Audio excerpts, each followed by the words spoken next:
Well, good evening. It's nice to see everybody. Good evening. Good evening. Evening, nice to see you.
Good evening. Thank you all for joining us tonight. I see a lot of new faces tonight who are joining us. Thank you so much for agreeing to do your presentations today and sharing your time with the board and administration.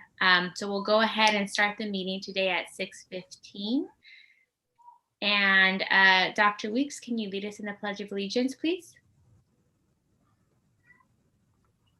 Yes, my pleasure.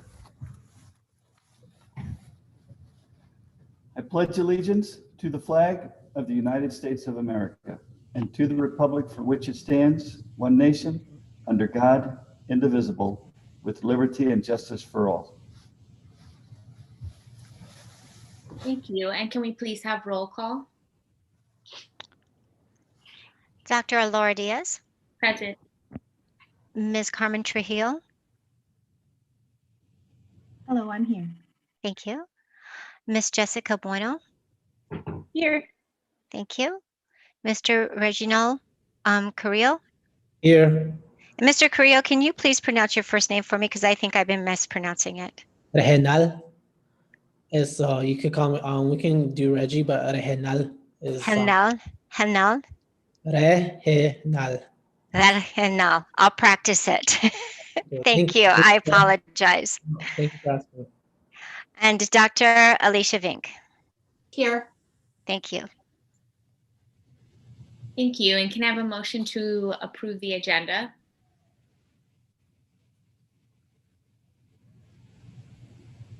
So motion. Carmen. Sorry, Carmen. Thank you. Mr. Carrillo, was that you that made the motion? Yeah. Okay, thanks. And can I have a second, please? Carmen Trujillo here. I'll second. Thank you. Is there any discussion? Okay, all those in favor say aye. Aye. Aye. Hi. Aye. Those opposed say nay. And we'll go ahead and move on to awards, recognitions, and announcements.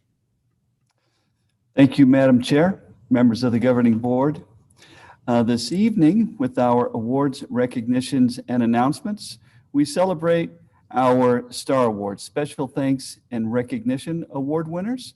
And with that, I believe Dr. Vic Diaz is on the meeting with us and has typically helped me celebrate our Star Award winners. Dr. Weeks, he was having some trouble connecting, so if you want to give him maybe 30 seconds. Well, you're stuck with me. Is that okay? Okay.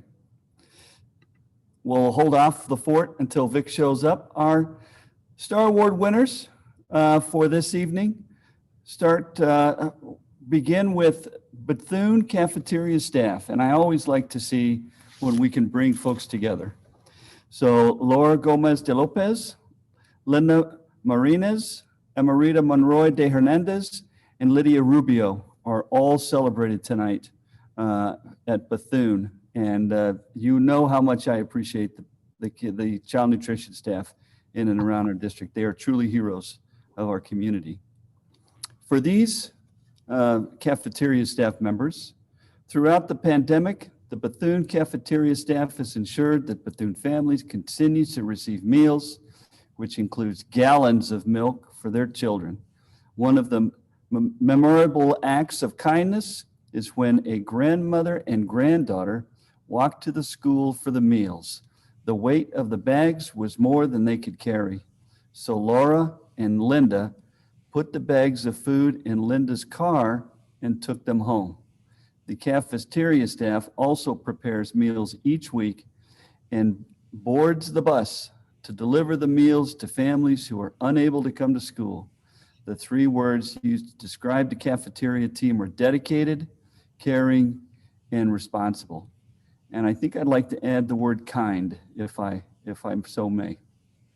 Dr. Weeks, I'd like to add a real life example of this. I was very pleasantly surprised. I was putting Teddy in his car seat. We were about to leave, and I saw a Phoenix Owl van pull up, and they were delivering groceries to my neighbor who has small children. And they came up to me and they asked if I needed milk, which was very sweet of them. We had just gone grocery shopping, so I politely declined, but I thought that was really awesome. They are awesome. They are awesome, and they're pillars in our community. Very well respected in our Phoenix Owl family. The next Star Award winner is Damian Caldwell, social worker at Bethune. Mr. Caldwell has continued throughout the pandemic to go to Bethune every week to receive food bags from St. Mary's and then distribute the food bags to our families. He regularly communicates with families via Class Dojo and makes phone calls to ensure that families know that we are genuinely concerned about them. Damian consistently checks in with targeted students to provide social and emotional conversations and counseling to students who have experienced family death, illness, loss of homes, etc. Damian exhibits effective leadership skills and as he facilitates the Bethune MTSS team that guides and supports intervention for students with slow growth. The three words used to describe Damian are calm, patient, and supportive. And that's absolutely true. Damian came from Dunbar over to Bethune, was a pillar in the community at Dunbar and is a pillar at the Bethune community. He's just a class act. So congratulations, Damian, on winning the Star Award. I feel like I know everybody here tonight, intimately, personally. The next is Perry Young, instructional assistant at Dunbar Elementary. And I've worked with Mr. Young for years and years. Mr. Young truly cares about our students. He's always willing to go the extra mile when it comes to our students, including preparing meals and supplies for pickup. He's a great team member who is always willing to help, and students love him and know that they can depend on him. He is more than an IA. Mr. Young is a co-teacher. He runs small and whole group instruction. He helps communicate with parents by making after-hour phone calls to parents that work late. He makes individual connections with all of our students and remembers the little things like their cousins or siblings that went to Dunbar in the past. Dunbar is lucky to have him. Three words used to describe Perry are dependable, organized, and dedicated. And somewhere I have some selfies with Mr. Young and I when we did the world's largest tag team event. Again, I've worked with Mr. Young for many years, have great respect for him. He was a executive member on the ESPA team for a long time and a great asset to Dunbar School. Congratulations, Perry. Brianna Scott, SPED Resource Inclusion Teacher at Dunbar Elementary. Brianna is absolutely amazing. Brianna has gone above and beyond to help her students since she arrived at Dunbar. Not only does she manage her own 5/8 caseload, but right now she's also managing K-3 at the same time. She consistently supports middle school students with daily push-in services, and she is quick to help with suggestions that will benefit our students. She's extremely organized and adept at doing her job. Brianna knows IEP meetings efficiently, runs IEP meetings efficiently, and does a great job involving all appropriate team members when making the best plan for students. If she doesn't know the answer to a question, she doesn't stop until she finds one. You can always count on Brianna to get the job done. Dunbar is very lucky to have such a wonderful, caring teacher like Brianna. She makes sure that every day is a great day to be a Dunbar Dragon. The 3 words used to describe Brianna are organized, tenacious, and professional. Very true. Very true. And so I'd like to celebrate all of our Star Award winners tonight. Just fantastic group of folks. So very happy with these with our celebrations tonight. Yeah, pretty nice stuff. All right. I think we'll move on to, and I'm kind of flipping screens here, so if I look kind of funky on the camera, I apologize. So this one is an ABC 15 aired a news segment featuring Mr. Jay Barbuto, teacher at Edison School, and his junior high students on the success he has experienced with distance learning. The segment was a positive story for education and for the Phoenix Elementary School District. And I would like to take a moment to share the news segment with the board and the community.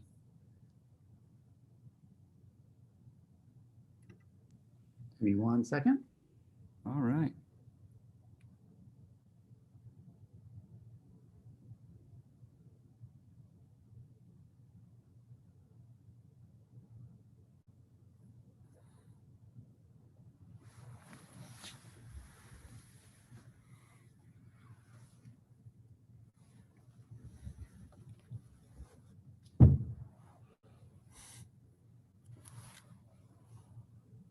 Sorry, there's an ad. Does everyone see that though? We can see it, yes. Can't hear anything.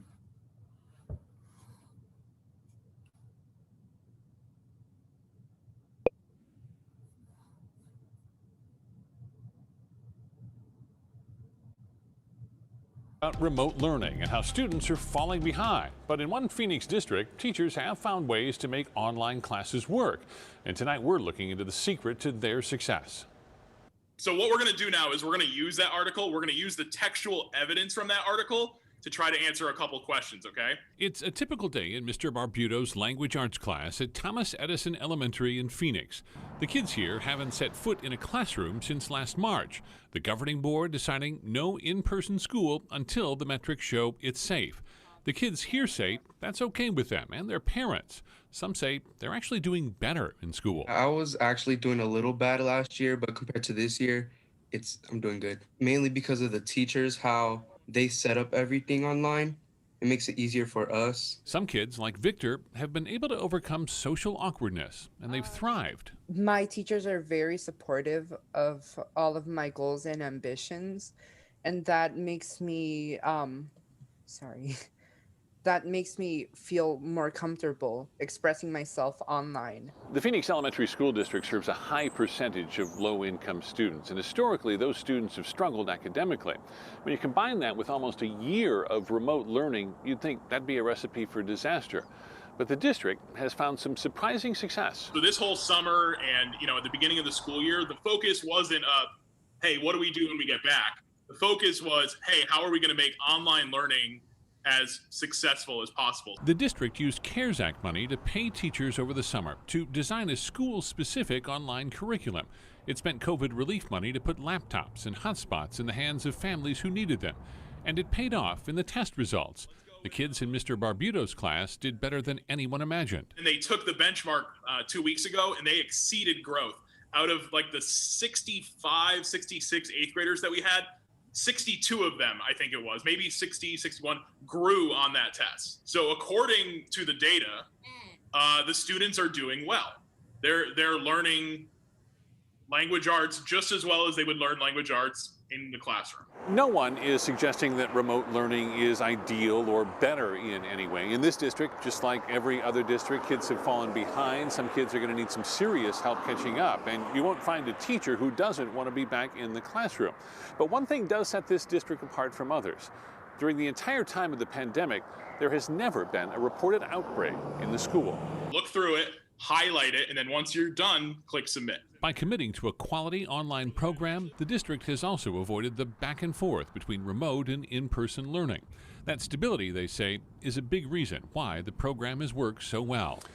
We'll have a better idea of just how well Arizona students are doing when they take the AZM2 test in April and May. The governor's office, citing the pandemic, has already suspended the use of letter grades given to schools, a sign that the state expects to see some learning loss as a result.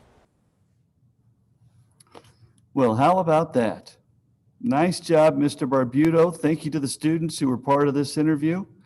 It's not always easy to get in front of the camera, as I well know. And they did a wonderful job. So thanks one and all for that Phoenix L celebration. How about that?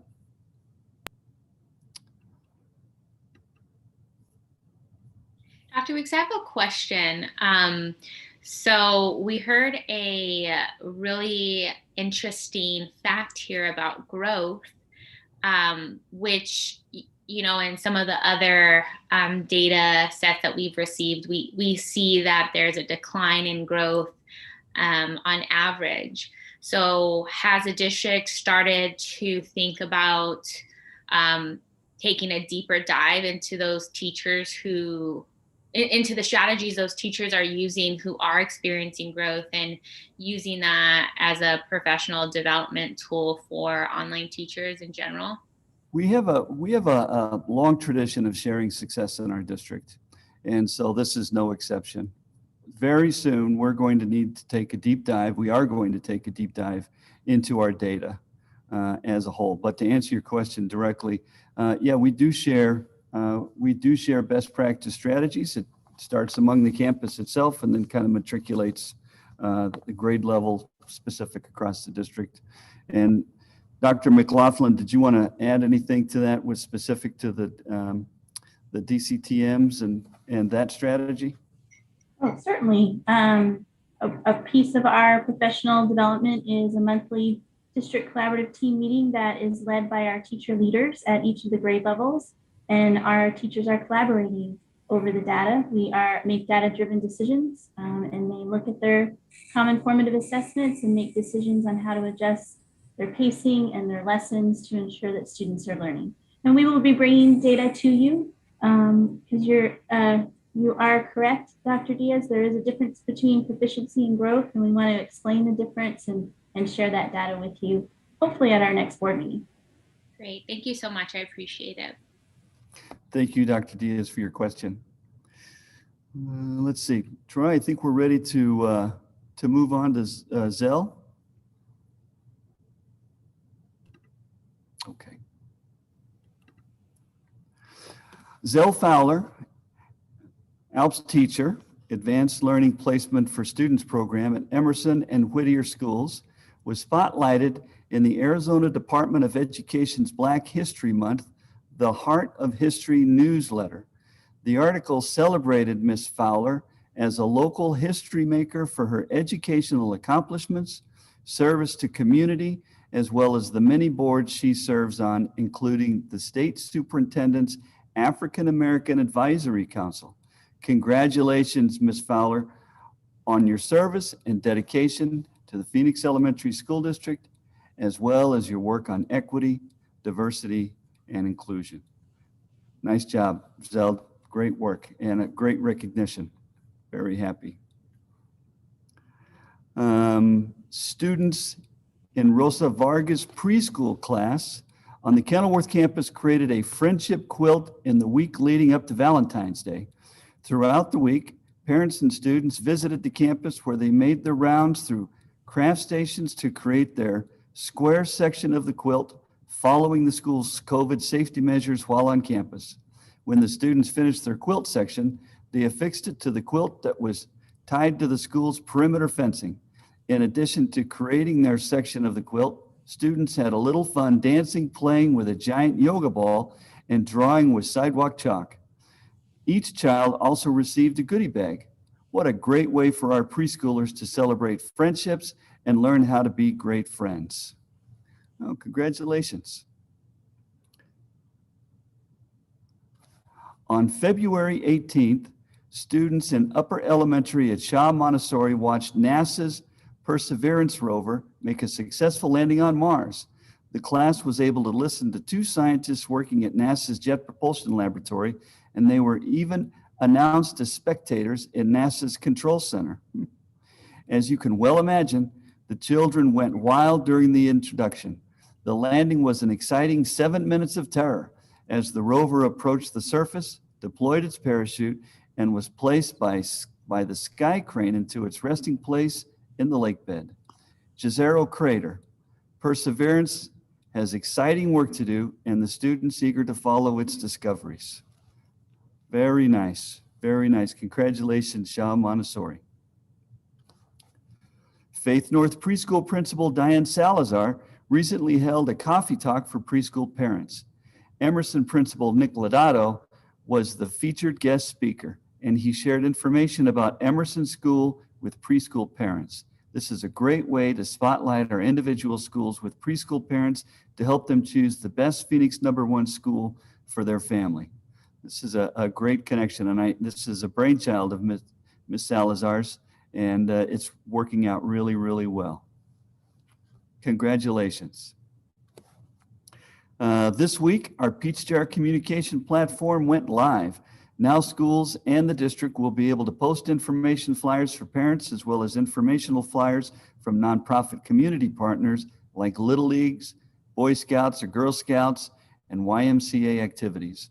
When a flyer is posted to the school's Peach Jar flyer boards, parents receive an email with the flyer attached, or they can visit the district or school website to see the current flyers. We're excited to launch this communication platform to increase communication between the school and home, and I would also say the community and home.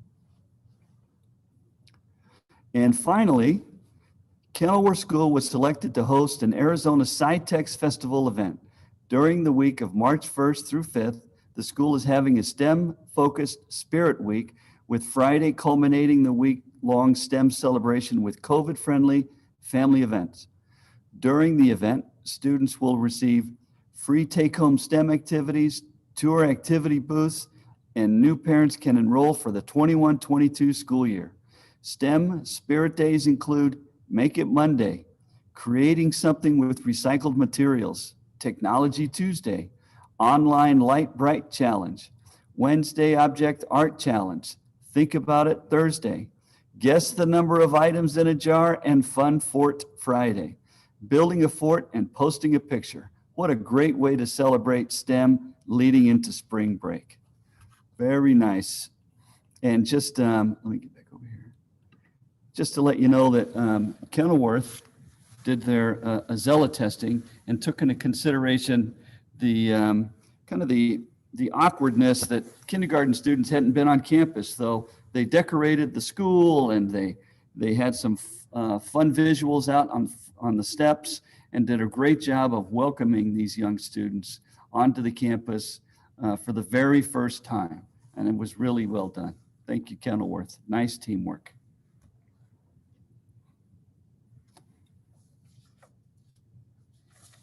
And that concludes my celebrations for tonight. Thank you, Dr. Weeks. A lot to celebrate here, and for the other board members, as I was asking questions, if there's something that ever pops up, feel free to ask a question as well. And we will go ahead and move on to item B. Yes, Madam Chair, we'll just kind of move into the COVID-19 dashboard update. And Troy, why don't we pull up the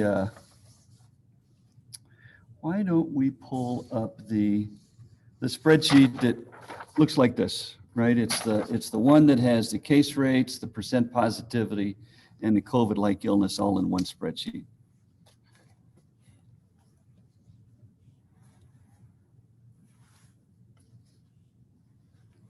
Give me 1 second. Having trouble finding that one.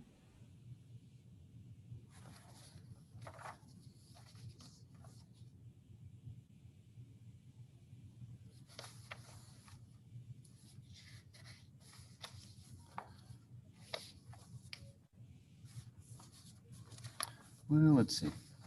Did you find it, Troy, or do we need to move on to a different one? Is it this one? No, but we can use that one. That's fine. So this one is the one that we'll post to our website, and it's the latest information. The first column has cases per 100,000, the percent positivity, and the COVID-like illness. And what we're seeing is steep declines in our numbers. And I pulled some data today and did some modeling. And so, for example, when we take a look at our case rates per 100,000, and we see the significant drop over the last two periods, on average, we have dropped about 127 points.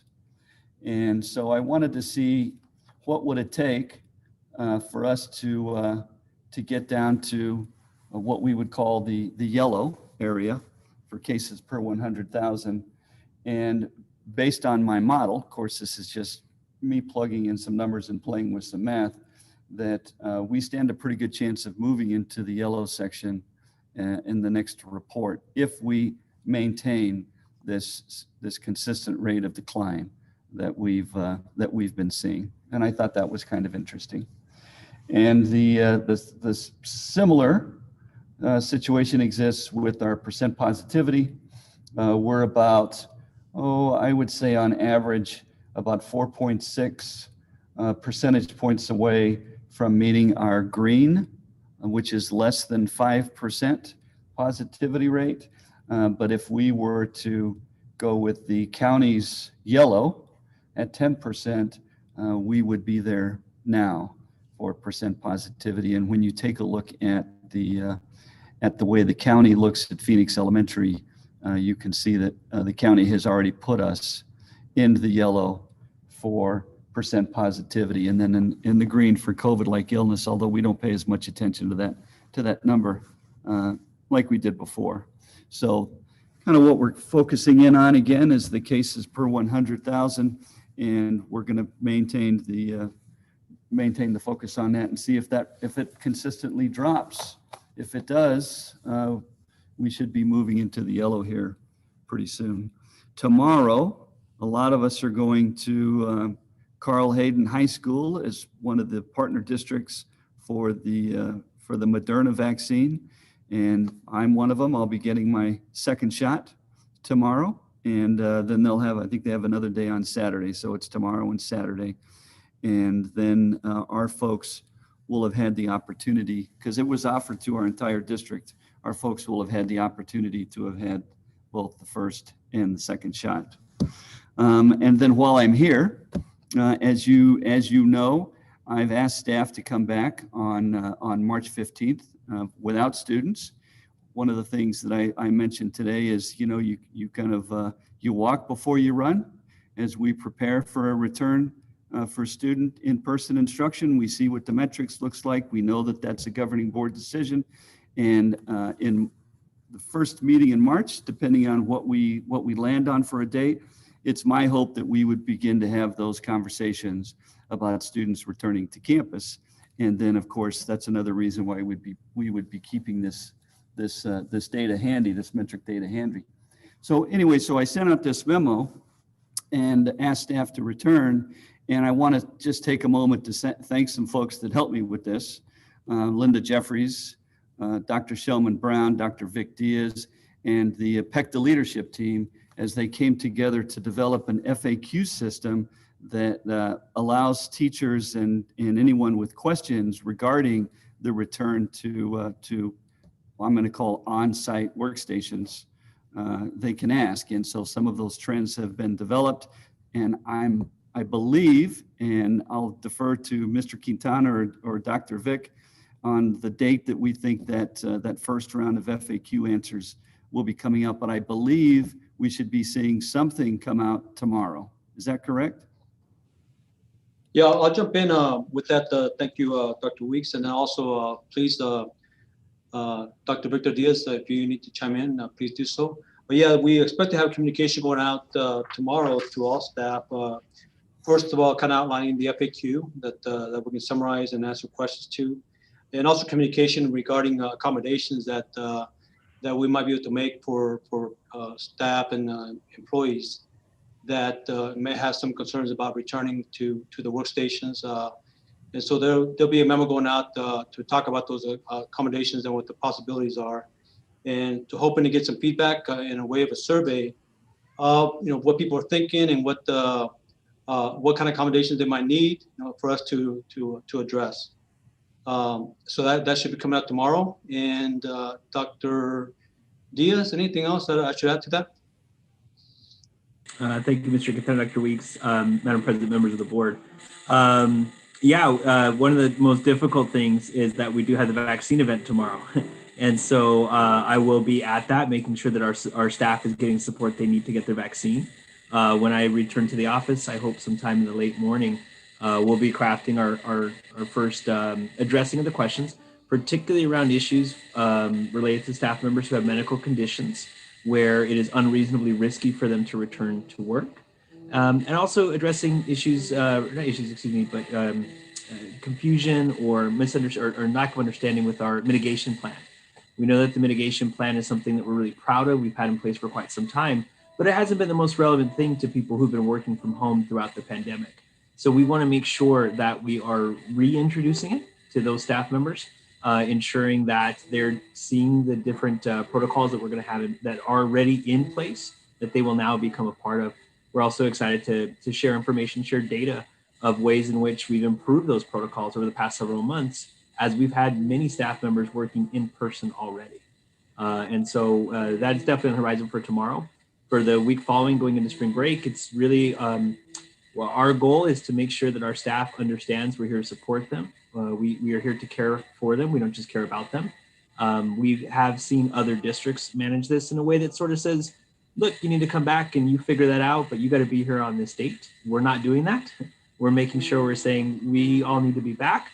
What can we do to support you in getting there? And that's what we'll be doing over the next several days.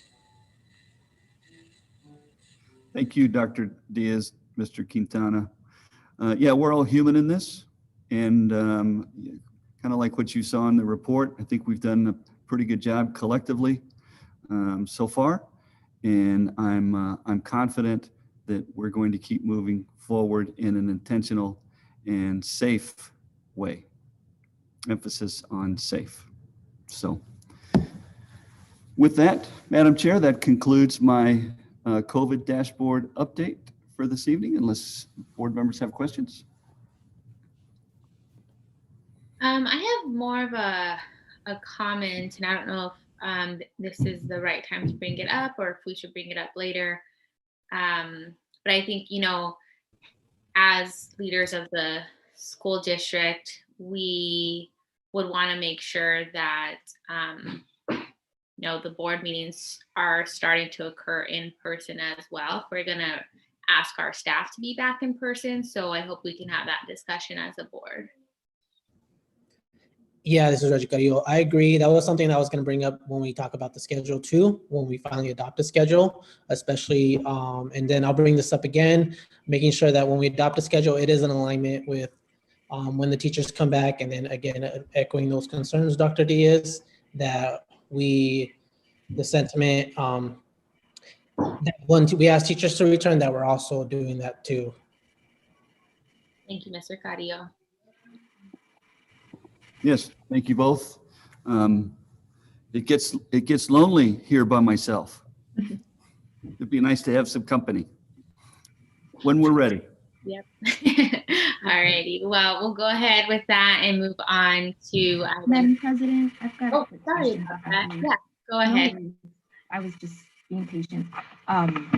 Just wondering, as far as the return to campus with everything I've heard does this mean that our teachers are given choice to return?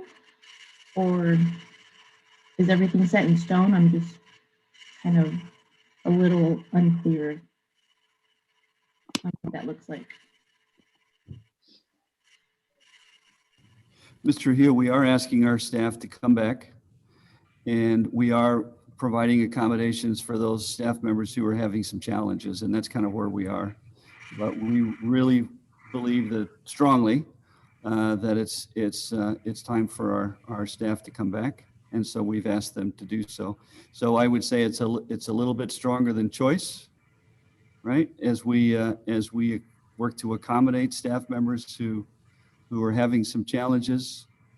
So as we prepare for a return for in-person instruction for students, which is something we're going to take a deep dive into at our March meeting.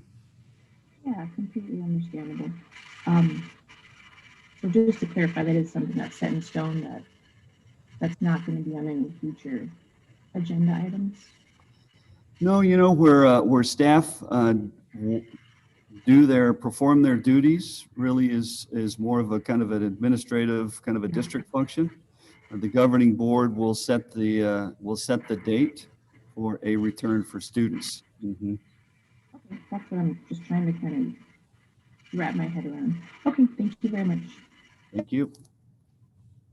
This is Dr. Vink. I just had one quick question regarding the board coming back to the boardroom. The intent is still to live stream our meetings, correct? Even if we come back to the boardroom? Sorry about that. I had trouble with my mute. That is something that we should have a conversation with the board. We should have a conversation about what the board meetings look like when board members come back to in-person. So for example, the board room can support safely a certain number of folks, and mathematically we'll calculate the number of folks who can be in the boardroom safely with us. So we don't have equipment in the boardroom that, like video equipment and whatnot. We do have some handheld devices that we might consider. If we came to the boardroom, sat here at the dais, and we all had laptops and Zoom, there would be some audio feedback and some technical difficulties. So those are some things that we're going to want to flesh out before we return to in-person as board members. The boardroom was designed and built for an in-person environment to have people in the boardroom. Okay, thank you. Are there any additional questions or comments?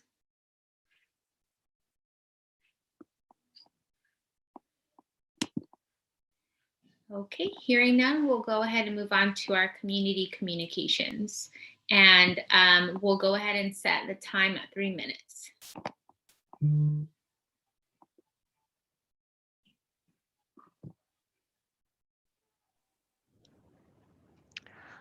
Our first communication this evening comes from Marnie Modis, and this is in regards to schools reopening. My name is Marnie Modis. I'm a parent and community member. I have been waiting patiently to see when there will be a return to school date. It seems we have a reasonable return to school plan, but it has not since been implemented. Most districts are open or will be open come March for either hybrid or in-person learning. Why have we not put forth this plan that was carefully thought out? Why haven't we gotten a return to class date? It seems as though this district does not care for the individual learners since most kids do not excel with online learning. PE classes are videos, for goodness sake. What about the morale of the kids, the physical activities for them, as well as their effective learning? It is getting to the point where I will be taking my kids out of this district and enroll in another district that caters to their learning and have on-campus teaching. But that wouldn't matter to you guys, I feel, since you still will be an A+ school. Enough is enough. Open these schools. You do not have the children's best interest no matter how you think you do. My kids were straight A students, honor roll students, not this year. The next communication is from Felina Rodriguez and is about reasons for hesitancy to sign her contract. Good evening, Dr. Diaz, Superintendent Weeks, and governing board members. As an educator from Garfield and PECTA member, I am here to list my reasoning why I am hesitant to sign my contract with your district, and to provide an explanation why it is unlikely you will reach your 2025 academic plan, especially when as a district you fail to acknowledge the white supremacy culture you maintain within your district. To begin with, according to your plan, quote, we will hire, retain, and develop highly motivated and effective staff, end quote. Ask yourself how you will achieve this with cutting teacher pay, hostile work environments, poor communication, lack of transparency, and overlack of respecting educators as the professionals they are. Your hiring survey asked us explicitly why you cannot retain SPED teachers. Next, you keep mentioning a quote, guaranteed and viable curriculum, end quote. What we have is not accessible to all students. None of our programs are easily navigated and will often crash school computers. This includes Nearpod. When teachers bring up better ideas to adapt and improve instruction using the sources given, because we are the experts in this pandemic, we are gaslighted and our feedback is ignored. How can you say you, quote, effectively and equitably communicate with each and every family member when I am still explaining the Monday schedule to families? On top of that, most communication is electronic and written, which ignores the populations that have limited literacy and digital literacy, giving a clear message to our community. If you can't read or if you can't navigate technology, we do not value you. There are multiple community organizers on the governing board who can create better communication and outreach plans than what is currently in place. My year with Phoenix Elementary School District may be the reason I leave the profession altogether, and I am not alone in my thoughts. Paulo Freire describes praxis as reflection and action directed at structures to be transformed. If you simply use words but do not follow them with transformative action, you have chosen the side of the oppressor.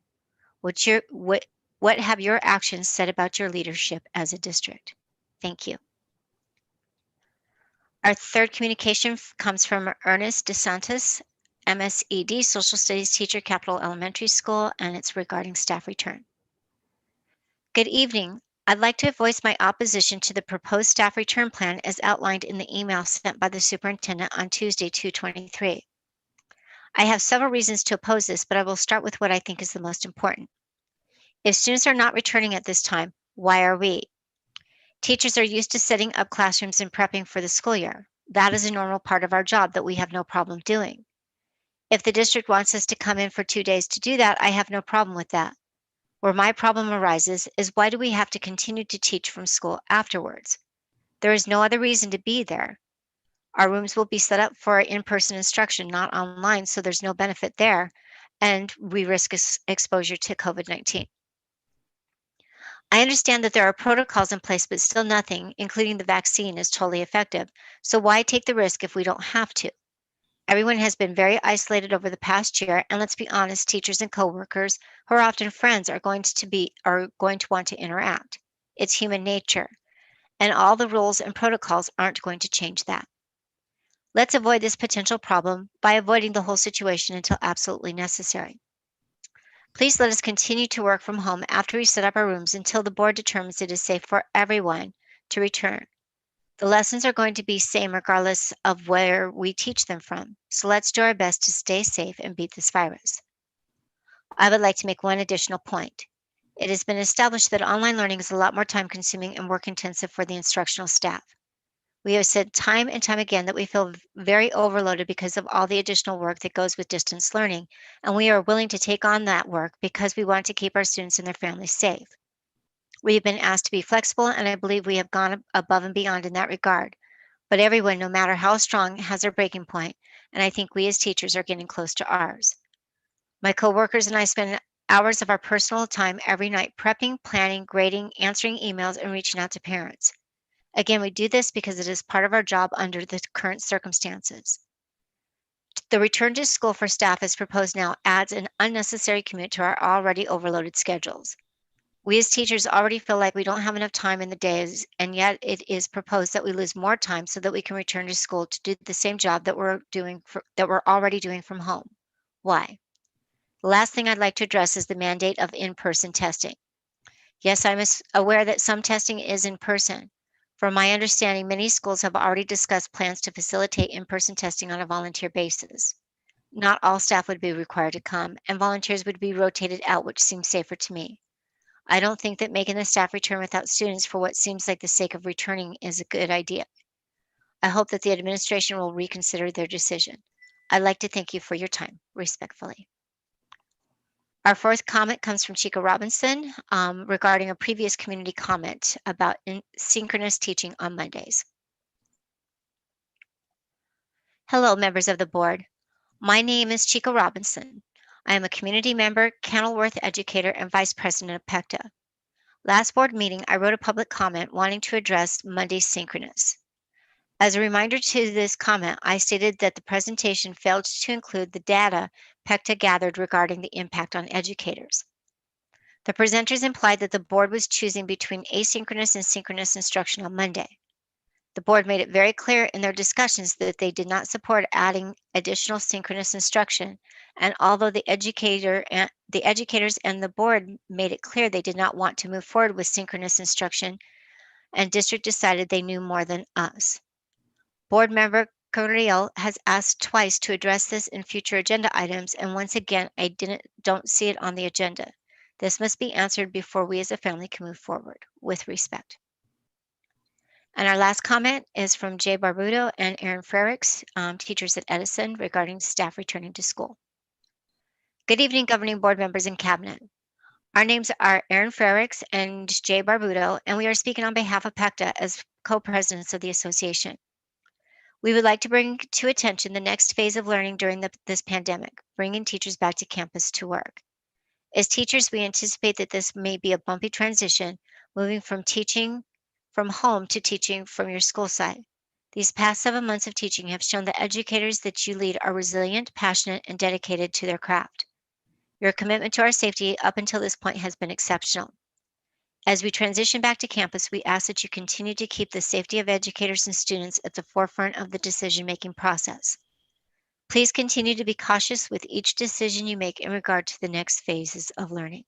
Thank you and be safe. And that concludes the community comments for this evening.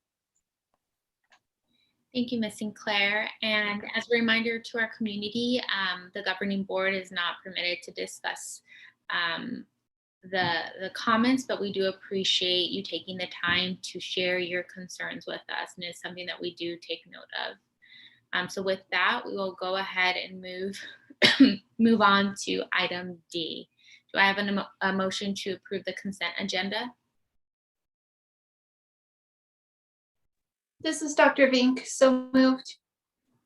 And do I have a second? Jessica Bueno, second. Is there any discussion?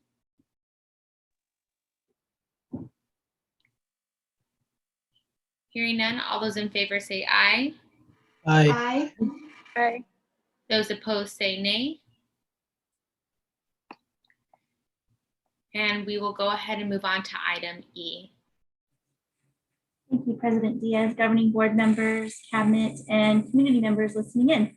We are thrilled to be able to present to you four of our signature schools this evening. They're going to share with you a description of their signature schools and provide you with some additional information.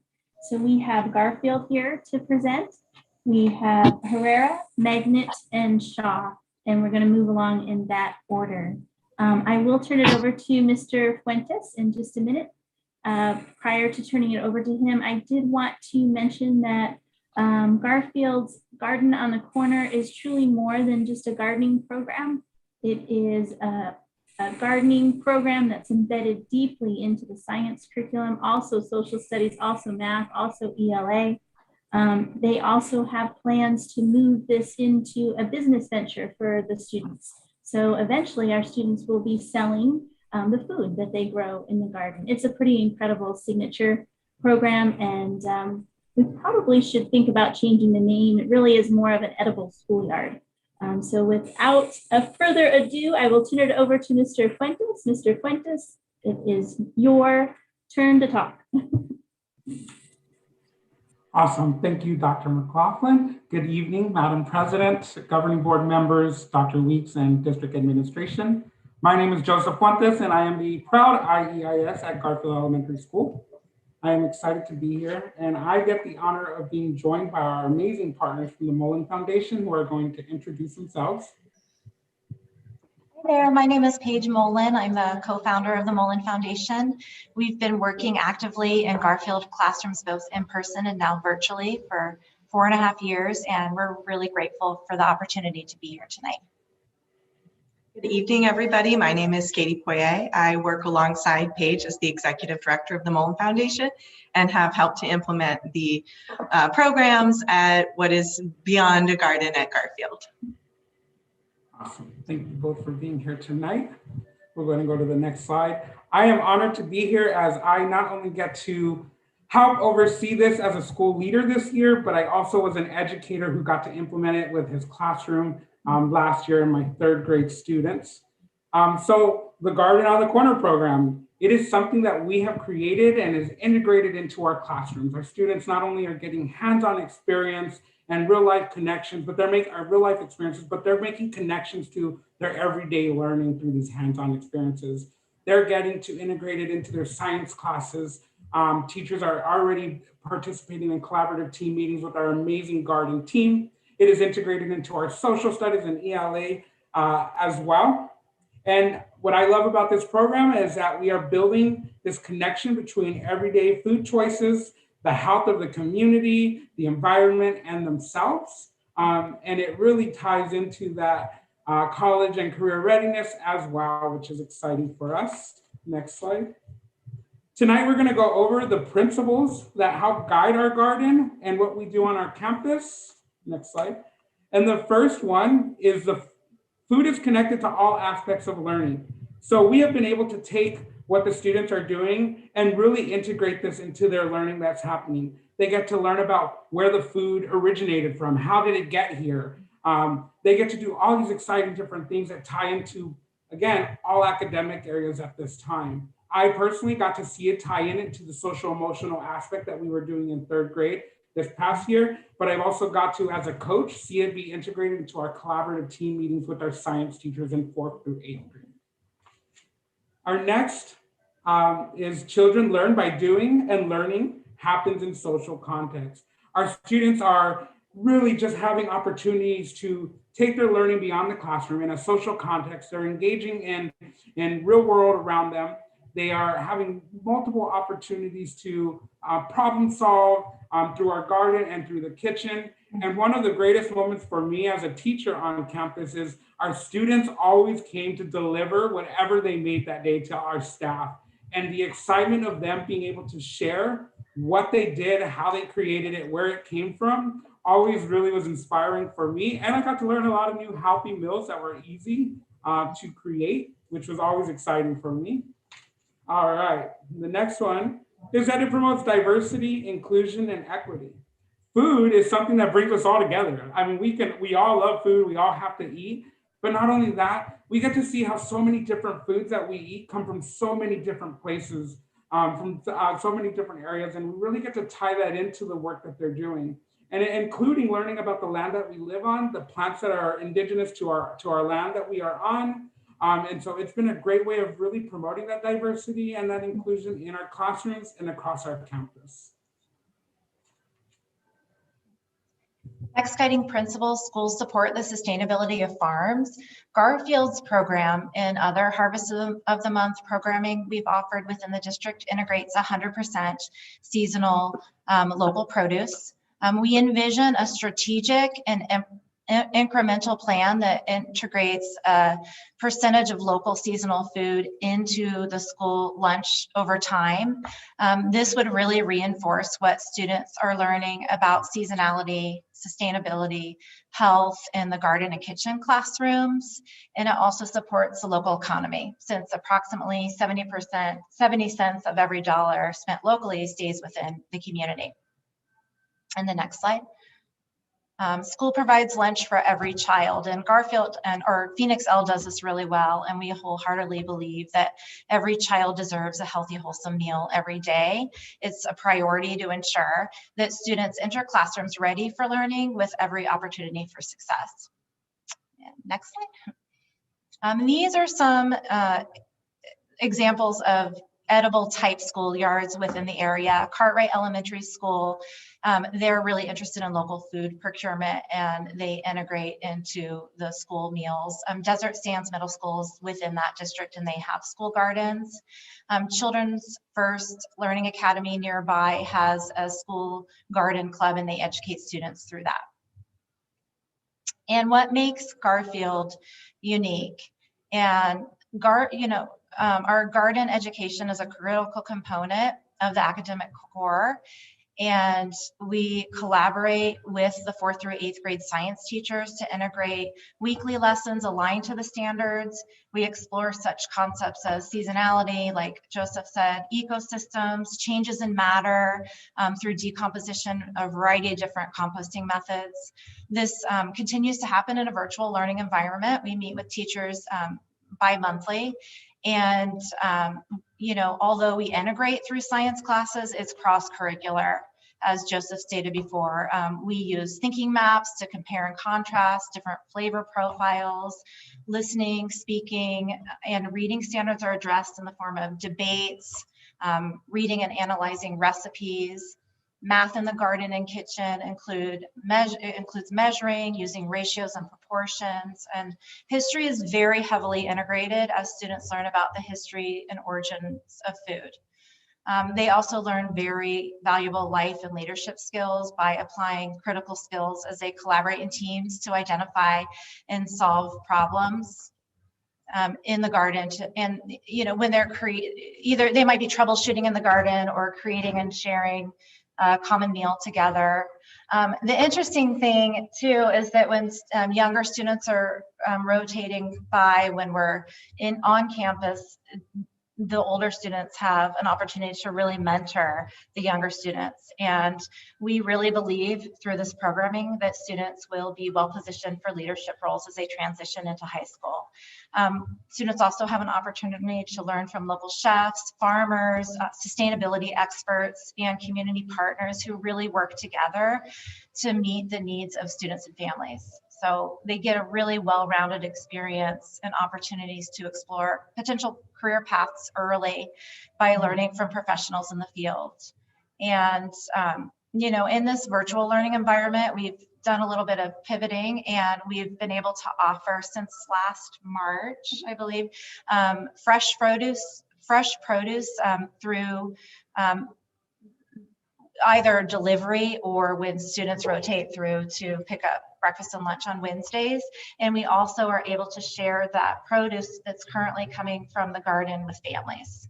And as we look at students returning to school, we have many opportunities for families to participate, and that's the intent, that this is open to the community, a shared use after school hours, and it'll be a real a healthy hub for the community. Next slide, please. This is in reference to the sustainability of the Garfield's Garden on the Corner program. And since 2016, the funding for the program's facilitation, garden and kitchen teachers, training and supplies has primarily been provided by competitive grant awards. However, our team recognizes that seeking competitive grant awards is not a sustainable way to maintain staffing for the program. And in order to fully integrate the program into the fabric of the school and community at Garfield, we are asking that Garfield's Garden on the Corner is properly staffed and housed by the Phoenix Elementary School District. Necessary staff positions for the sustainability of Garfield's Garden on the Corner include a program coordinator, a garden manager and teacher, as well as a kitchen manager and teacher, and a community outreach coordinator. There are detailed job descriptions for these positions in the program's proposal under Appendix B. This next point here really speaks to the development of curriculum. The curriculum for Garfield's Garden on the Corner has been developed specific to the climate of Arizona and for the students and community at Garfield.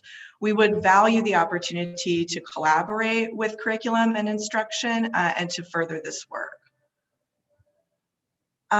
Moving on, this is the next item is about the kitchen classroom. Right now, we do have a classroom that is a kitchen, and we operate under a culinary program health code, which requires that the students cook food for their own immediate consumption. The kitchen programs at Garfield Garden on the Corner are forecasted, as said before, to include processing and eggs for the school cafeteria or to send home to families, business and entrepreneurial electives, farmers markets, as well as other opportunities to generate program revenue. To realize these future goals, the program needs a space that is permitted by the Maricopa County Health Department to process and sell prepared goods.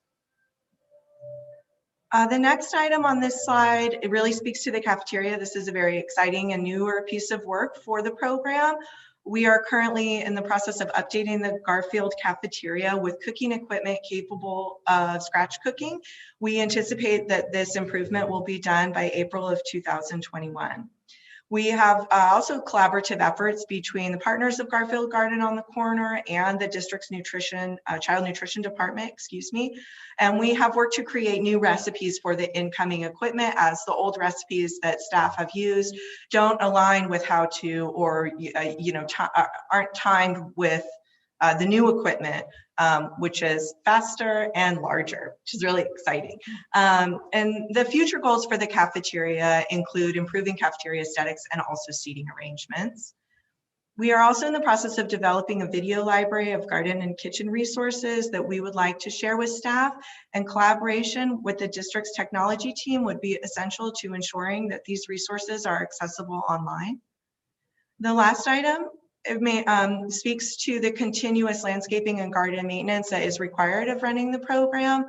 Much of that is integrated into the staff responsibilities and is also partially maintained through the student and community programs. Next slide, please. We're all about community partnerships at Garfield's Garden on the Corner. I think it's really been a key to the success of the program. And the intention in developing additional community partnerships, in particular with Phoenix Union, is to offer unique opportunities to both Phoenix L and Phoenix Union students in the form of mentorship/internship and other opportunities. We really want to ensure that students leaving Garfield in this program have a clear understanding of what secondary education programs are available to them and applicable to their interests.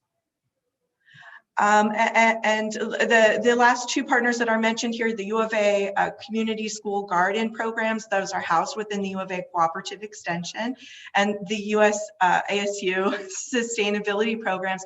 These are additional partners and resources that can really contribute a lot of technical assistance and potentially volunteers for our program, and we'd be interested in exploring opportunities to further our connection with them.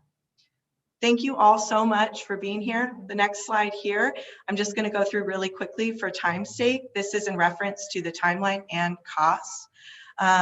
In the cabinet proposal packet, there are updated figures concerning these. And we just really want to point out this kind of priority of staffing in kitchen. There's more details about the timeline and how those may fold out in the packet as well.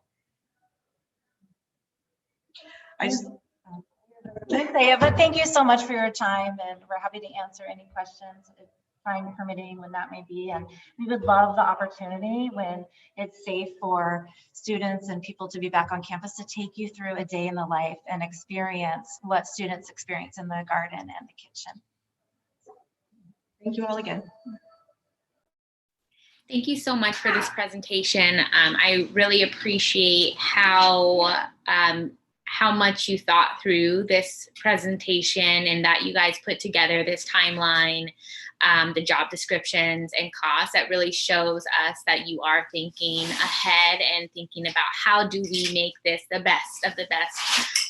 And that really was, the intention of these presentations, is to listen to the great things that you guys are all doing in terms of your signature schools, and as a board, hear what it is that you guys need to enhance your offering so we can provide a great program for those kids that choose to go to that school. So I appreciate the detail and the time that you put into this.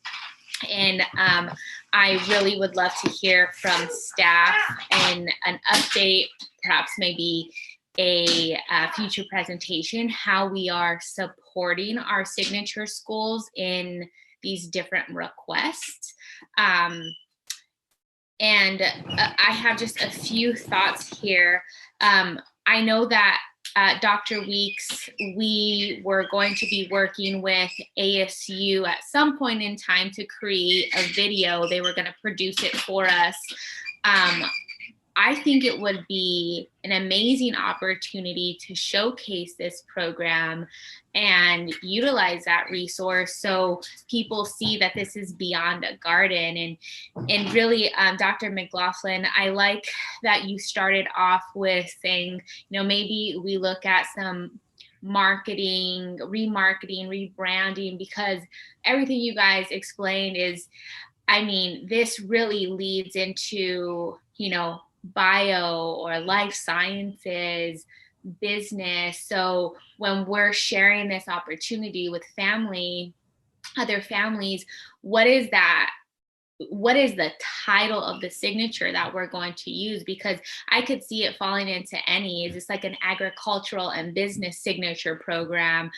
So I'd love for us to think a little bit more about that, and would love to have Ms. Jeffries involved in figuring out, you know, what is the best way to communicate this to our community. This is amazing. So really appreciate it. Are there any other reactions or questions or comments to the presentation? Yeah, this is Reggie Carrillo. I want to thank you, Katie, and I'm sorry I forgot your Paige. Paige. No problem. Yes. Paige. All right. Thank you, Katie. Thank you, Paige. Thank you, Joseph, for presenting this to us. It is truly a great program because when we think of food, really, it's comes down to making sure that it's, for me, the marketing, the branding is great too, so that our community knows about this, but that this great program, but it's also focusing, because this is really about food justice. This is about land justice too. When we think about, especially the community that Garfield is in, the Title I school, being a low income community, being identifiable food desert, which many of us, especially on the board, are from, right? And so for me, I would love to work and support this signature school. Is something that we need, but again, centering food justice, centering land justice, and making sure that a program like this is done right, and that it does center Black, Indigenous, people of color, people who have historically lacked access to these issues, to food, to nutrition. And so that's when, as we go forward and we support this program, is something that I want to support as a board member, making sure that we're doing this equitably and that we get right partners on board who are tied into the community, who are doing that work and connecting us to community needs too, and who are truly invested in the community. Again, thank you for presenting to us and providing that needed support. I just want to make sure that there's another layer that we're focusing on with this program. Agreed. Thank you both for your comments. We understand what you're saying, and we'll work to make that happen.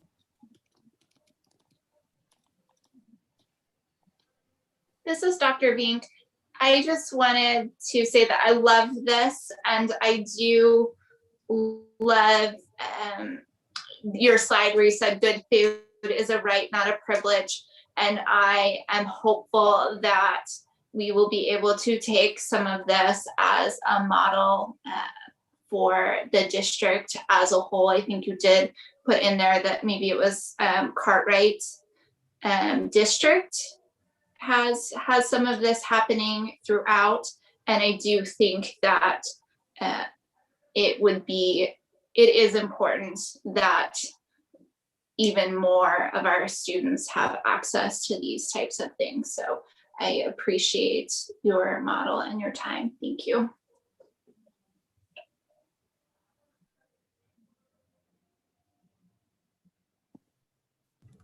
Are there any additional questions or comments? Madam Chair, I just want to thank everyone. Joseph, you did a fantastic job. Paige, Katie, it's good to see you again as always. Thank you for your support of Garfield and this program. And you've put a lot of years into this, a lot of hard work, and it shows. So that's it. Just continued thanks, because the kids really get a lot of benefit out of this. I've seen it myself. Thank you. We love the Phoenix Elementary School District and just the growth that we've seen. Having a student start in 6th grade, we've seen them all the way through 8th, and we have now we're on to the new 6th grade that coming in. So it's just been exciting. We were looking through past videos and we had one student, if I could just share really quickly, because we had one student who was really struggling. We were working with one of the chefs in the classroom, and he was very concerned about, he was trying to flip an omelet, and he was very self-conscious about it. And then he flipped it, and his face was, he was so proud of himself. And then the next year, his knife skills were incredible. So it's exciting to see their confidence and just their leadership skills, and then they take that and they're teaching it to someone else. So we've been really grateful to have the opportunity to work with your school district, and so thank you. Thank you, Team Garfield. If we can move on, Dr. Diaz, President Diaz, to Herrera Dual Language and Herrera Arts, Fine Arts. Mr. Ardone and Dr. Sotelo.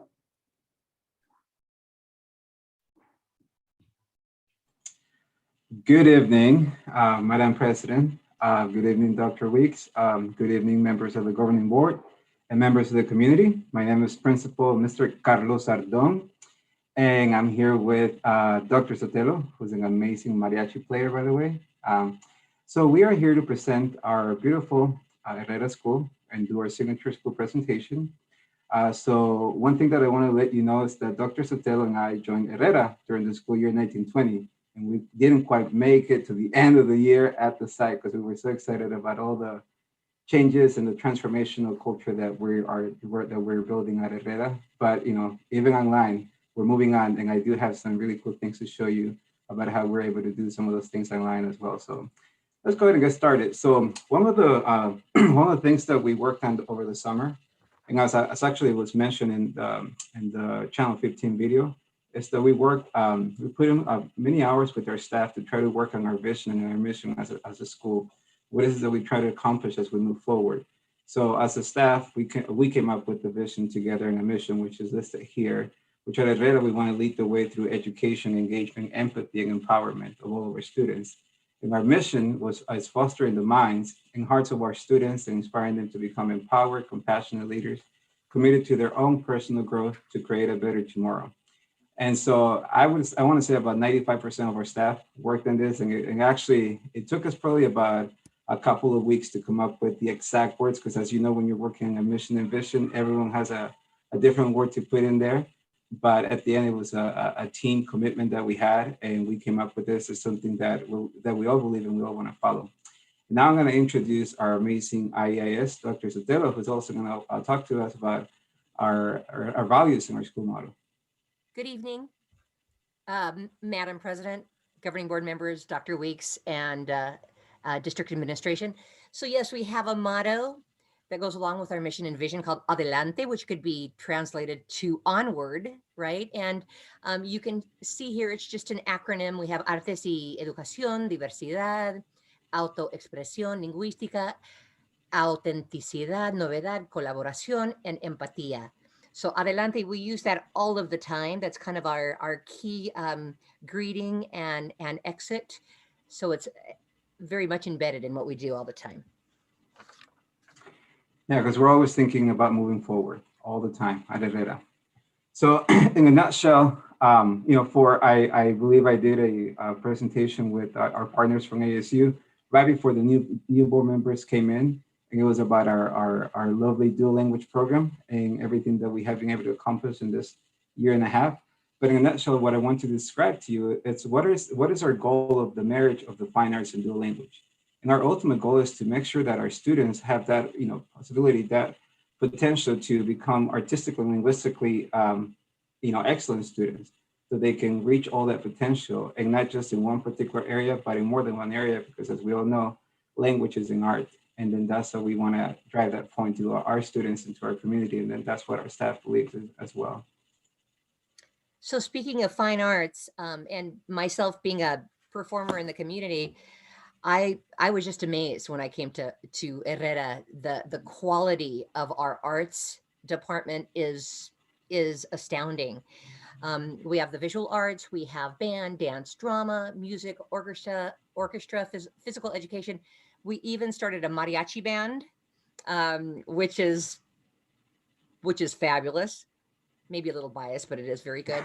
Our music teacher was invited, Mr. Jacob Nurse, to participate in the Library of Congress and the National Association for Music Education. He was invited as a distinguished music teacher and leader in the field. So we are very, very proud of our fine arts department at Herrera. Absolutely. I believe we have the very best. And, as Dr. Sotelo said, we created a mariachi, the Mariachi Pantera, which goes with Panthers, which is our mascot. And last year we serenaded the board, the governing board. I think it was like around September, October. It was their first performance of the kiddos, and they were so excited, and they're ready to come back to it again. Another pillar of our school signature program is our dual language program. And as I'm gonna go through each bullet point right here, but at the end I will be more than happy to answer any questions you may have about our program. As you know, there's a lot of surrounding districts that have a dual language program in our area, but many of them don't have what we have, which is an amazing fine arts program. And I've been part of some of those schools that have the dual language program. So some of the changes that we implemented last year with our dual language program is that we wanted to have some consistency in all the grade levels, K through 8. And one of those was for our students to receive instruction in English and Spanish equally. So we wanted to make sure that that was going to be one of our pillars. And then also as well, we noticed that, our numbers when it comes to enrollment in dual language are pretty, they're pretty consistent, and they don't change. And as a matter of fact, we keep adding and adding and adding. So we wanted to make sure that, all of our students starting kindergarten were enrolled in dual language. And yesterday during our drive-through event, all of our parents who showed up for it were just asking about dual language. So now that we have that in place, that is not an issue anymore, because in the past, there was always a waiting list, because we would end up with an interest list of a whole bunch of parents who want to dual language, and maybe not so many who didn't want dual language. So now that that has changed with the new focus that we have now, where even next year, all of our students in kinder and first grade will be part of our dual language cohort, and we won't have to worry about a wait list, because everyone will go into the program. And so that's something that has been received well. Also, our goal is that all of our, as of right now, students first to eighth grade, the parents still have an option to either enroll them in a dual language or non-dual language, but most of the new parents that we get choose a dual language program, and that's why our numbers in dual language are a little bit bigger than our numbers in non-dual language classrooms. And our ultimate goal is by 2028 is that all of our Herrera students will be in dual language classrooms. So, and our goal is by the time our kiddos, enter high school, that they all enter being bilingual, being able to receive that, high school credit in Spanish, or even some of them college credit, and be able to get that bilingual seal, a certificate seal to have on their high school diploma. So that's one of our goals. And this is why we got to start from the bottom. We got to start at the kindergarten level and make sure that we build that proficiency in Spanish and in English at the same time. So with that said, I have some quick little videos, because we can stand here and talk to you all day. But I wanted to show you a little bit about our signature schools. And first, I'm going to start with our fine arts team. So right before Christmas break, I asked them to put something together, because we were so big on events and performances, and that's one of the things that we miss a lot, having in our beautiful performance arts center. So, within a few weeks, they put something together, and I have something that we have prepared for you to see. So enjoy.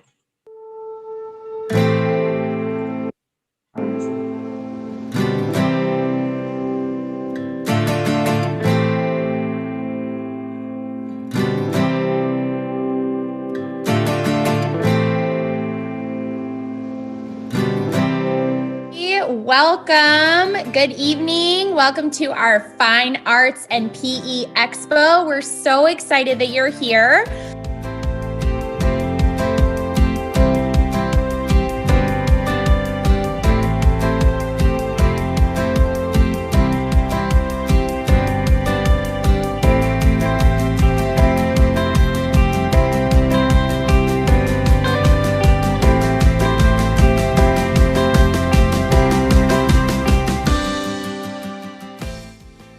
I'm a puppet too. As I look around, I'm seeing animal puppets. Where are my animal puppets?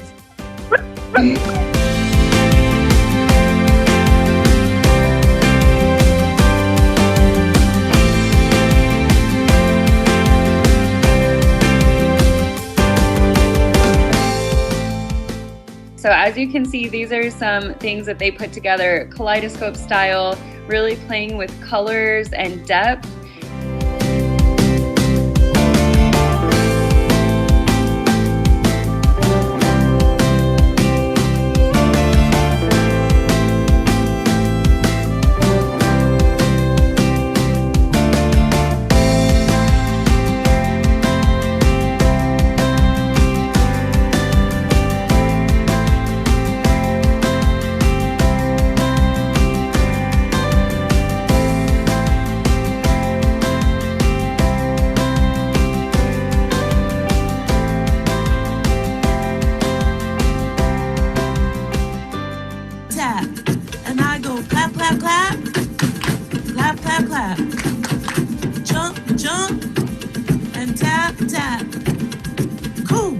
Scarborough Fair.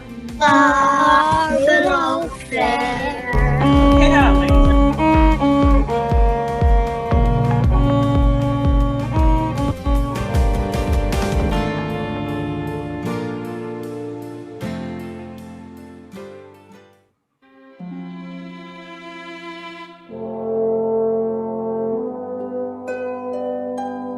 Who can say I've been changed for the better?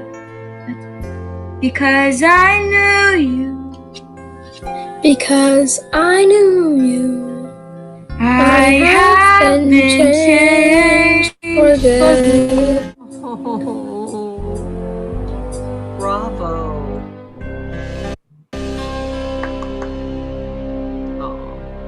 So needless to say, when we were, this performance was a 3-hour performance, by the way, because we did it with all the grade level cohorts. But, you know, we kind of shrinked it into 3 minutes, but it was just amazing. Now I have something else to show you. And again, you know, we're nothing without our staff. And we're so proud of all of our staff members, and in particular to our dual language staff. Some of our staff members, some of our dual language teachers have been at Herrera for over 37 years. And when the parents pull up, they're like, hey, you know, I had you as a teacher, you know, I had you as a teacher when I was a kid. My grandpa had you, so we have some amazing teachers. So I'm going to show you right now something really quick that the dual language teachers recorded for our families. And we might not get through the whole thing, but I just want you to see a little bit of our Chicano style Christmas program. So. Mexican version of The Night Before Christmas. 'Twas the night before Christmas, y por toda la casa, not a creature was stirring. Caramba, ¿qué pasa? Los niños were tucked away in the camas, some in long underwear, some in pajamas. While hanging los calcetines with mucho cuidado, a hopes that old Santa will feel obligado to bring all children, both buenos y malos,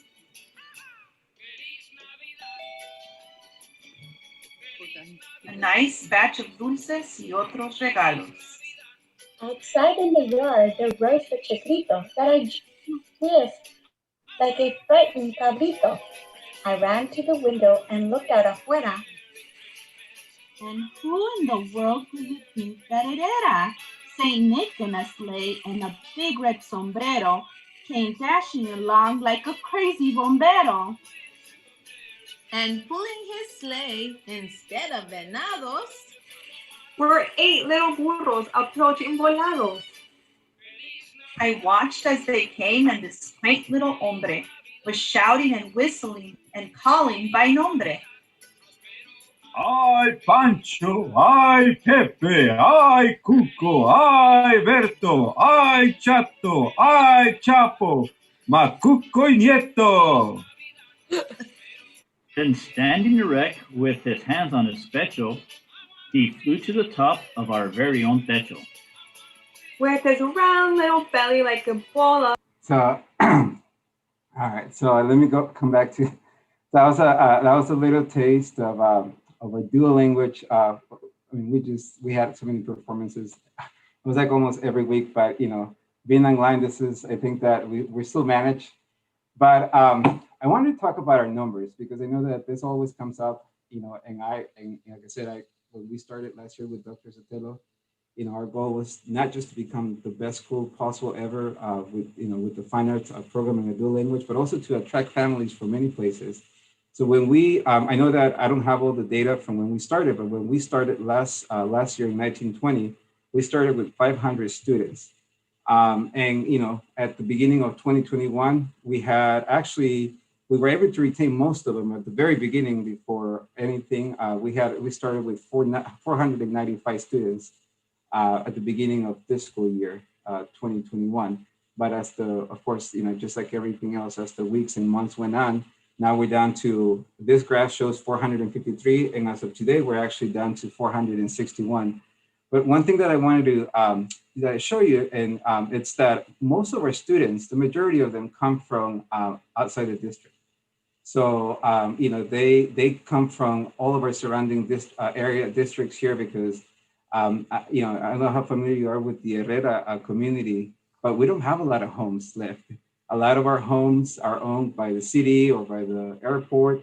So we only have about 154 families, students that come from our boundaries. And, and from what I've also understood in the year and a half that I've been at the school is that some of the families they might not live there, but they use the addresses from that area to qualify because of open enrollment. So, so this number of 206 might be even higher than that. And then we have, the 88 students that transfer from within the district. So I just wanted to paint that picture because our goal is to keep increasing enrollment. And some of the things that we've done, it's right now we have a really strong relationship with Faith North. And I know that we're super excited that we're bringing 2 dual language preschool teachers to our campus. So we're going to strengthen that relationship even more. I've attended their coffee talks, and actually most of our families that came yesterday to our drive-through event were from Faith North, and they were really excited to be part of our school and be part of the dual language program. Visit their classrooms. We want to collaborate with the staff, our kindergarten staff, with their staff as well. I started working with Linda Jeffries in marketing. We were working with Susan Bresnahan before. Upgrading our Facebook page, our school website, which I don't think I have time, but if you get a minute ever, please take a look at it. We have some amazing bios of our teachers there and pictures, so then the community can see who our teachers are, and providing brochures to daycare centers in Central Phoenix as well to make sure that we cover all the areas around us. So, Dr. Sotelo, I think I will talk about this too. You stole one of my slides, Carlos. I know. See, but you know what? It will come back to it. So, in the previous presentation that I did for the governing board, we talked about our relationship with ASU and ASU professors, especially in strengthening our dual language program and conducting research with our families. That still is going on, and we're actually adding more researchers that are interested in our school, and so we're really excited about that. We have a really strong relationship with the Phoenix Sky Harbor Airport, and one of our goals this year was to start, figuring out a way how we can attract students from their employees, those who are already close by. They already drive to the airport, so we want to be that school where they can stop by, drop off their kids, and then go to work and then come back. And then again, showcase our amazing teachers and students. So that's something that we always want to do at all times. Now I'm going to turn it over to Dr. Sotelo, who, I'm just lucky to have her, just not just an amazing IAS, but she was also part of the district equity committee and has been at the district and knows the, the community as well.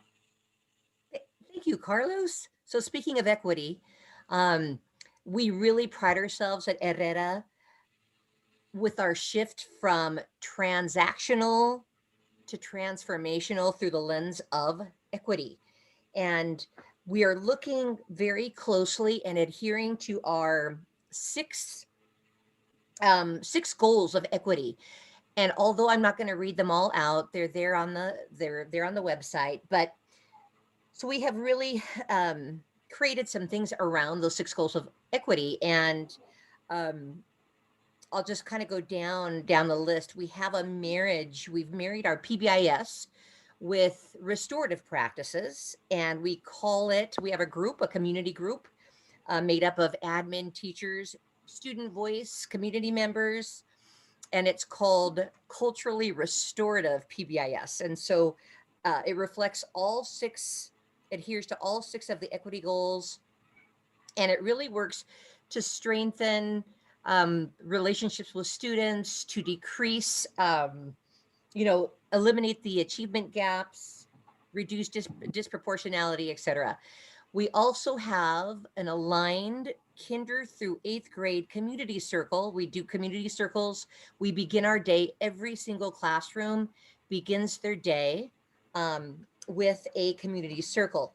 We also do community circles for our staff meetings. And so community circle reflects goals 3 and 5 of our equity pillars. We're also leading the way, as our mission states, towards mastery learning grading practices in the district. And that's also for greater equity and transparency. And that reflects all 6 goals of equity. We have growth folios, which is a form of portfolios, but we really like to accentuate the word growth because they encompass where our students have started and where they have grown. And so again, it's that alignment from K through 8, and our students, you need to come and visit us for our student-led conferences, the growth folios, just to hear these kids talk about themselves is very, very incredible. So also, and that reflects our growth folios, that reflects all six equity goals. So as Mr. Aradon also explained, our English learners participating in dual language with the objective that all students, so by 2028, all students are participating, just versus a select few. That also reflects all 6 of the equity goals. And last but not least, we do have a healing garden, and a healing garden is in place of, we don't have a suspension room at Herrera. We have a healing garden, and that's a place for staff, families, and community to reflect, re-engage, and remember, especially coming out of this pandemic. And that reflects goals 3 and 5 of equity. Thank you, Dr. Sotelo. And as you said it nicely, we're all about relationships. One of the changes that we made when we came last year is that we wanted our classrooms to be self-contained. We wanted our teachers to have relationships with their 23 students, 25 students, or 30 students, because we think that, that's a transformational approach, because that's one of the ways that we can definitely move forward. And because, we just want to become exceptional, and we want our students to have that particular attention from a dedicated teacher. So that's one of the big changes that we implemented last year, and I think that it has been well received by the teachers as well.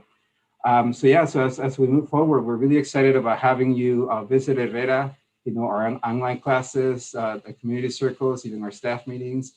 It will be more than happy to host you, or to do a tour as well if you like, to see what we're trying to accomplish with the help of all of our community. Today I had a parent coffee talk, and we have a really engaged community who love being at Herrera. And again, we service families, multi-generational families who have been there and who are still bringing their grandkids and their kids to our school because they believe in what we're doing. So at this point, thank you, Dr. Sotelo, and thank you, Governing Board, for giving us the opportunity to present what Herrera is all about. So we'll take any questions you may have. Thank you, Mr. Ardon, for your presentation, and Ms. Sotelo. Are there any questions or comments on the presentation?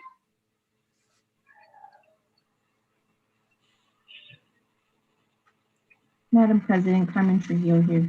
I just wanted to thank Principal Ardon for the great presentation, and that video was just darling. So I'm really moved as always when Herrera does a presentation, and I just wanted to give my heartfelt thanks to all that you guys are doing there with the music. So much appreciated. Thank you. Yeah, that video brought us all to tears. It was, yeah. This is Mr. Carrillo. I also want us to say thank you for presenting this. And for that video, it's always, for me, it's always, it's a proud moment, and it's an inspirational moment to see our cultura, our raíz, our traditions represented, especially in the educational institution, which has really been the case. So yeah, keep doing that. Keep, especially for the population. I grew up in South Phoenix on Central and Mojave, right across from Kenilworth. And so while I didn't go to Herrera or any of the schools there, again, I know what the community is like. I work in the community, and I know a program like this is definitely needed. Thank you. Thank you, Mr. Carrillo. This is Dr. Vink. Thank you so much for your presentation. Just a quick question, and I'm not sure whether it's for you or for Dr. Weeks, but are the culturally responsive PBIS practices that you're using and the grading practices, is that a district-wide thing or something specific to Herrera? Dr. Vink, if I could respond to that question. Thank you. And then Dr. Sotelo, Mr. Ardon, please add in. Culturally responsive teaching is a district-wide initiative. It has been since last school year. We do have the support of West Ed coaches. We have West Ed coaches working with each of our principals and IEISs to observe classrooms and provide feedback to teachers on culturally responsive teaching practices. Herrera has taken the lead with melting culturally responsive teaching and PBIS practices together. They've also taken the lead with the grading practices. So Dr. Sotelo actually shares Herrera's work, the Herrera HAT, the Herrera assessment team. She shares their work at a monthly LTM, a leadership team. Each month we focus on the grading practices, and we're learning from Herrera's journey. And Dr. Sotelo works very closely with our ASU prep in-kind services, our ASU prep partners. They are probably a year or 6 months ahead of us in their journey to mastery grading. So we appreciate all the work that Herrera is doing to lead those endeavors. Beautiful, thank you. Well said, Dr. McLaughlin, thank you. Yeah, and I, you know, out here I want to thank our teachers who are members of the HAT. You know, it's after a long day of teaching, they still come together with Dr. Sotelo and myself sometimes to talk about, you know, equitable grading, you know, theories and reading articles and see how we can improve. It's a passion project. Yep. Are there any additional questions or comments? Madam Chair, well, I guess we lost the slide, but if we still had the presentation up and we went back to slide 10, there is something on that list that the board could support the school with, and that is to allow us to conduct slide 10, Carlos. Yep, that's exactly right. That's something that we've been talking about for a long time. Herrera has attendance boundaries, and so that creates some limitations with district-wide transportation, creates within district open enrollment situations. Magnet and Shaw Montessori don't have attendance boundaries, and so that opens up enrollment opportunities for those campuses that this campus doesn't have. So to allow us to conduct an audit, a logistical audit, and and possibly remove the boundaries from Herrera, we'd still be limited to our own, Phoenix Elementary District boundaries, but Herrera would not necessarily have its own boundary within the school district. So that would be something that the board could support the school with in terms of opening up these opportunities to all the kids who reside within our attendance zone. And the way we do that is we take a look mostly at transportation. But yeah, that would be something that that the board could do rather quickly to support the campus as it continues to grow to be the best. It would enhance its competitive positioning too. So. Thank you, Dr. Wicks. I would love to talk about putting that on an agenda to discuss as a receive and discuss. Discuss that a little bit later. Otherwise, nice job, guys. You did really good work. Thank you so much. I did have a few questions. Again, thank you for taking the time to present to us today. Clearly, your data shows that families want to be at your school. You guys are doing something right. You guys are attracting families from outside of the boundaries. So my first question is, do you guys know how many of those families are coming to you guys for fine arts or dual language? Or is that not something that you guys survey at this time? Well, we can provide some qualitative data. So last spring, right before, I think it was the spring, Dr. Weeks, when we were asked to have forums with our community. So we did have our community forums, and I would probably say that the data that came out of, like, let's say about 50 families that came that day it was split. It was both. So they wanted, most of our families come because of the fine arts and also because of our dual language program. And enrollment data also shows that, our dual language enrollment and attendance is really consistent in terms of, the few students that we have lost in the last, I would say, couple of years have come from the non-dual language classroom, because we have been able to retain our dual language classrooms all along in the last, 3 to 4 years, I want to say. So I would probably say that it's both, but yes. Thank you. So I know ASA, the Arizona School for the Arts, is one of our greatest competitors. I don't know if there are others. How familiar are you with the differences between their offerings and what we're offering? I did a little bit of research before, just to, see why would somebody choose, if they see two fine arts programs, why is somebody going to choose ASA over Herrera? So what's your familiarity with the differences? I know. I'll let Dr. Sotelo answer this, because there was a little field trip that we took last year. So I know ASA very well. I have a lot of friends. I have an ex-student who's actually a teacher at ASA. And they have a very good program, but so does Herrera. And so I set up a meeting of sorts, with the teachers there, and just to connect and see what they had to offer. And I think our teachers were pleasantly surprised by even the setting. I mean, our buildings, we have a beautiful PAC, our Performing Arts Center. We have a beautiful space. We have the talent. Again, the talent is, we have unbridled talent with our fine arts, just as talented as ASA. What we don't have, however, and what Dr. Weeks and Mr. Ardon were talking about, was that the boundary, the parents, families being able to come to us. ASA has a prime location. They are right downtown on that, 3rd Street and McDowell area, that whole community area. Our location is a little bit more industrialized. So again, if you build it, they will come. So if we can open up those boundaries, we're very hopeful that we are a clear competitor for, and I don't like to use the word competitor, but it is what it is. But that we do have, because we have, I would say, much better offerings even than ASA. We just don't have that prime location right now. Mm-hmm. That makes sense. I was looking at their different sub offerings for music, for dance. Do we have the same offerings in terms of like ballet? We do have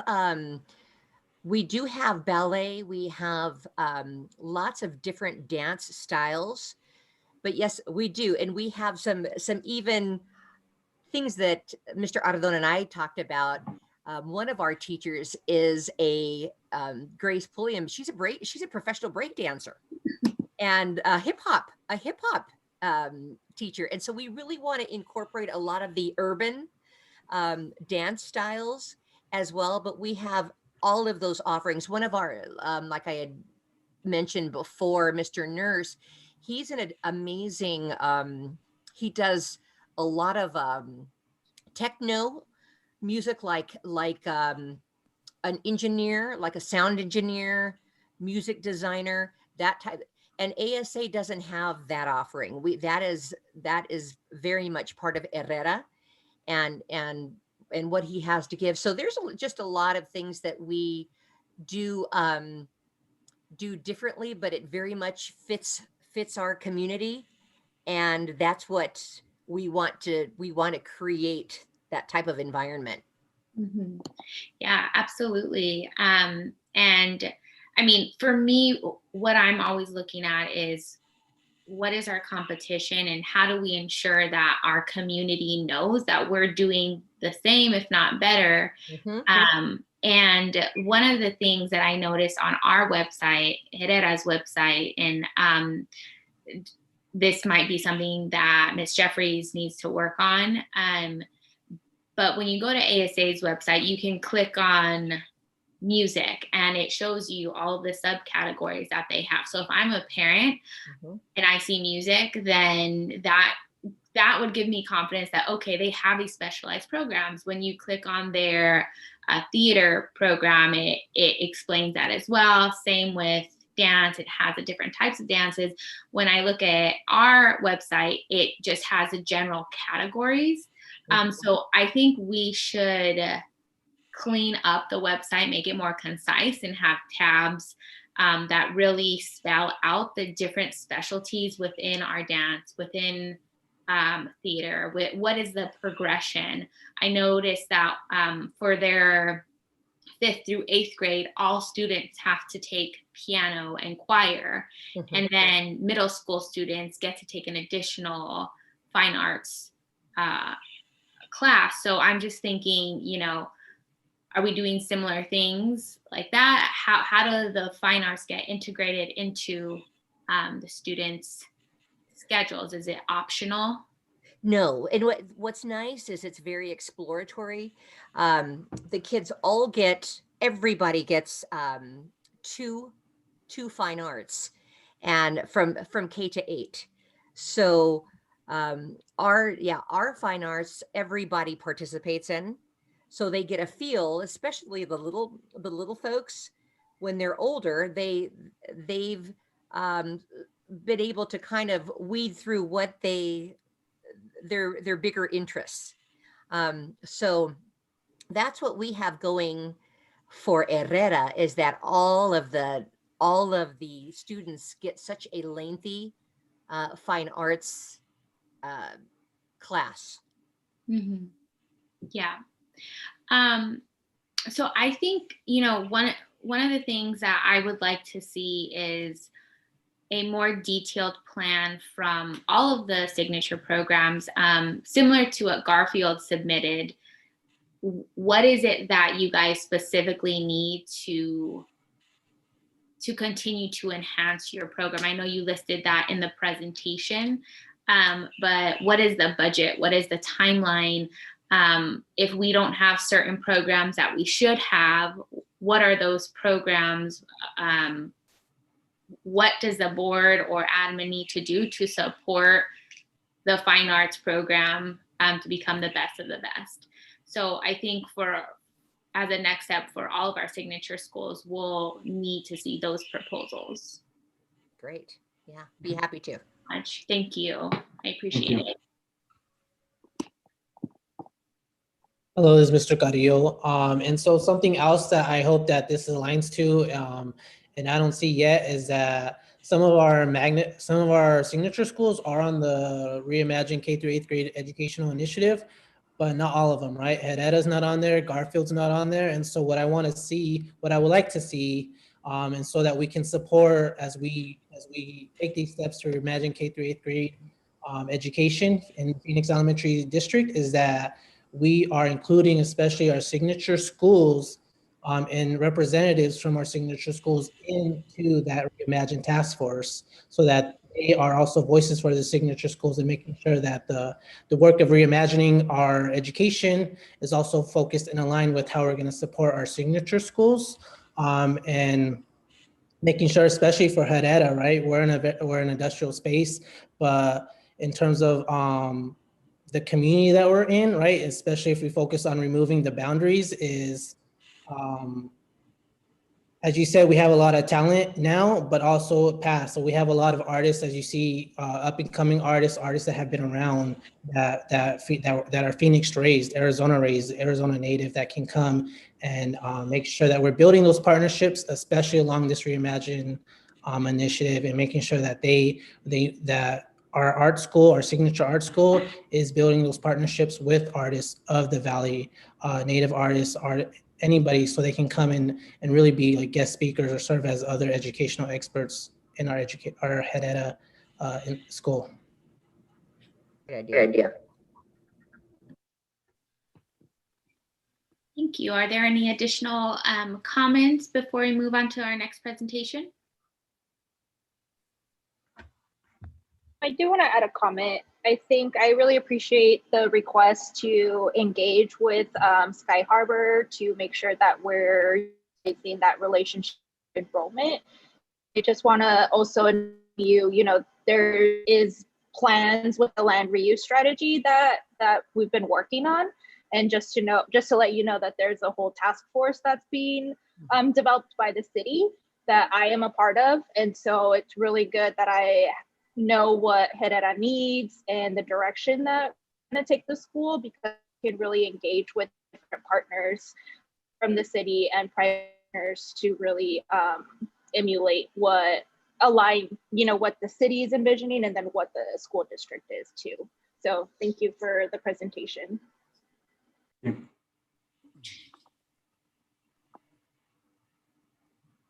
Thank you, Team Herrera. Dr. Diaz, governing board members, we will move on to Magnet Traditional School. Mr. Walker. Good evening, Madam President, governing board members, Dr. Weeks, Dr. McLaughlin, and community members. My name is Adrian Walker, and I'm the proud principal of Magnet Traditional School in Phoenix Elementary District Number 1. And tonight you'll hear a little bit about our college preparatory initiative. Tonight's presentation will be actually provided by two Magnet staff members who are currently teaching these advanced courses. Both gentlemen are currently also graduate students in completing their principal internship, and will shortly be graduating from Grand Canyon University with graduate degrees in educational leadership early this fall. It is an honor and privilege to introduce Mr. Christopher Davis, who teaches the advanced math class, and Mr. Joseph Giovino, who teaches the advanced English class. Both are amazing young men with amazing and limitless leadership potential. At the end of the presentation, I will do my best to answer any questions that you may have or provide any clarifying information. So without any further ado, I will turn it over to Mr. Christopher Davis and Mr. Joseph Giovino. Thank you, Mr. Walker. I'll be starting out for us. So like Mr. Walker said, my name is Joseph Giovino, and I teach the advanced English class at Phoenix Elementary School. So it may sound interesting that a middle school or a K through 8 school is a college preparatory program, but at Magnet Traditional School, we've always held the belief that student success is the only option. And for us, that success transcends academia and their studies. It also spills over into their social success as well. So we want to make sure that our program emphasizes excellence and preparedness in the elementary and middle school levels, and that extends into their high school and college careers as well. We also believe that working towards advanced proficiency levels will ensure that grade level performance is surpassed and that the futures of our alumni are bright. At Magnet, it's really important that we cultivate a tradition and culture of success. Thank you, Mr. Giovino. My name is Christopher Davis. I teach 7th and 8th grade math and ELA and Algebra 1-2 at Magnet Traditional School. So when we talk about striving for excellence, while grade level mastery should be the primary objective, it shouldn't be the ceiling. So a lot of kids will come in, and we're very direct in our middle school about this is what minimally proficient is. This is what partially is proficient and highly proficient. And I think that those kind of discussions need to be had, because before a child says, I want to be a doctor, I want to be a lawyer or an engineer or a teacher, it's important that they know the education that they're going to need for when they get to that step. So I know that we've done several projects at the end of the year that go into what exactly are you going to need for math and science and ELA and any other courses. We've had students ask, well, what if I want to do pre-med, but I want to go into study history as well? And they're shocked to know that you can actually do both at the same time.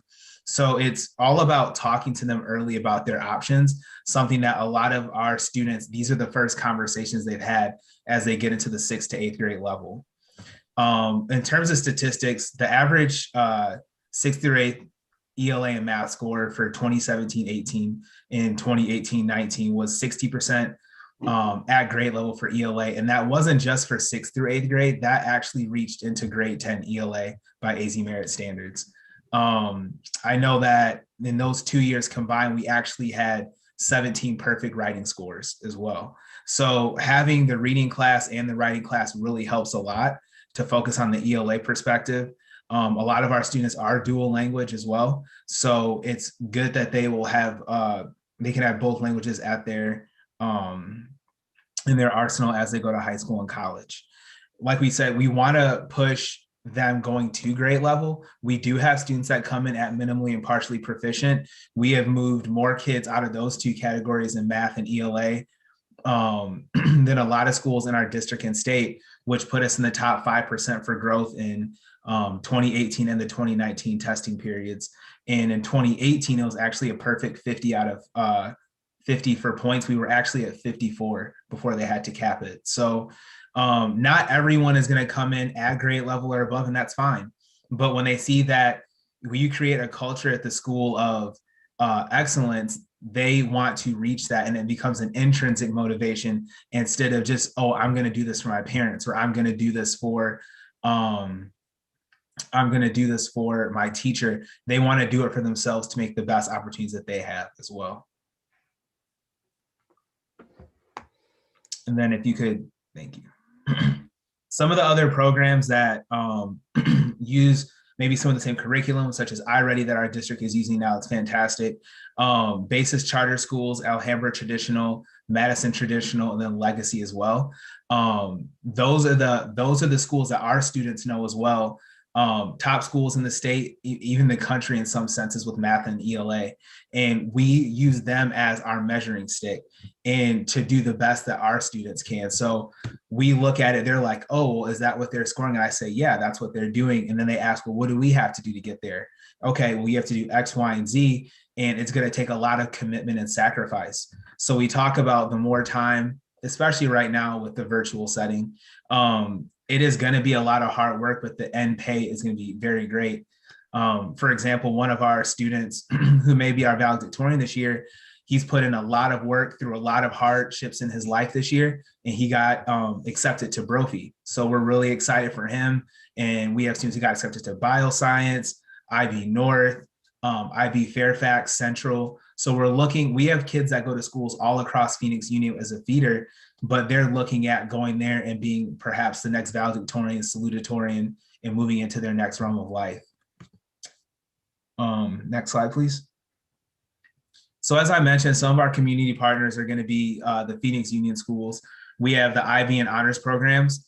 And just being very honest with you all, we have kids come back, and Mr. Giovino can attest to this, as freshmen and sophomores, and they are more than prepared for honors and IB classes. And they've said that they came back and thanked us for the work that they put in. And these aren't just highly proficient and proficient students. Sometimes, we say you might plant the seed, but might not see the flower bloom yet. So we might plant a seed in 7th, 8th grade for a kid who might not be at grade level, but by the time they get to high school, they are more than prepared for the rigor that they're going to have to go through, and they excel. So 2 years ago, I had the honor of teaching our first Algebra 1-2 class for the AZM2 Algebra 1. So in previous years, I had done the AQT. My first year at Magnet in 2017-18, 56% of our students passed the AQT who took it. In the 8th grade class, average highly proficient on AZ Merit. In 2019, the 8th grade class, again, average highly proficient. And for the AZ Merit test, we had a 95% pass rate, and that class also averaged highly proficient as well. A lot of our students were very happy about it, very excited. They said, you know, they come in, they're really nervous, and to see them take the test and just exuberate the confidence that they did was something that I can't even describe. And then when the numbers came in and they saw they did better than basis, that was something that really, you know, just kind of blew all of us away. We knew they did well. I had no idea that they had performed like that. So for us to see them do as well as they did, and Mr. Giavino right now has a grade 10 ELA class, our students are learning leaps and bounds above, and they're really putting in the work themselves, even in a time of distress that we're in. And then I think there's a video, if you click on the link. Oh, the Magnet Traditional School. Oh, yeah.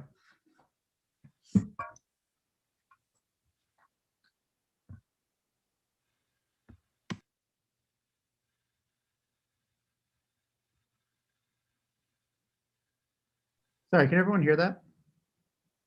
No.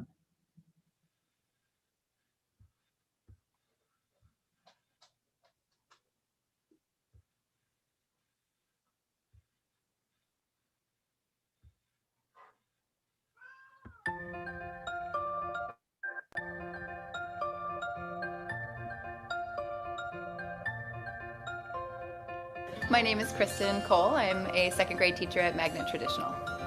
One of the things a parent might look for their child is a school where they feel confident about the educators. And this is a school where you will find practiced and seasoned educators who want to teach for the children.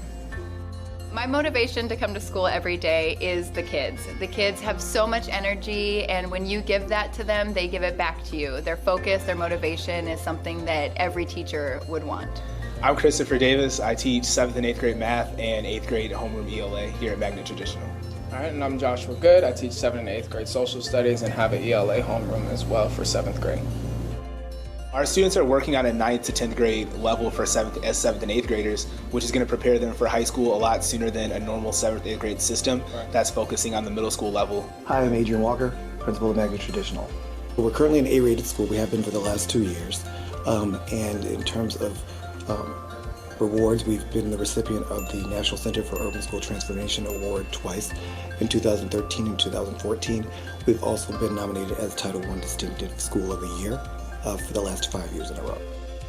So when we put our students in the top 1% in the state for classes like algebra, or we're in the top 5% as a school for ELA and math, that's to give them a future opportunity for maybe to go out of state for college, or maybe to go to different study different abroad programs. Like we have kids going to schools all across the valley that are accepted on a first status basis. So that's what we are working towards building here. We also make sure that the students know exactly where they're at and where they have to grow. And when they do grow, we celebrate that and show them, look, this is where you're at. But after we celebrate, we also are like, all right, we got to get to the next step and keep on moving and chugging along and continue that learning. I would put any of my classes against any classes in Arizona or the country in terms of being prepared and ready to learn. There's a will to learn here, and I love that about Magnet. So for a global mindset, it's important to start at a young age because we want them to be first become aware of the different cultures and places around the world so that they can become global leaders later on in life. We actually do something that the kids love in my classroom, which is to say hello in different languages every day. This is creating that mindset that they become aware of different cultures and languages and promote them to become models for that. So we are teachers that truly care about your students and we want to be there for them 100%. Definitely want you guys to come and check us out so you can actually see the support that we'd be able to give your child. You should come to Magnet because it's a great place for students to learn and for students to feel accepted and safe. Come on out and check out Magnet Traditional today.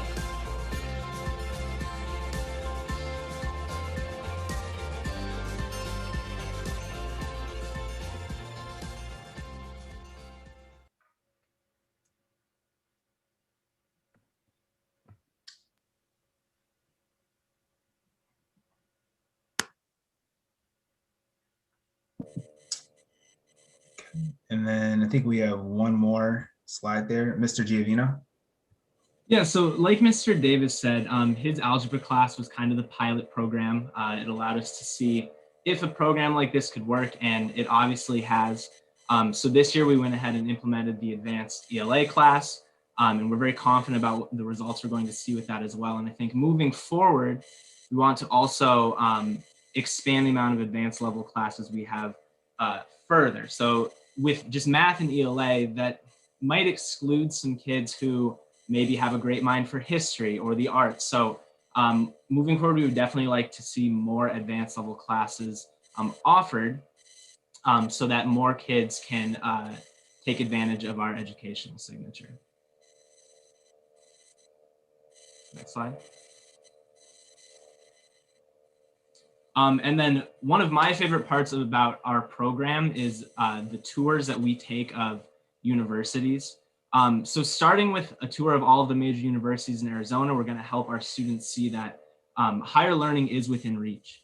Okay, it isn't some distant, far off goal that isn't really palpable for them. It's something that they can see and appreciate. And I know when I took my robotics club to the state competition at ASU, and having gone to ASU, I was able to walk the kids through campus and tell them all about my experiences there. And they were so excited to see that opportunity and the potential for that opportunity was so close and so achievable. And then going beyond that, we would also like to take tours of universities in nearby states like California, so that we can really show our students that they can achieve greatness beyond the confines of their own backyards.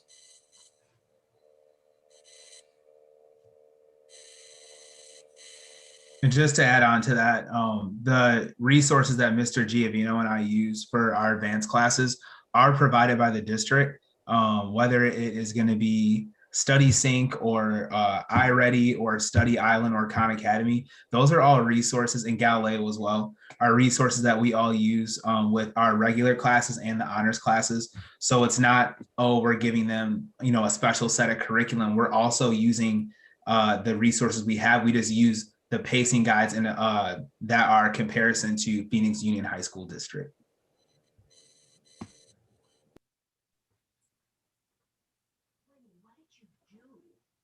Are there any questions for me or for them? Because they could probably answer them better.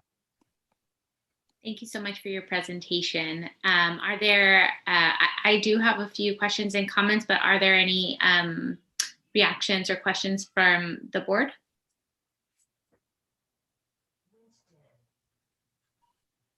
This is Dr. Vink. Can you just tell me a little bit more about your student population? Are they mostly from out of district, in your neighborhood? So I don't, maybe demographics. Go ahead. So I don't necessarily have the actual numbers, but I know that approximately 65% of our students are from outside Phoenix Elementary District boundaries. So we have a lot of kids that are predominantly coming from the West Valley. So a lot from the Isaac District, quite a few from Cartwright, Pendergast, so quite a few out west for sure. And then in terms of actually in-district students, because they're all open enrollment, they could probably be in the boundaries of Kenilworth or Lowell or Emerson or any of those schools, and then they just would be transported to us via district transportation. But I don't have the exact numbers. I can get them to you. Thank you. Is 65% Dr. McLaughlin, that's higher than most of our schools, that sounds like?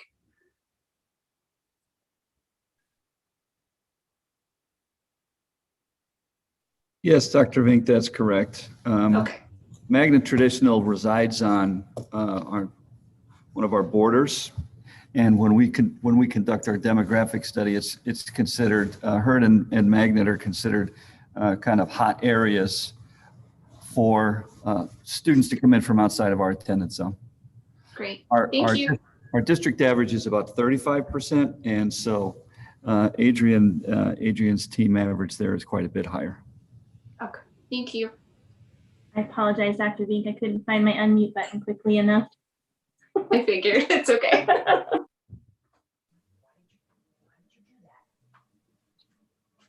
Are there any additional questions or comments? Yes, Madam President, and I might put it with Mr. Giovino or Mr. Walker, but I just wondered who's primarily responsible for creating these partnerships. Is that something that the principal goes out and do, or is there like a team? Do you guys meet regularly to do that? Well, I think that I work closely with the middle school team in general because they're actually the ones who actually came up with the idea to start providing these advanced courses for the students.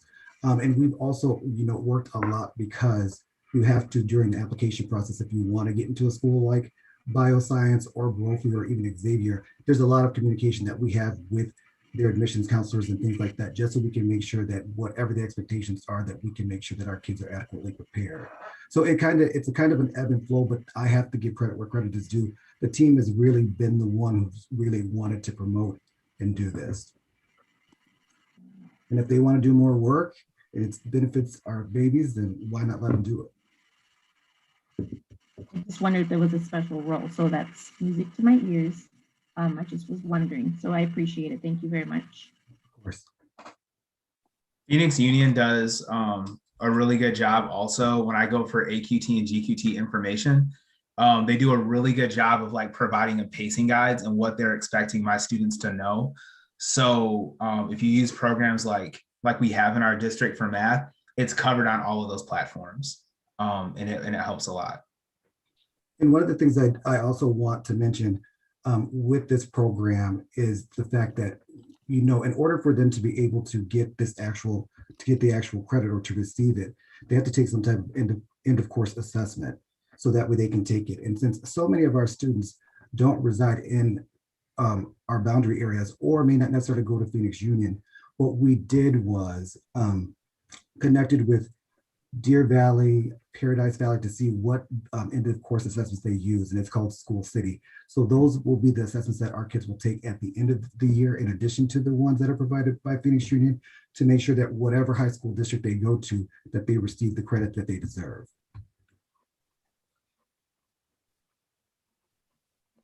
Thank you very much for the explanation. Sure.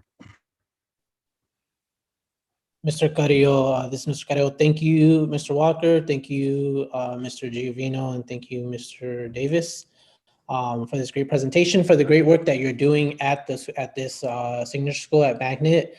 And then just as we've seen with other signature schools is in this area, especially, what kind of support do you feel like is needed from the board that would help the work that you're already doing and augment the relationships with your students, with the community?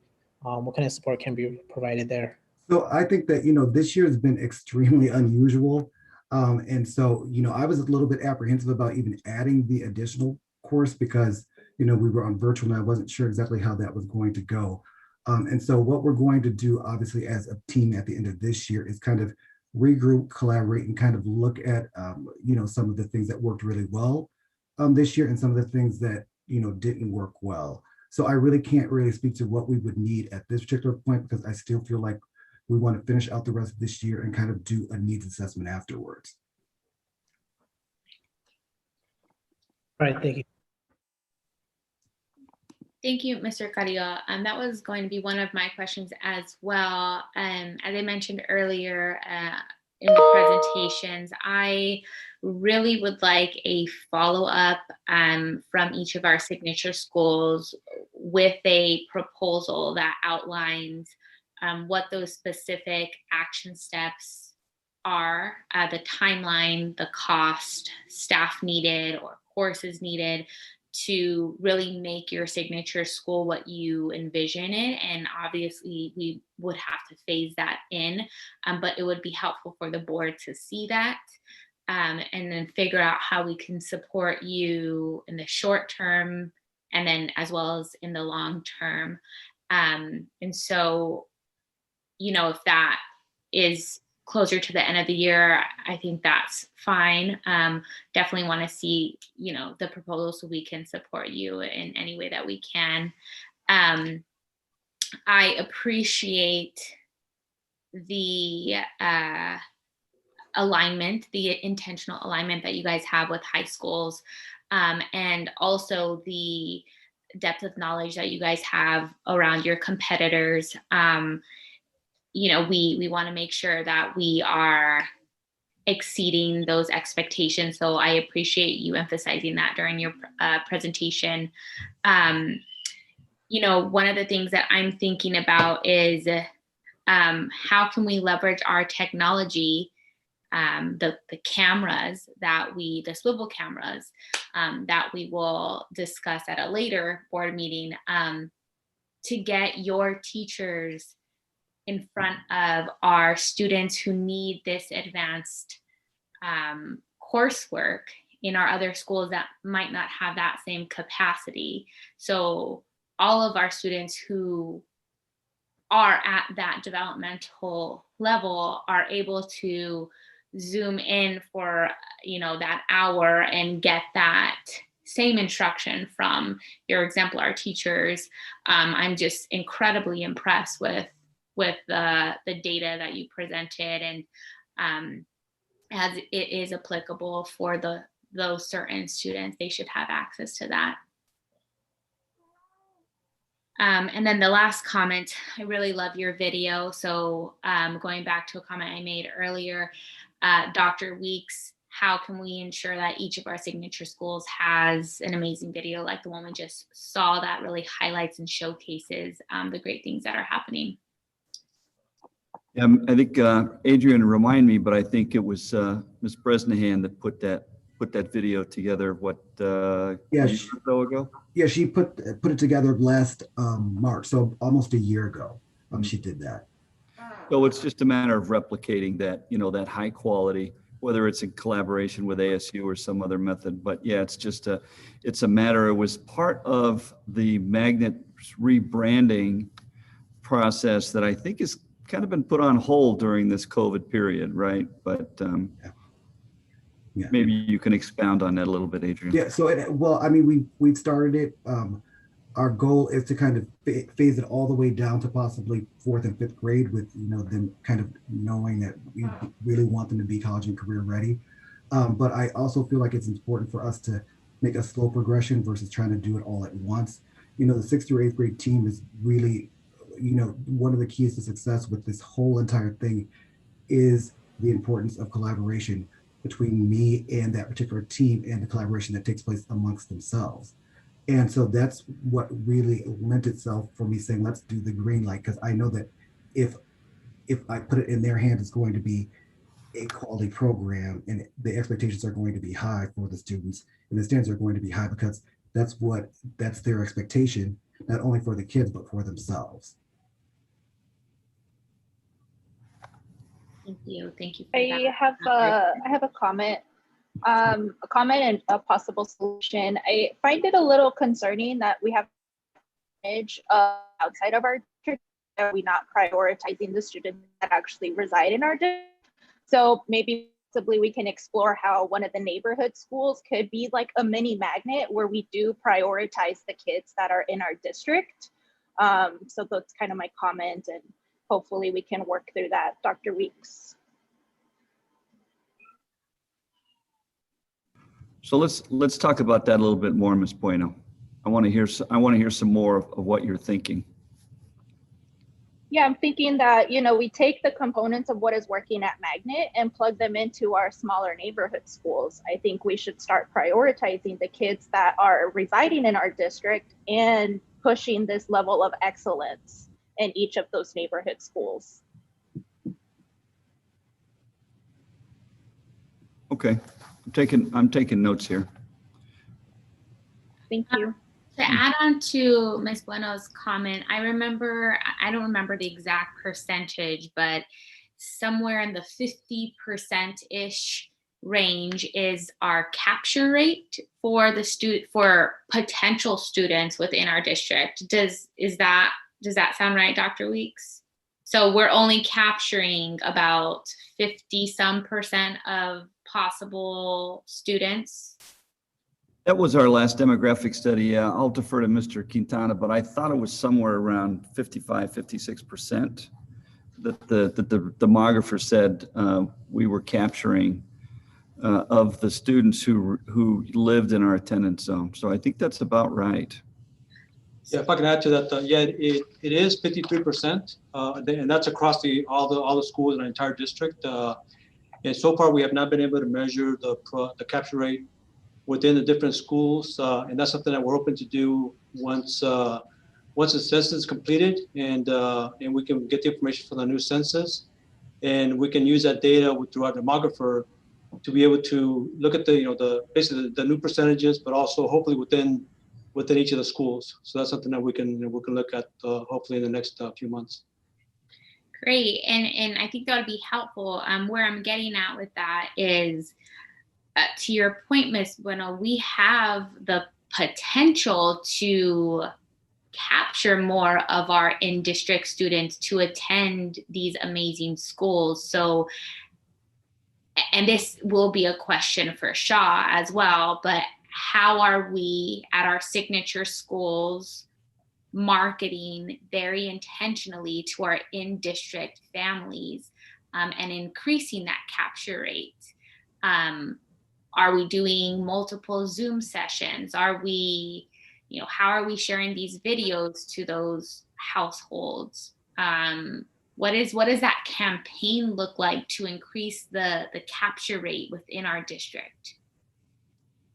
It's great that we have people coming in from around the county, and we should continue to do that. But we absolutely need to increase our capture rate. Dr. Diaz, you bring up a good point. One of the things that we might consider doing is to work with a professional marketing firm to ask that very question in a very intentional and purposeful way. So, for example, Mr. Walker, you have 60% of your student population, roughly, right? Roughly 60% of your student population that comes in from outside of our attendance zone. It would be nice to know why, with a consistent A campus, why folks within our own attendance boundary are choosing another campus. Why is that? I think we need to be very intentional, and we probably need to get some help with asking those types of questions. Because as you've seen tonight, we've got outstanding signature programs, and we're not done yet. And we've got a couple of other principals who are on deck who may not be at the complete signature stage, but they're well on their way. And so what is it, right? Why is it? Is it, and so I'm not even going to guess without making the recommendation that we should ask this question professionally. Mm-hmm. Yeah, absolutely. And, the sooner we can get to that, the better. Carmen Trujillo here. I want to be less confused about this boundaries.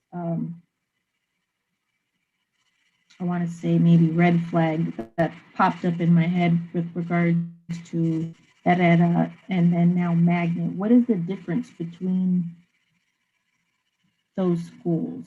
Hearing that we do have, I guess, some exceptions going on for a few schools, and then. No, I can explain it, Ms. Trujillo. It's every school district has its own attendance area. So Phoenix Elementary is made up of about 16 square miles. And we reside, in the urban core. And if you, somewhere around here, I got a map that says, what our boundaries are.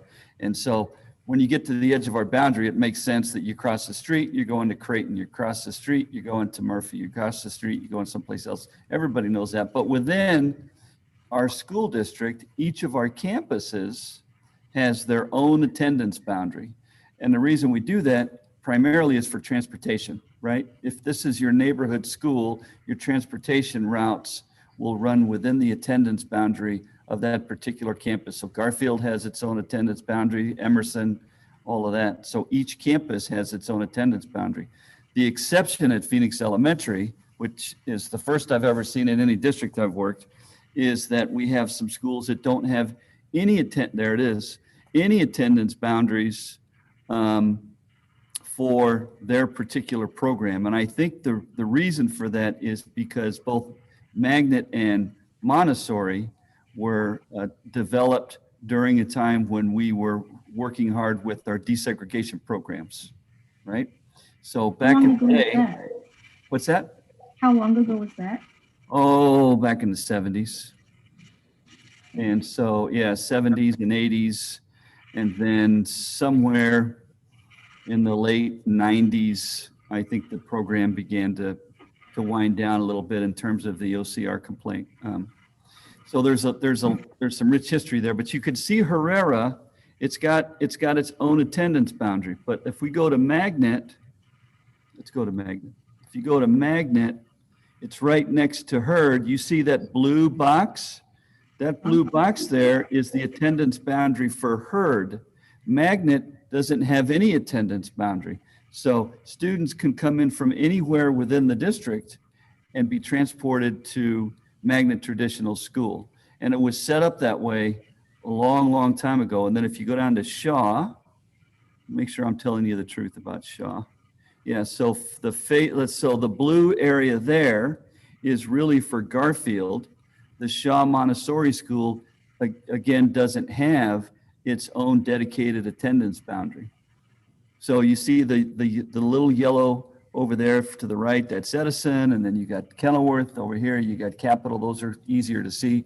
You got Bethune, Bethune's got a huge green boundary area, and Lowell there is just a little strip. So each campus has its own attendance area. And so that's what we're talking about, taking Herrera and making it more like Shaw and Magnet. So we basically get rid of the attendance area here for Herrera and make it accessible to every campus or every part of our district attendance boundary. So the outside boundaries you can see here kind of at the edge, at the very bottom, you can see where our district attendance boundaries and another school districts would begin when we move away from the color and into the white. And so that's kind of how that works. And so when you do that, though, you got to take a look at it because it could be very expensive in terms of transportation. So you need to make sure when we do these things, we have to think these things through. But it would provide Herrera with that competitive edge. And it is a signature just like Magnet and Shaw. So there is an argument to be had that they should be afforded the same opportunity to draw students from all over the district. And then to Dr. Diaz's point, maybe if we did that, right, provided some additional transportation services, maybe we would increase enrollment to our signature schools like Herrera. That's just an idea. It's an idea that I've had for a long time and one that I would like to have more conversation with the board about. Because it seems just like it's hitting me over the head. I being an out of district enrollment parent my entire life because my job moves everywhere. I can see that this is a problem, and luckily I've taken my kids to Madison, to Washington, to Encanto, and Phoenix L, and I haven't encountered this problem. So it's just really mind-boggling to me that some schools have these boundaries and some don't. And if we can change it for one, why don't we change it for all of them? And really look at that. I do understand it's going to be an expense, but it seems like a really great expense. The same. Yeah, every school district, Ms. Trujillo, has set up the same way we are. If you go to Madison School District, they've got each school campus has its own attendance boundaries, just like we do. When Mr. Quintana does his capacity study with his partners, I suspect that he'll come back to say the recommendation will be to move these attendance boundaries because they've been in the same place for a long time. When we do that, there's all kinds of legal compliance and community, meetings that we have to have in order to make this work. And some of that stuff you're familiar with because we've talked about this before. But engaging the community, moving attendance boundaries, and then making sure that logistically we can support the campus, when we make these changes, specifically in the areas of transportation, primarily. Phoenix Elementary is a relatively small district in terms of square miles. But we do have some, transportation challenges in just terms of traffic that we have to address. Number of buses. So there's a lot to talk about here, but I think if we're talking about big ideas and big change, this is definitely something that should be on the list. Regard to equity across the district and making our schools accessible as much as possible. So thank you. Now, I don't want to mislead you, Mr. Heel. I don't want you going away thinking that if you live in the Lowell attendance boundary that you can't go to Dunbar. That's not the case. What you would do then is you would open enroll your child. If you reside in Lowell and you wanted to go to Dunbar, you would open enroll your child and you go to Dunbar and you say, I live in the Lowell attendance boundary, but I want to go to Dunbar School, and Dunbar would say, sure, come on over. That happens all the time. They have the space. I actually went through that process getting my daughter into Kenilworth. So again, having gone through the process and I'm learning more about that process now, hearing about these presentations and really kind of picturing what it looks like to try to attend this school. So I'm just trying to wrap my head all the way around it. So I do understand how that part of the process works. And I really was concerned as to why the attendance boundaries are different for some schools. So we cleared that up, and I do look forward to having this conversation move forward. Thank you, Dr. Weeks, for pointing out rethinking our boundaries, because I think what we can also evaluate is like our transportation costs. Like, for example, I was always confused as to, like, in my neighborhood, I live in Capitol, 15th Ave is the border for Kenilworth, when it's just so much more convenient for those families on the east side of 15th Ave to go to Capitol. So I think we could just start really looking on evaluating, how are we manage those costs of, if we take students away from Kenilworth and they're in Capitol, like, we're saving because we're not transporting them all the way to Kenilworth. So I'm really glad you're bringing up this conversation, because it's something that I've had in mind. Yeah, I would say, Ms. Bueno, that the city has outgrown our attendance boundaries. And so under the pathways to success, looking at capacity, not only the capacity of the campus itself, but the community that makes up that campus. And so what does it mean really in 2021? To Mr. Heel's point, what does it mean really in 2021 to have these neighborhood boundaries, and what value, do they really have? So there is value there, and we just need to make sure that when we move these boundaries around and things like that, that we have a very thorough and well thought out process. And it's going to take a little time, but it's certainly worth investing the time as we reimagine the district. Dr. Weeks, so I have a clarifying question. So if a student at Bethune, within the Bethune boundaries, for instance, wanted to attend Magnet, at this point in time, would they be able to take a Phoenix Al bus and head to Magnet? 100%, because we have quite a few students that come from the Bethune area. And that's probably a lot of the reason why we start the earliest, because the district is transporting people from all the other school boundary sites. So absolutely.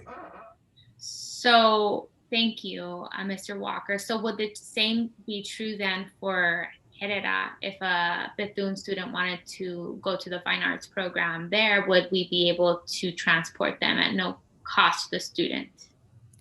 They would if we adjusted the attendance boundary, like, and matched it to what Magnet's got, you know, this completely open enrolled attendance.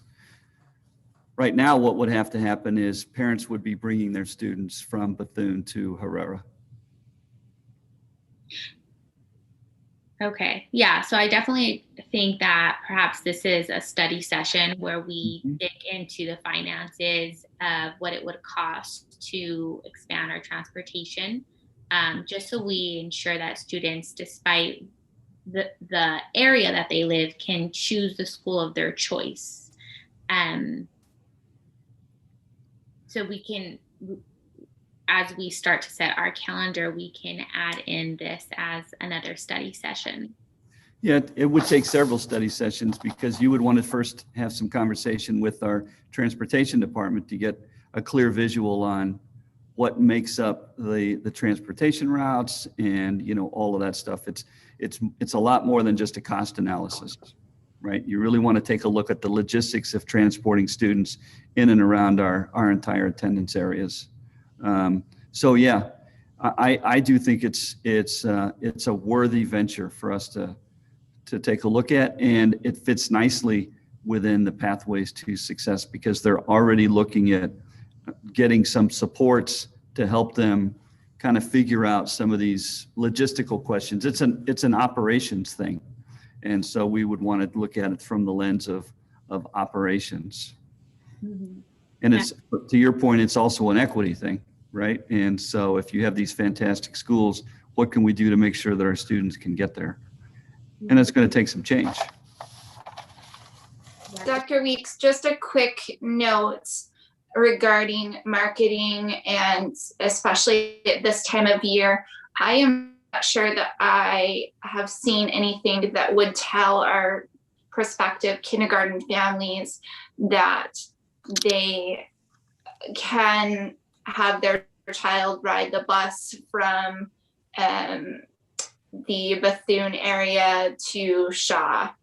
And I know that when I was looking for a school for my son, I did not actually know that he could ride the bus from my Coronado neighborhood to Magnet Traditional. So I do also know that sometimes there's a tendency, whether intentional or not, to not market things that cost us extra money, but that may be something to look into.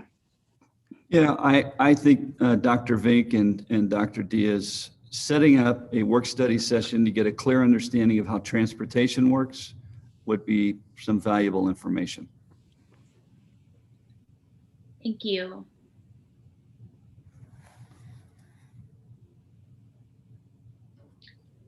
Are there any other questions or comments at this time?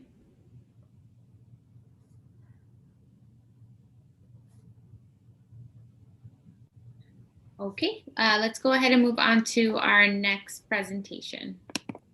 Thank you, Dr. Diaz, governing board members, cabinet community members. It's my pleasure to introduce Ms. Susan Engdahl, our principal of Shaw. Thank you, Dr. McLaughlin. Good evening, Madam President, members of the board, Dr. Weeks, cabinet, and community. I'm assisted here tonight by Jennifer Collier, not Faith North, Shaw's IEIS. So I'm grateful to be here and to be able to share our program. So what is Montessori? That's a question that I'm often asked, and so I'm going to give you some guiding principles for what Montessori is. Montessori was developed by Dr. Montessori 114 years ago. She was the first Italian female doctor, and she wanted to observe children and find out what their innate tendencies and natural human development was. So she developed her first school in San Lorenzo, began her studies prior, and finished her studies there. She served the children, as she called it, in the slums of Rome, and quickly became renowned in Europe for her very unusual progressive schools. There's a high quality learning environment, in the Montessori classrooms. There are 10 foundational principles that speak a little bit to the enhancements that I heard the board speaking to tonight that really need to be adhered to have a high fidelity Montessori program. The first one is the support of experiential learning. Everything in a Montessori environment is designed to be touched and used by the child. So they're full of specially designed apparatus and manipulatives, and they are multisensory. And children, Dr. Montessori believed that children learn through movement and those experiences. So our classrooms are definitely movement-based. The second principle is mixed age classrooms. So the Montessori classrooms with high fidelity, you will find a 3 to 6-year-old classroom, which is our primary classroom. You'll find a 6 to 9-year-old classroom, which is our lower elementary. You'll find a 9 to 12-year-old classroom, which is our upper elementary, and then our adolescents joined together in 7th and 8th grade. There is not a leaf that can be plucked off the best practices tree that does not find its roots back to Montessori. So peer learning is a huge part of that. And the reason for the multi-age classrooms is that we know that children learn very, very well from one another. So this allows the young learner to learn from the older children and for the older children to be able to practice their skills. It also allows children and teachers to stay together for a 3-year cycle. So children and their teachers become very intimate and the learning is enhanced by that. The third principle is uninterrupted work cycles. So Montessori has long blocks of time in which the children can engage very deeply with materials and move into concentration and flow. So in the morning, we have 3 hours that are uninterrupted. And in the afternoon, we have 2 hours for those work cycles.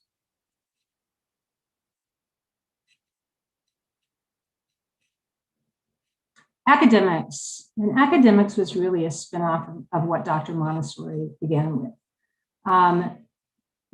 But it is a solid, sophisticated educational. All of the classrooms, of course, support math, language, social studies, science, practical life, and multisensory education. Those are particularly prevalent in the primary classroom. In the elementary years, the children are moving into a more cosmic approach to education. They are trying on a new hat every day. Who am I? What do I bring? What am I going to do? Who are the people that have come before me? What did they bring and what did they do? So the cosmic piece in elementary and middle school really gives a foundational sense of perspective that everything in the universe is connected. And then the adolescent program is really a beautiful jewel in the crown of Montessori, and it plays heavily into the sensitivities of that adolescent child, working heavily in social justice, belonging to community, personal dignity. It's very challenged, and the curriculum is varied. The role of the teacher. Oftentimes you'll hear a Montessori teacher called a guide. She is the guide to the environment rather than the teacher of the environment. And her job is to observe the children, find out where they are, and be guided by those observations through the Montessori curriculum. In the primary, you'll find the teachers working one-to-one or in very, very small groups. In the elementary classrooms, in the middle school classrooms, when peers become very important to our children, you begin to see small groups and large group work.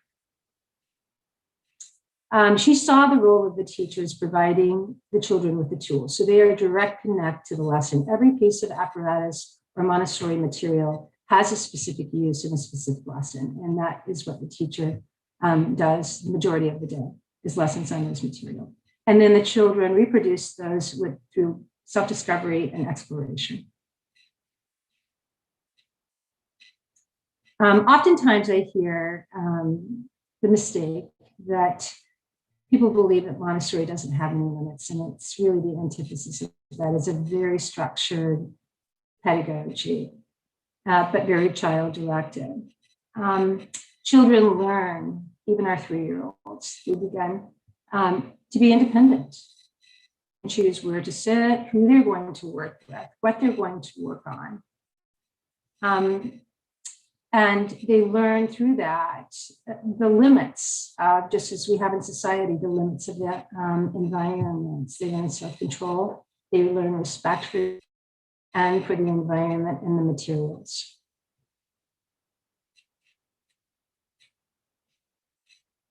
Educating the whole child is something that she phrased in her work. And this is a very beautiful part of Montessori. It's a very holistic approach. And it really does honor everything the child comes to our doorstep with: physical, spiritual, social, mental, and emotional. And there's a lot of work that goes on in the classroom. All of the work is designed to appreciate each of these developmental areas. And as the last line says, all of them are equally important, not just the academics. Individualized curriculum. I'd like to say that each child at Shaw Montessori or any Montessori school has an IEP. And they do. We have 26 different children or 35 different children that all have a very different learning level and different capabilities. And so the teacher, again, through that observational piece that we were talking about earlier, can find out what those specific needs are and what those specific levels are and work independently with those children on those skills as they pass through that. This is really possible because there's so much independence and there's so much independent work in a Montessori classroom. As a former traditional teacher, it's an impossibility to be giving individualized lessons, but in the Montessori environment with the 3-year span and with the independence, it really does lend itself nicely to that. The prepared environment is really the cornerstone of Montessori. It's the first thing she did. And the prepared environment is a very beautiful classroom. Usually it's very muted with beautiful shelves. The Montessori materials in and of themselves are incredibly beautiful. And so everything has a special spot. Everything is kept in working order, and everything is removed from its place and put back in its place after it's finished. The children take a great deal of pride and ownership in the environments and the materials, and they really are the caretakers of the environment. Because the classrooms are oftentimes fairly minimal in concentration, it's not a busy place. It's busy with activity and it's busy with child energy, but not with the physical decoration in the classroom. And as I mentioned, it's very, very carefully organized. Peace education. Dr. Montessori lived in a time where there's a lot of upheaval in the world. She was also nominated for the Nobel Peace Prize during her time. So peace education runs through everything in Montessori. But some of the more specific ways are with the young child, grace and courtesy, learning how to pull out a chair for someone or apologize or ask to be a friend or offer help. In the elementary and that cosmic education piece, the kids are learning interdependence and the connectedness of everything, which is a huge part of the peace education there, as well as the adolescent program. And we also use restorative justice practices. Our competitors, we have a couple of charter schools in our area that are large. One would be Khalsa and one would be Villa. Also other private Montessori schools, but what we find mostly when children leave Shaw Montessori is they're returning to their home schools. So they're leaving the center of the city for some reason or another. What makes us unique? Phoenix Elementary is a proud owner of a free urban Montessori school. Is the only one in the state of Arizona that is actually free from 3 years old to 8th grade. They have beautiful, well-developed outdoors environments for the children to work in, and the Public transit is just right outside our front door. We have a light rail and we have the city buses. So the children get to get all of that learning outside of the four walls very, very quickly.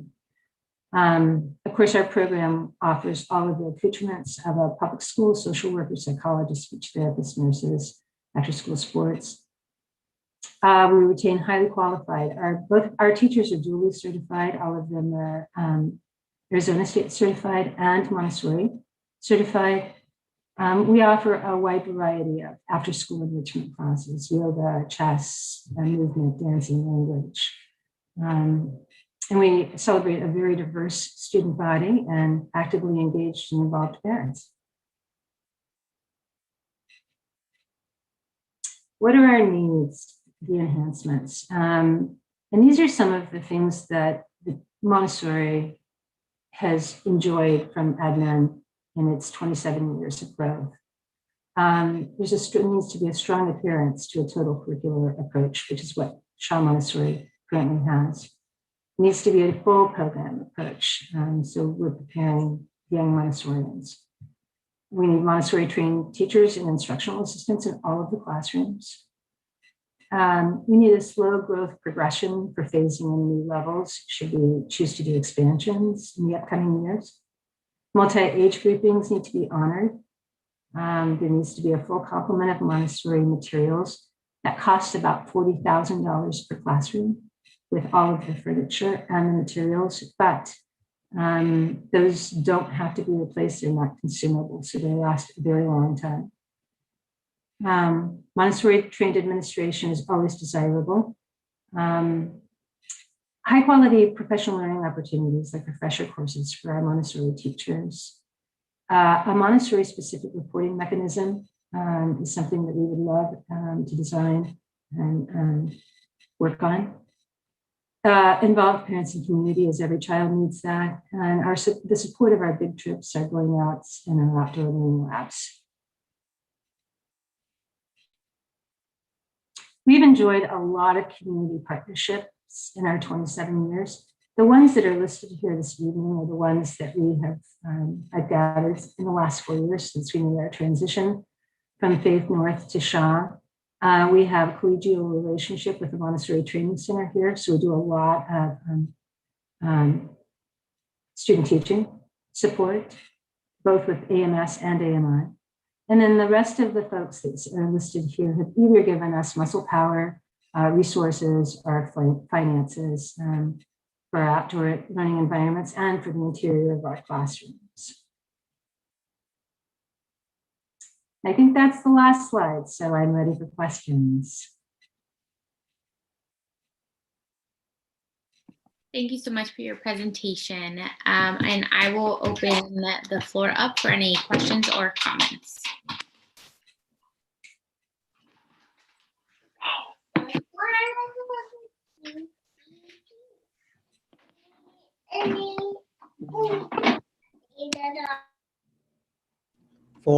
I just have an initial question. Thank you for your presentation, Principal Ingdal. Did I pronounce it right, Ingdal? You did, thank you. Thank you. So in terms of the population that we serve, and again, it's just, I'll ask this first. So Montessori, is that an open district, an open boundary too? So people outside of the boundary can come into and enroll into Montessori? Yeah. What is the, and I'm using the terms I heard earlier, what is the capture rate for the students that we serve that are in the Phoenix Elementary District? Well, I don't have those exactly. I would imagine it very closely mirrors Magnet Traditional School, probably 65% open enrollment. Really? Okay. Because I know that in terms of being something that makes it unique, and I live right across from Montessori and Faith North on the south side of what would be Washington, Jefferson. But so I use the light rail a lot. My partner uses light rail a lot. So I want to just make sure that that light rail, if it's unique, that we're using that as a way of marketing too, but that we're also capturing the population that uses the light rail services that could mostly benefit from a Montessori education that is usually pretty a hefty price, right? A hefty price. for free. Thank you. Thank you. So I have two questions, comments. So we've kind of talked about this before, but so I'm a huge fan of Montessori. I absolutely love it. I know my son would benefit from it. So I'm a big believer in Montessori, and I want to see and understand what our plan is for increasing the capture rate of our in-district families, because I do know that even the demographic makeup of Shaw is significantly different than the makeup of our district, where, you know, the majority of our students are students of color. That is not the case at Shaw. And so it's very clear that we have room to grow in increasing the population of our in-district families that can take this opportunity. My concern is that our in-district families may not know this opportunity exists, or perhaps don't understand what the benefits of Montessori are. And so as we think about how we increase that capture rate, I want to know what are our methods of communicating this opportunity to our in-district families, and how are we going to make sure they understand what makes Montessori so unique? You know, is there a video we can share? Are we doing multiple Zoom sessions? Is it in English and in Spanish? When I called the school, there was only one opportunity that I was told where I could learn about admissions for preschool. That was in January. That's not going to work for our parents if there's only one opportunity. So I think there just needs to be equity in how we're sharing this opportunity with our in-district families. So a couple of things that I'll share with you that are going on now is Linda Jeffries is just putting the finishing touches on a postcard that will be mailed to 36,000 families in Phoenix Elementary, advertising our 3-year-old program and the fact that we are taking waitlist applications at this point. And then on March the 18th, typically in January, we do a school open house where we invite the community to come and we do a prospective parent meeting that explains all of the things that you've asked Dr. Diaz this evening. So since we can't do that, we are having a Zoom call on the 18th, 2 Zoom meetings on the 18th of March, one at 10 a.m. and one at 5:30. I will have a translator with me, and we will be recording those and putting them on the website for additional information regarding that. And how will our in-district families know that the opportunity is these Zoom sessions are happening? I don't know. Yes, that is Title to the C. You know, I know a lot of this is word of mouth, but no disrespect to any of our families that are currently attending Shaw. Every student there is valuable, but word of mouth continues to exclude our in-district family, our in-district students and families. So I don't think that we should be leaving it just up to word of mouth. So those cards that are going out also tell families that this prospective parent meeting is coming up and to call for the Zoom link. And so that's the way we're getting out the prospective parent meeting that's coming up, Dr. Diaz, in March. And I hope that was the answer to your question. Can we do more? Absolutely. I believe we can do more, but this is what we have planned coming up in the next 2 or 3 weeks. Thank you. Yeah, I think that's definitely a great start. I definitely think we should be leveraging our social media for all of our great programs. So yeah, I'd love to see a follow-up with more in-depth information with just how we're increasing, again, our capture rates for in-district students for both Magnet and for Shaw. And then the last thing I'll add, like I mentioned to the other principals, is really for us to best help support the needs of your schools. Sometime before the end of the school year, I'd love to see a proposal with just a breakdown of the cost, what these phased in timelines look like. That would be ideal and manageable, those types of things. Thank you. Those are all my comments and questions at this time. Are there any additional? This is Dr. Bink. Are the 36,000 postcards specific to Shaw that are being sent out? Was that my understanding, Ms. Singdale? This particular postcard is. I don't know if there are other postcards going out for other district preschools. Okay. Dr. Weeks, do you know whether that's typical, whether there are mailers, or why one would just be going out for Shaw? I think Ms. Jeffries is developing one for Faith North as well. And so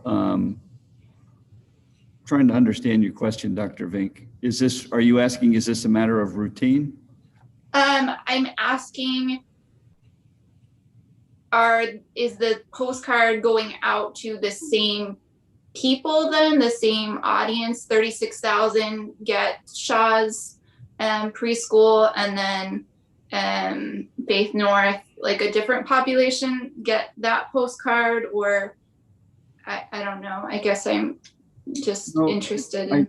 I'm trying to, and I don't see Ms. Jeffries on the phone, but I think what she did was she found a mailing company that collected all the addresses of the families with school-age children who lived in our attendance zone. Well, actually, we have less than 36,000 kids that live in our attendance zone.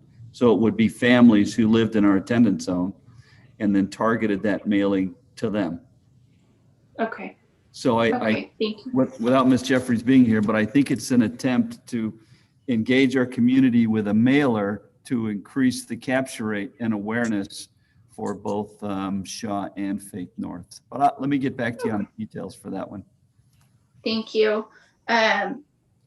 So I do appreciate, Ms. Singdale, your presentation, and I know that Shaw does some amazing work.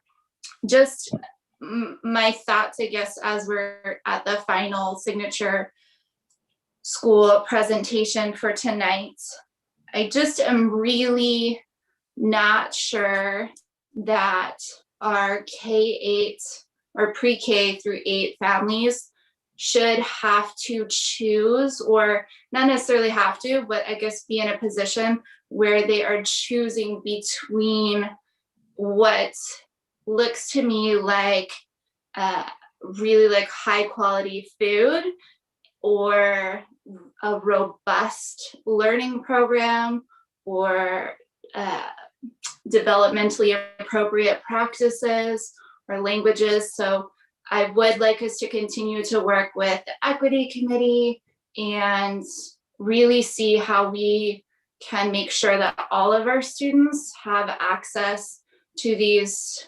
amazing opportunities. And maybe, you know, if that's using the cameras like Dr. Diaz suggested, so that more students from other campuses can engage in some of these opportunities that happen, or ensuring our marketing is on point, or more collaboration with the sites. I know that our teachers are collaborating, but the sites as a whole, to make sure that some of these amazing practices that are good for all of our students are available to them.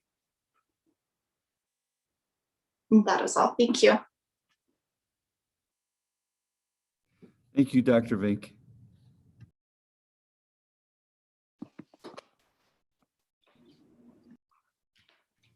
And And Dr. McLaughlin, I think that kind of wraps up our principal presentations for this evening. Thank you so much for facilitating that. And thank you all for your wonderful presentations. Lots of light bulbs going off tonight, right? Then that's the idea. And so are we going to solve it all tonight? No, probably not. But do we have an opportunity to continue talking? Absolutely. And that's exactly what this is about. So again, thank you very much for your time and talent and your commitment to serving the students of Phoenix Elementary. Very powerful stuff. Thank you, Dr. Weeks. And with that, we'll move on to item F1. Yes, thank you, Madam President, and good evening to the full governing board members, and as well as the community that's listened to us, and fellow district colleagues. We want to start the conversation today regarding business services around MIS and technology. And on the first item, we're requesting approval of a system that's going to help enhance our backup and recovery efforts of our technology. And one of the things that we take a lot of pride in is we always want to be able to have state-of-the-art systems and abilities to protect our systems from malware or from security breaches and so forth. And so that's one of the things we're asking for you today, an approval of a system that we want to put in place. And Mr. Troy Harris, our MIS director, is going to present information on this particular topic that we'd like for you to review and hopefully approve. Troy, if you can join us. Yeah, all right. Thank you, Mr. Quintana. Thank you, Madam President, Cabinet, Dr. Weeks, community. Yeah, so I'm not sure how I'm supposed to follow up those 4 amazing principles with talking about data protection, so I'll read the room and keep it brief. But data protection, all jokes aside, is obviously very, very, very important, and it's the thing that keeps me up at night. Since I've become the director here in 2019, I've made it a point to try to make sure that we have the latest and greatest. We're up to date with protection from the latest security threats. So we've upgraded our firewall system. We're in the process of getting those installed now, but we've purchased new firewalls, state-of-the-art firewalls, and that kind of protects the traffic going in and out of our network. We have the latest and greatest in antivirus software, which the board was very kind in approving last school year. And now this is the final step. This is our backup and our data protection. Currently, our procedure isn't bad. We have a 3-step process. We have a backup storage appliance, which is our first kind of backup, and that allows us to quickly restore data if we need to. That was purchased about 5 years ago. We have a magnetic tape library, which is getting on in age now. That was purchased in 2012. That's for our disaster recovery. We have tapes that go in fireproof safes, things like that. And then finally, we back up our crucial data to AWS, which is Amazon Web Services, to give us a cloud backup. In the 5 years since we last looked at our backup solutions, threats have increased exponentially. I'm sure everyone's heard of the ransomware attacks that have been affecting various school districts, including school districts in our state. And then phishing attempts. We've seen phishing attempts throughout the nation increase with school districts, and even in our own district, we've had to thwart a few phishing attempts during the pandemic, which, knock on wood, has not caused any issues, and we've been able to deal with it. Our antivirus software has caught it, things like that. But these threats are getting worse and worse, so we want to make sure we have a robust data protection system. So this proposed system, it focuses on 3 areas. First is fast data protection, so fast backup and fast restoration, so that we can get the data back onto our systems, we can get servers back up in case we have an issue, a data disaster problem. The second is disaster recovery, and what that means is, fires, equipment failure, anything like that, any kind of event or physical event that happens. It's not malicious, but could cause loss of data. We need to make sure we're protected from those events. And then finally, the biggie is the cyber attack protection. It has become the thing that's school districts are typically behind on that because it's such a new, ever-changing world of ransomware and cyber attacks, phishing, things like that. I took just a couple of slides out of the presentation that was in the board packet. So I'll just go through a couple of these quickly. This is the system and how it works. We have our production backup server. All of our systems get backed up to this production server. This instantaneously and constantly gets replicated to a disaster recovery device that is hosted off-site. We're looking at plant services as potentially being the building to host this, but really in any of our school sites, plant services, any of our other buildings that's away from the district office, so that if something, a fire, anything happens at our district office, we have that instantaneous recovery that can come from that server off-site. And then this cyber recovery vault involves this equipment that you see here, its own firewall, its own switches. Basically, this is its own network that only connects to our network when it needs to back up or restore from it. It's read-only. You cannot execute programs on these servers. This is, they call it a vault, and it's what they call air-gapped, which means if ransomware hit one of our servers, it could potentially make its way to our production backup server. It could potentially make its way to our disaster recovery server. But having this air gap here on a completely separate network means that it cannot touch our cyber recovery vault. And then one last thing, this does also give us the ability to continue with our cloud backups. So that just gives us another bit of peace of mind that we're also continuing to back up to the cloud. We figure we'll transition our cloud backups as more long-term storage. So we get a records request or something from 7 years ago. We have that data backed up from 7 years ago into the cloud. Finally, final slide is the cost. So it's $209,753 to be paid out of our bond money. And here's how it breaks down. That production server is $40,000, disaster recovery server another $40,000, and then the cyber recovery vault is the most expensive at $109,000. And then the professional services for installation and setting up the software, training on how to use it, is just under $9,000. So this includes 5 years of warranty, tech support, and software licensing. So this is the total cost for the equipment and 5 years of service. And after that 5 years, it would probably be my recommendation to, again, start this process again, because 5 years from now, who knows what threats we'll be having to face then. And so that is all I have. Is there any questions? Thank you, Mr. Harris. Open the board up for discussion or questions.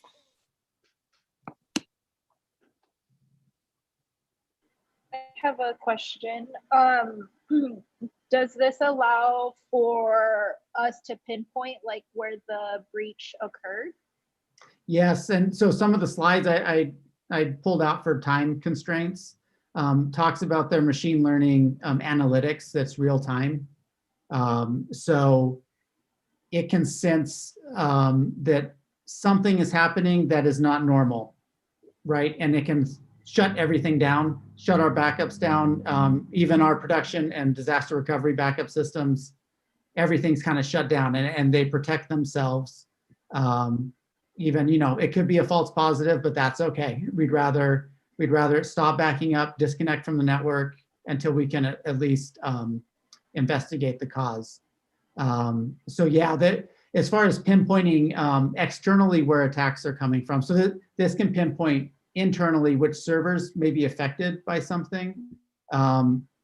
when we're looking at pinpointing externally, that's going to come more from our new firewalls. Well, our existing firewalls do it as well, but our new firewalls are even more robust in being able to pinpoint attacks and helping us, quickly block out external networks, IP addresses where attacks might be coming from. Thank you.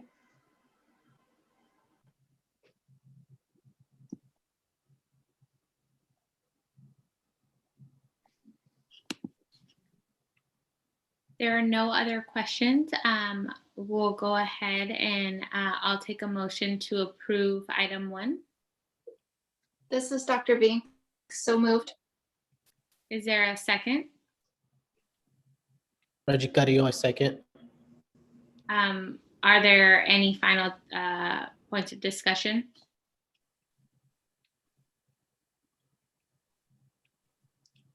Thank you, Mr. Harris, for going through the process of identifying what we need and putting this together for us. I just want to make that comment. Thank you. All those in favor say aye. Aye. Aye. Those opposed say nay. Okay, with that, we'll move on to item F2. The motion passes and we'll move on to item F2. Thank you. Great. Thank you, Governing Board, and also Troy. Great job on the presentation. Next, we're going to continue with the discussion around M&O override. We are planning at this point to go to election in November to the community and ask for an override approval of M&O. And part of the process involves, getting the board acquainted with the process. Ultimately, we do have to get your approval in the next few months on going to the, to the board. I'm sorry, to the community for elections on this. And so tonight we want to present to you some information about the process, and so we can kind of begin planning for that effort. So we have a couple of individuals from Stifel, an investment firm that's Ms. Randy Stein and Mr. Bob Casillas, that are going to present to us information regarding this process. And obviously, if you have any questions, you can feel free to ask. So with that, I'm going to bring up the presentation, and if you don't mind, either Randy or Bob, if you can introduce yourselves. Yes, good evening. Thank you, Mr. Quintana. Madam President, fellow board members, my name is Bob Casillas. My colleague, Randy Stein, is with us tonight as well. And we've had the opportunity to put together some information that we'll go over here shortly.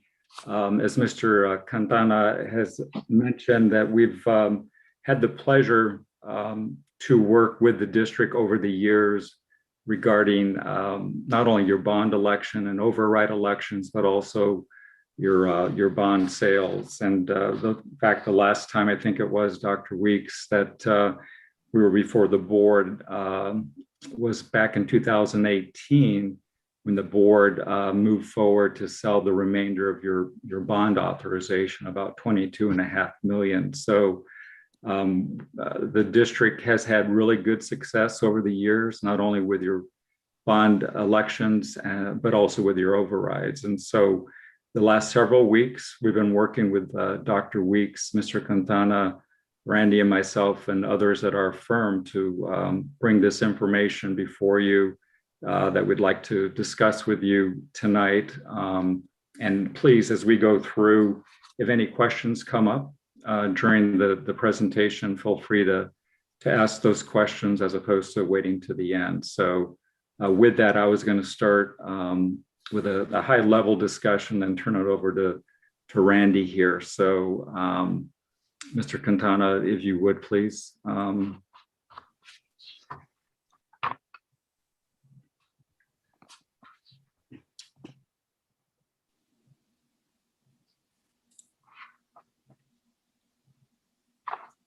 And I'm not, forgive me, sometimes I'm challenged in many ways, technology related too. So I'm not seeing it on the screen. Is it showing up right now? And I'm just not seeing it.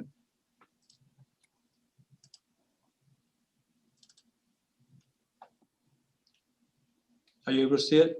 Oh, there it is. Thank you. Yes. Sorry about that. Appreciate it. And if we could scroll to the next page.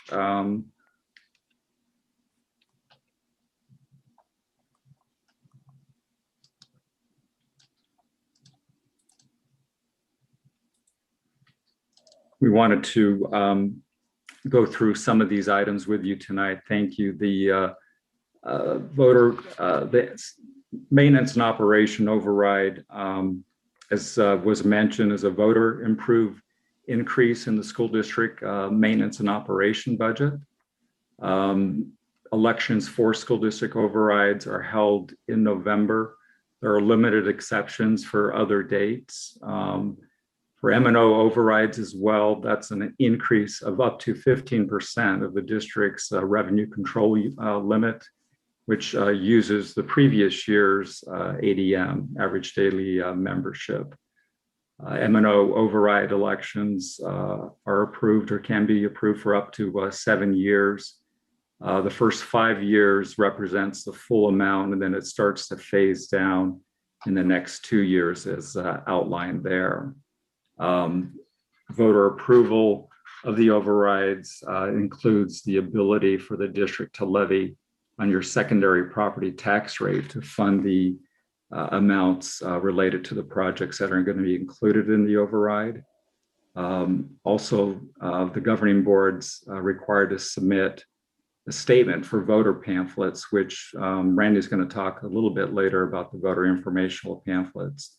One of the other things we wanted to highlight, and we'll have additional opportunities to discuss at future meetings, but state law prohibits that school district can't use resources to influence the outcome of the election. So typically the district's bond counsel, which is Gus Rosenfeld, will prepare do's and don'ts guidelines for the district that we'll share at a subsequent date and go over most likely with one of the representatives from Gus Rosenfeld. But districts need to be careful not to use district resources to advocate for the passage of an override election. So just wanted to bring that particular point up as well.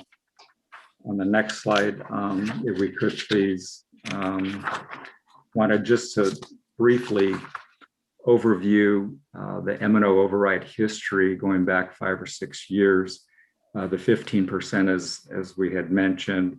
And you can see over the years, roughly a stable amount for the override, initially starting the 4.8, changing a little bit over the years, and the tax rate going down, which mostly is a function of your continued growth in your secondary assessed value over time, and that relatively stable amount of the override dollar amount. And the far right, you can see the estimated tax on an average home, which is approximately $100,000 in the district. Obviously, there are other values of homes depending on which neighborhoods you're looking at, but that's the average value. And you can see for that override tax, roughly in the first year, 81 cents. And then it has gone down over the last several years because of your continued increase of property values in the district. Thank you. With that, maybe Randy, did you want to start in on the next couple slides, if you would, please? Thank you, Bob. The information that you see before you is actually taken directly from your most recent voter-approved maintenance and operation override election pamphlet. In that pamphlet, you identify what the monies will be used for. And this is actually the statement directly from there, that the money is going to support the district's strategic plan, class sizes that promote effective instruction, core instruction programs, including reading, writing, mathematics, and science, and then fine arts, health, and physical education to ensure a well-rounded approach to learning. I just point this out to you. This may be If in fact you do decide to place an M&O override question on the ballot in November, you may in fact use the exact same language that you have used recently, or of course this can be changed. But this is relatively typical of what we see in school district M&O override elections, the types of things that districts want to utilize those monies for. On the following page is a bit of a history of the school district's M&O override elections. Elections have been successful. All these elections you see in front of you were successful elections. And I will start by noticing that, of course, the first one that is on this page was a March election. And Bob just told you that November is the date on which school districts typically hold the M&O override election. In fact, there's very few exceptions to that. But what you can see here is that was not always the law. So in previous years, in this case dating back about 15 years, districts at that time, in fact, had 4 dates on which they could hold override elections. That is no longer the case. You will be limited to November. You'll also notice in those first 2, the March 2005 and the November 2009, that the district actually had 2 overrides. One was a 10% override, 10% of the revenue control limit, and the second one was a 5% override, 5% of the revenue control limit. That law has also changed such that the district is able to now have a single 15% override, which is what Phoenix Elementary has done in the past several years. Again, this is definitely the trend among school districts. I believe I can only think of one school district in the state that continues to have both a 10% and a 5%. Virtually all districts that have overrides have now gravitated to the single 15% override. We've also identified for you on those last 2 columns for each year of the election, the first fiscal year for that M&O override and what would have been the final fiscal year of that override. If you will notice that, for example, the November 2009 override election, the first fiscal year is fiscal year 2010-11, and the final fiscal year, the final full fiscal year, year 5 would have been fiscal year 2014-2015. Well, the November 13 election came in year 4. So in fact, November 13 superseded the November 2009 in the final year. And in fact, for the November 13 election, the first year was that 14-15 year. So 14-15 actually never wound up being associated with the 2009 election. Once the 2013 happened, it became the first year of the 2013. I point this out to you. You would be in a similar situation if you choose to have an election in November of 2021. You would actually be in the 4th year and would supersede that final year from 2017. Again, this is a practice that some districts in the state do like to do, not all of them, but a lot of districts do like to go to their voters in year 4, as opposed to waiting to the 5th year to avoid the phase down. And a lot of districts just feel more comfortable, honestly, in the event an override fails, there's still an opportunity to have an election again in November of 2022 without actually phasing down. As Bob explained, a 7-year override election does phase down by 1/3 in each of years 6 and 7. So that's a $1.5 million or close to $2 million reduction each year in programs that you would have been funding with that M&O override election. I'm going to take a little bit of a breath here just to make sure there are no questions on that. Okay, thank you. On the next page is a depiction of the school district's property value For purposes of override elections, I want to focus on the red bars as opposed to the blue bars. The red bars are what the state calls the limited assessed property value, and that is the property value that is used to calculate the tax rate for an M&O override, as well as a bond or a capital override as well. But it's that red bar that we're looking at. And as Bob indicated to you, you can see that that red bar has been realizing pretty healthy growth over the past several years. We can also look back towards the left side of the graph, and we see the remnants of what was the recession that started in 2008, but didn't actually hit property values till probably fiscal year 10, fiscal year 11, fiscal year 12.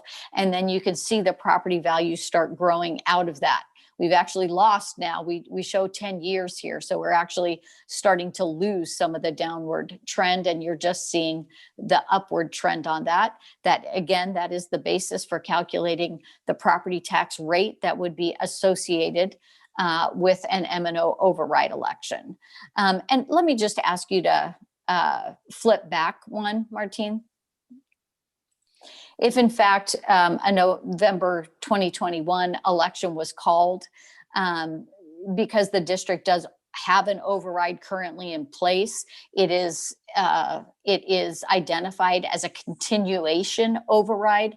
And in fact, the property tax rate, which I'll ask you now to go 2 slides, the property tax rate for the override, one more, thank you, identified here would be approximately the same as what your taxpayers are paying now. So this is a graph of the property tax rates for the school district. The bar at the top is the sum, the total of all of them. And what you see below that, I think it's orange, the orange dotted line is the primary property tax rate for the district. That is basically the maintenance and operation tax rate. That tax rate is the biggest piece that you see here. The 2 bars underneath are for the overrides and the bonds. You can see those numbers are pretty consistent, and that would be along the lines of what we would expect for your overrides going forward. The override number is comprised of both the maintenance and operation override that we're talking about today, as well as a previously approved capital override or district additional assistance override. And so that combination is the dark dashed line as opposed to the darker dotted line, which is the bond tax rate.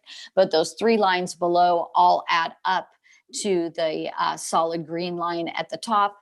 Point being, the district's tax rate has been relatively consistent over the past several years, and not unexpectedly is actually edging down, as you saw on the previous graph, as the property values are increasing. Any questions on the tax rates or the property values? Okay. Thank you. On this slide, we wanted to highlight for you the timeline. Each county is different. For Maricopa County, the first deadline we wanted to highlight for you is the calling of the election itself. In Maricopa County, it's the first week in June, I believe, if the board deems it appropriate to go forward. Dr. Weeks, Mr. Cantana might be targeting more of an April board meeting to bring that resolution forth. We'll talk about that here shortly. But June is the county's deadline to call, and then also to submit the written notification that you're calling for the election. Other counties are different, as I mentioned before. After that, the next deadline would be August 4th. 90 days, but The county is a little ahead of that, as I mentioned. The pro and con statements, August 6th as well. And then August 9th would be the deadline for submitting the ballot language to the Ledge Council. The pamphlets that we talked about earlier, those are mailed 35 days prior to the election. So that would be September 28th. And then early voting, October 6th. And then election day, November 2nd. So that just highlights for you some of the steps that we'll be working with Dr. Weeks and Mr. Quintana and the district if you decide to go forward with the election. And then on the last page, we just wanted to highlight again the actual resolution itself. I mentioned Gus Rosenfeld as your bond counsel, so we'll be working closely with them as they prepare that document. But that would actually call for the election, establishes the deadline for the submission of your pro and con statements. That would ultimately be included in your voter informational pamphlet. It would identify the actual percent. I believe the intention, as we talked about, is the 15%.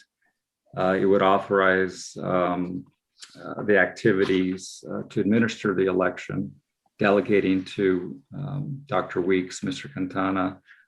Also including in there would be the exhibits, the actual ballot question itself, the notice, and the request for pro and con statements. So we would work closely with the district and your bond counsel to make sure we get that to you well in advance. So, and I believe that's it. We just wanted to highlight some of the rest of the team members at Stiefel for you, primarily Randy and myself, but also there are others that will be working with the district and administration to assist you with this. So we focus, even though I know there are some new faces, we focus primarily in public schools, and so we're proud of the relationship with the district and look forward to working with you going forward. So with that, turn it over, Madam President, to you, fellow board members. Are there any questions? We're happy to address those. Thank you so much for your presentation today. It was really helpful to get a refresher on just the historical context and just the different components of what we'll eventually be voting on. So I appreciate it. I don't have any questions. I thought the presentation was very clear. Are there any questions from other board members? I do. I have a question. Mr. Quintana, how much is this election going to cost us? Bob, can you help me with that? I do not know the answer to that. Apologize. For our services, we don't charge for override elections. So the cost of the county board member, Bueno, if I understood your question correctly, would it be the cost of the election itself to hold an election? Randy, I know it's a function of voters in the district, mailing and otherwise, but I'm trying to remember for the last election back in 17, how much we might have to, forgive me, board member, we might need to come back to you with that number, but I want to say 35,000, but I could be off base on that, so I don't want to misspeak. We can assist you with getting the information from the county. The county actually, in an odd year election, this will be an all mail ballot in Maricopa County. So there will be no, so the point is there'll be no polling places. So the cost of the execution of the election from the county will actually be X amount per ballot that has to be mailed. And we can assist you with getting that information from the county based on the number of registered voters and that dollar amount that they've identified for 2021. Great, thank you. And then, my question was about, like how much is the election going to cost us? But then I believe we also hire someone to go engage the voters. Am I correct? I believe, Ms. Bueno, what you're talking about is some sort of political consultant. And that if someone's going to be doing that kind of work, they would, once the election has been called, they would actually be hired by some sort of political action committee. Mr. Casillas spoke to the state law dealing with the issue of using district resources to advocate for the election. And you've hit that one right on the head there. And so that would likely be hired by some sort of political action committee that would be formed in the district.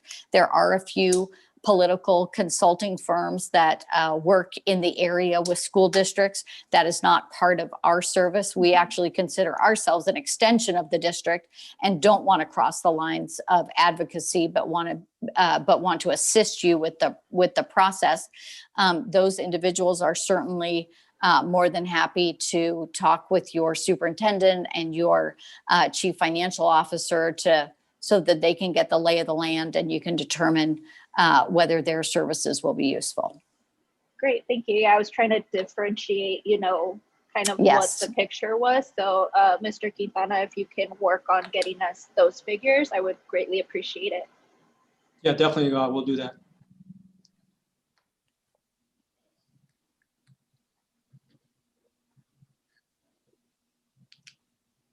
Madam President, Carmen Trujillo here. I noticed this presentation wasn't on the board docs. I just wondered if that's going to be made available to us to refer to, or is that not possible because, well, did I miss it somewhere, or would that be made available to us? Yeah, let me answer that, Mr. Hill. Thanks for the question. We can do a couple of things. One is that apologize for this not being on the agenda. We put it in at the last minute, and because we wanted to make sure that we began informing you of this, this process, as early as we could. So we can first of all mail you and the governing board this presentation, and we will also include it in the minutes. That will go along with the board. So we can do both those things. Thank you very much.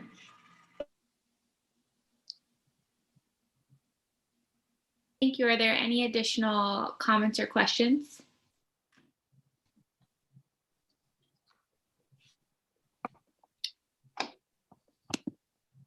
Okay, well, with that, thank you again for your presentation. Look forward to hearing more of the follow-up on this and the details and discussing it a little bit more.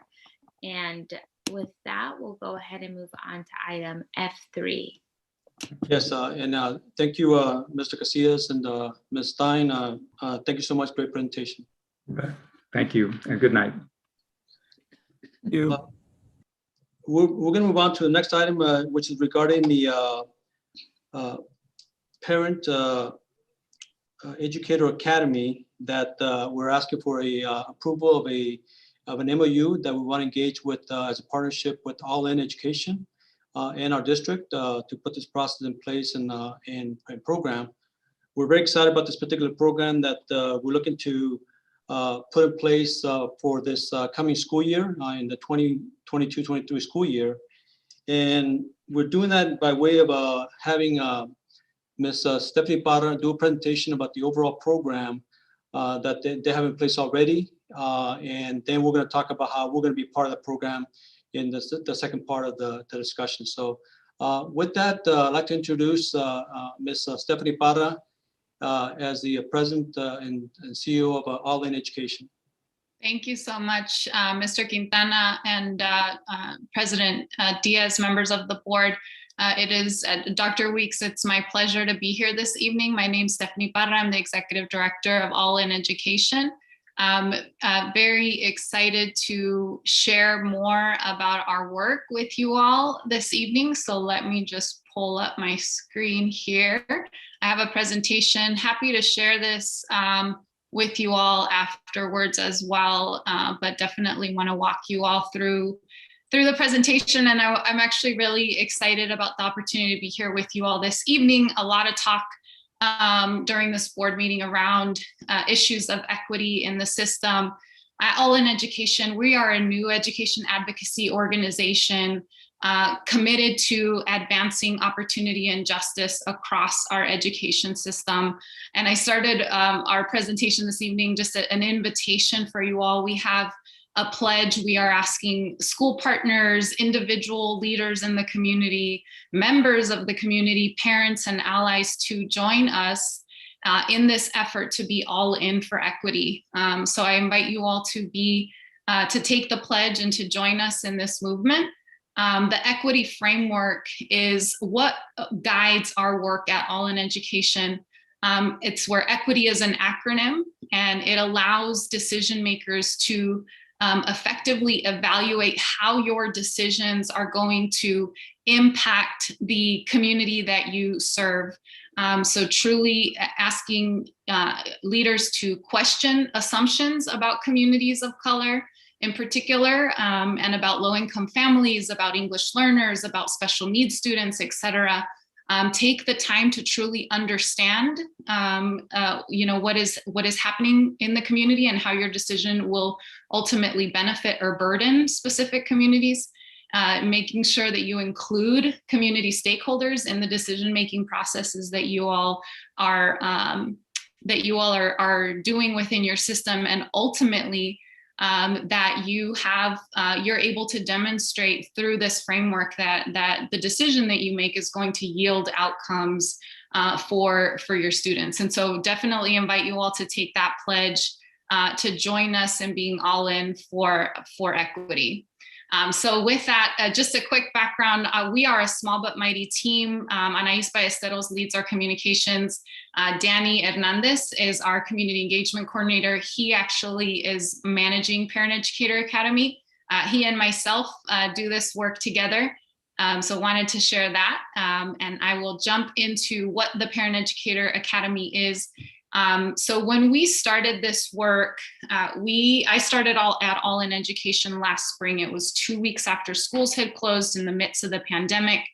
And we launched an outreach campaign targeting Latino families across Maricopa, Pima, and Yuma counties. What we heard from our parents was that they were feeling extremely overwhelmed in the distance learning environment, breakdowns in communication, all things that you probably aren't surprised by at this point, this far into this pandemic. But what we really heard from parents was we're being asked to be educators at home, and we're not being given the tools to do it effectively. And so the solution to the problem in our eyes is this idea of a Parent Educator Academy. It's an innovative workforce development strategy to support parents and educators in meeting the educational needs of their students, but also the economic needs of families. So we really believe that, we have a responsibility to support families right now, but a lot of the families that we are working with, we're working in 4 school systems currently this year. We did a soft pilot this year. A lot of the families that we're working with are, we're already one crisis away from economic devastation. And so this pandemic has impacted them significantly. And so we believe that in this moment of all of the inequities that the pandemic has exposed, that we have a duty to truly provide opportunity to the communities that need it the most. And so we are targeting school partners who serve high concentrations of communities of color, in particular Latino, African American, Native American students, and who have high concentrations of families who qualify for the free and reduced price lunch program. So it is on the program side, it's a partnership between my organization, All in Education. The New Teacher Project is a national nonprofit that provides professional development and actually grows teaching fellows across the country. They are a national organization. And then also with Chicanos por la Causa. So CPLC is supporting us on the actual workforce development. And we're currently in, like I mentioned, 4 school systems. So we're in Roosevelt Elementary at Southwest Elementary School. Vista College Prep is a charter system we're working with. In Phoenix Union, we're in Chavez and Hayden high schools. And then in Yuma, we are in San Luis High School in the Yuma Union High School District. So currently have 2 elementaries and 2 high school partners, and we wanted to test this model both in charters and in school districts. So we kind of see this work in 3 phases. So our team partners with CPLC before the actual academy, and our parent educators, we call them, are receiving ongoing professional development and training from Chicanos por la Causa and our team. What we did before the academy launched was the parent educators received just content development on how to navigate the technology effectively. When we outreach to families, some of what we heard was, I'm really grateful my school district let us borrow a laptop, but I've never turned a laptop on before. I don't know how to navigate this device. I don't know how to help my kid. And so that basic 101 of how to navigate the technology is made available to them. And then we also start to educate our parents around how the system is structured. A lot of our families don't understand the American public education system, if I'm being very honest. And so, they might know the teacher and the principal, and that's it. And so we're educating them about the entire system, how it's set up, how it works, who is a superintendent, what is a governing board, just very basics of how the system works so that they can be really effective advocates for their students. And then CPLC is, one of the things that we are also providing for families that participate in the program are ongoing opportunities. As I mentioned, we believe that this is a huge opportunity for us to provide those job ready skills and get our parents ready to kind of enter the workforce, either enter, re-enter, things like that. And then we also believe that this is an opportunity for us to rethink how we are recruiting for talent. One of the things that our organization is really committed to is increasing representation across school systems. So in Arizona, 46% of our student population is Latino, and only 16% of the teaching workforce is Latino. Our governing boards are around 13% Latino. You guys have more representation at Phoenix L than most. But the overall system, the community is sorely underrepresented. And so we want to create pathways to increase representation in the classroom all the way up to the boardroom. And that's the work of All In Education. And we believe that this Parent Educator Academy is a very unique way to start meeting the economic needs of families, but also the workforce needs of school systems. So we know that obviously the teacher shortage crisis was a thing before the pandemic. It's going to be a thing after the pandemic. And so how are we rethinking how we grow our own talent and truly look to the community as prospective talent?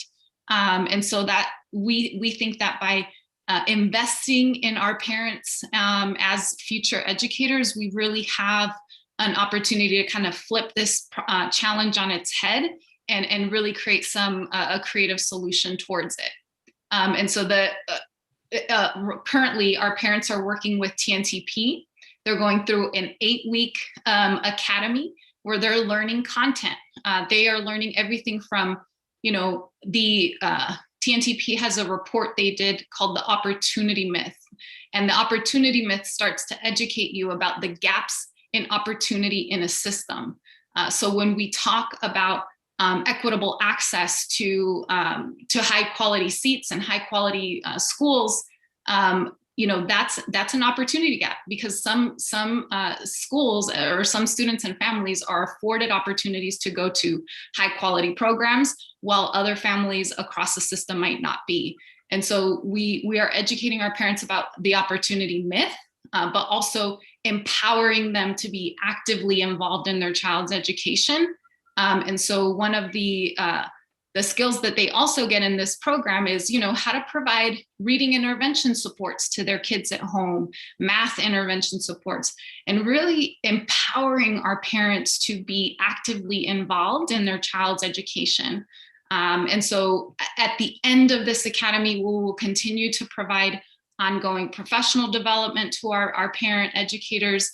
And when you all think, one of the things I keep telling folks is, we want to set the parents that go through this program up to be the highest quality, most prospective talent that you seek in your school system. So when you're thinking about, who your future paraprofessionals are, who your future instructional assistants are, that you will automatically go to the pool of graduates from the Parent Educator Academy, because they will be ready and prepared to jump into the classroom and provide that instructional support. We also think that this is a great opportunity for us to continue to upskill our parents. It could be that they move from a paraprofessional to a full-time certified educator. And so how do we articulate that pathway towards the Teachers Academy? So that's the goal, that we want to grow them certainly as educators, but we at All in Ed also want to grow them as leaders. We've already had a parent in the academy. One has said, I'm so inspired by this. I want to be an educator. How do I get there? Right. And so it's already working. And we had another parent who said, this has really encouraged me to get more involved. Like, I want to join a parent group. And we've told her, hey, if there isn't a parent group, we're going to help you start one, right? Like, we're going to help you talk to other parents so that you all can be actively involved and engaged in your child's education. And so it's really been some really great stories are already coming out of the Parent Educator Academy, but we really want to grow our parents as leaders, because we think that they should truly be viewed as leaders in the community. So we at All in Ed have a leadership pipeline that we would move our parents through as well. Adelante is a fellowship program for next generation leaders. It'll be a 9-month program that we launched in the fall. And then the Listo Academy stands for Leaders in Support of Transformational Opportunities. These are for leaders in the community, much like yourselves, who are already actively engaged and are, want to take that leadership step to the next level. And so Listo is the top of the pipeline. And again, for us, this leadership pipeline from parents to Listo leaders, it will help. Our theory of change is that by empowering parents to lead in our community, by empowering community to lead our community, that we can truly create a transformational education system where all students have access to opportunity and justice.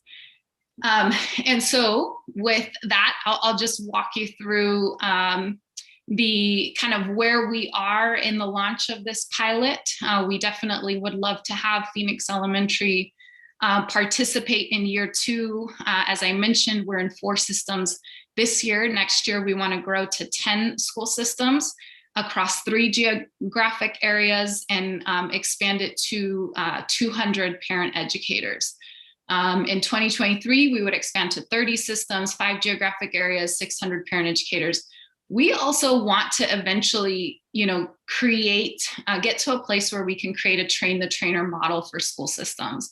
So this is not a program that All in Education intends to run at Phoenix Elementary for the next 20 years. We really want to empower you all to take the model and embed it within your system, embed it within how you do family and parent engagement, how you recruit for talent into your system. And so that, that's where we want to get to. We want to get to a place where we have this train the trainer model that we can fully implement across systems by 2024. But we would love to have Phoenix Elementary join us for this early stage portion of the pilot as we continue to test the model with families in the community. And then I just wanted to share, this was a screenshot. So obviously right now we're doing everything virtually. We launched our academy, our inaugural cohort on February 1st. It was a very inspiring session. We had over 50 participants in the Zoom, and our parents are super committed. As I mentioned, their stories are so incredibly powerful. They are from all walks of life, all different backgrounds, but the stories they tell about their passion and commitment to ensuring that their students thrive has been so inspiring, and I would love to bring that to you all at Phoenix Elementary. So with that, that concludes my presentation. I can stop sharing here. And of course, President Diaz, Mr. Quintana, and Dr. Weeks, I'm happy to answer any questions or listen to any comments. Thank you so much, Stephanie. Stephanie reached out to me a few months ago, I think, just to share this opportunity. And, you know, I couldn't pass it up. I really thought that this was something that the board really needed to consider, that the district really needed to consider, because we have such an opportunity to engage our amazing families, especially during this time, during the pandemic and beyond that. And I know that our board is very committed to empowering our families and our parents to be advocates for our students. And I know that within the district, we have considered options for Grow Your Own program. So I just thought, you know, this was an all-encompassing, great initiative for us to consider and for us to discuss. So thank you, Stephanie, for bringing this to us. And with that, I'll open the floor up for any thoughts or comments or questions.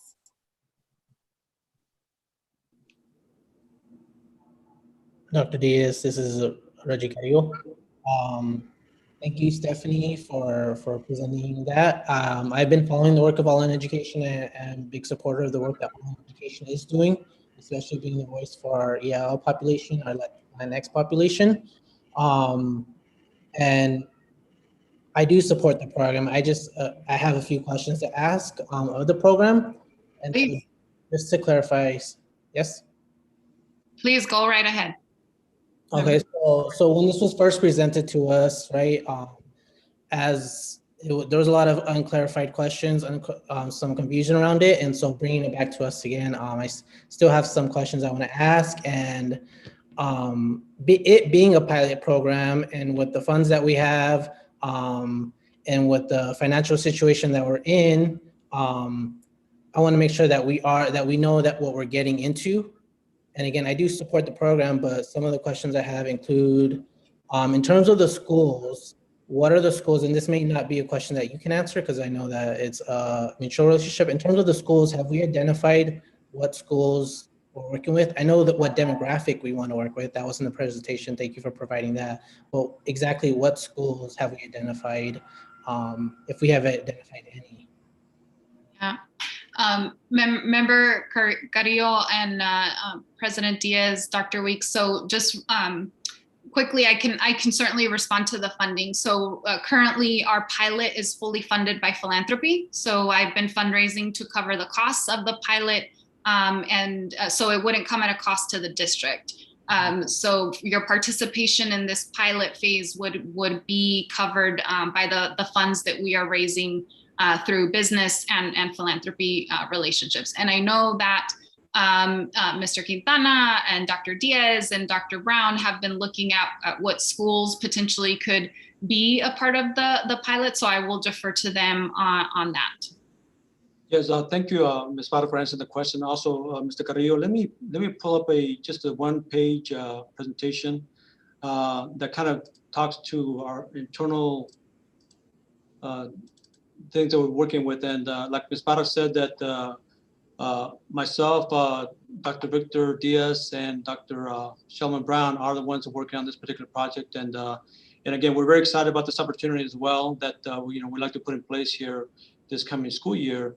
And we wanted to address the question we're asked by the board, which we did through email, but also we want to take the opportunity to address those questions here. Also would like to ask either Dr. Brown or Dr. Diaz or both to chime in as well as we talk about this. One of the questions that came up pretty frequently regarding was regarding recruitment of the participants. That is something that both All In Education and us as a district were committed to basically recruit jointly for the participants that are going through the program. And so we want to be able to match those recruits and those efforts with each of the schools' needs, and then whether the demographic needs or other needs that they might have. So that's something that we're fully on board being able to recruit for those parent educators that are within our school districts and have an interest in those. We are considering right now 3 schools, which are Whittier, Garfield, and Edison. But it does not mean that those have to be the only ones that we consider. Those are the first ones that just kind of came up for discussion for us to talk to those the particular schools and leadership there. But again, those are that's kind of the initial discussions, and we could also add more to that. And also the other question that came up was the number of participants that we want to have, and right now that is still to be determined because we want to look at the needs of each of the schools and determine that the number of participants based on the need that these schools have. So those are things that are still to be determined. But anyway, so I wanted to also use this as a way that we can maybe answer the question you have, but let's please continue with the discussion and the questions. Yeah, thank you for answering that. Those are great schools, especially Edison. And then I want to make sure that we are working with that demographic that Ms. Para stated in the presentation, but also making sure that we check what are our needs in terms of where we can connect with parents, increase in parent engagement, especially in our lower income communities. Because we do have schools where parents are raising huge amounts of money where they don't have the accessibility issues that other parents do in our South and West Phoenix schools. And then the other question, so I know it's not coming at a financial cost to us, which I do agree with because it is a pilot program. However, in the MOU, it still states that they're in the, so as I would support this, it still states that. So that's why I was looking for a clarification that the LEA, the learning institution, which would be us, would still reimburse the parent. Yes, Mr. Carrillo, I can address that as well.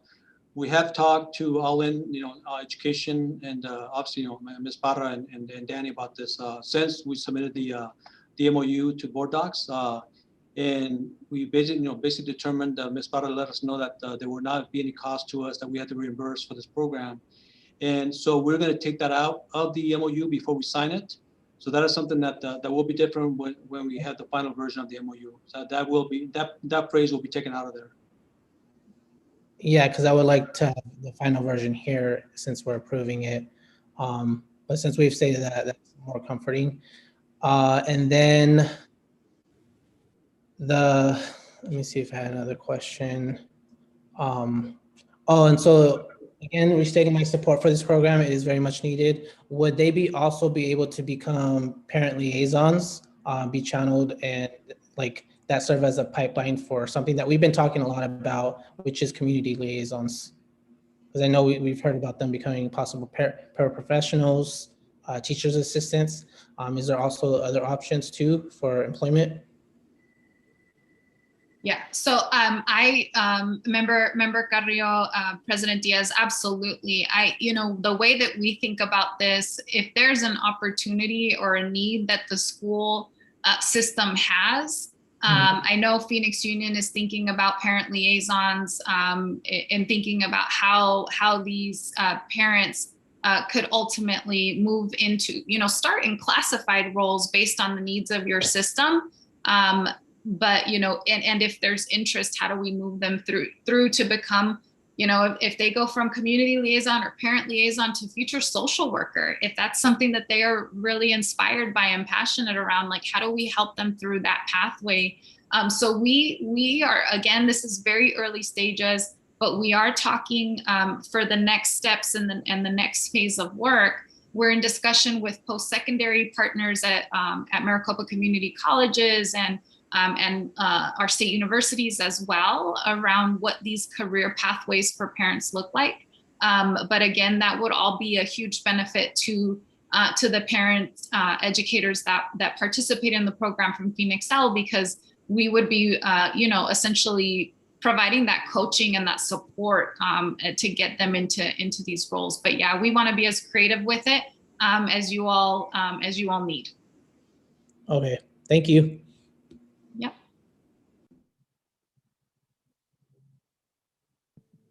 Yep, Mr. Carrillo, members of the board, I can just also add to that from the human resources perspective and the discussions we've had so far. We are certainly excited about this. The more pathways, the more bridges that we can build, the better.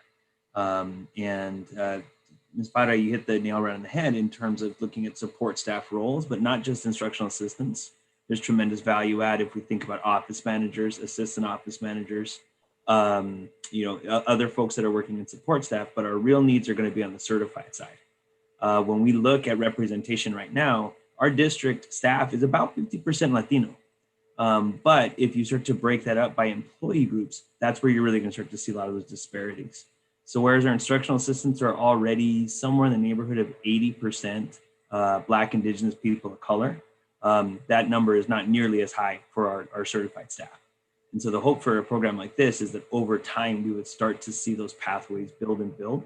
That already happens in our district. Ms. St. Clair was also, it was actually part of our organization development work, where we were looking at people who had become teachers and even leaders in our district through the peer program and through originally being employees in that program as support staff.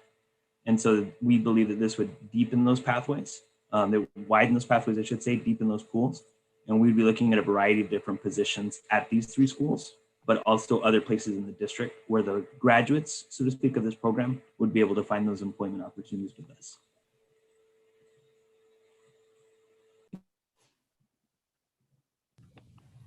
So, Ms. Parr, I want to thank you for bringing this forward. I'm a huge fan of staff who come from the community to support our students. I think logistics has a lot to do with a greater understanding of the community as a whole and provides for some pretty good educational opportunities.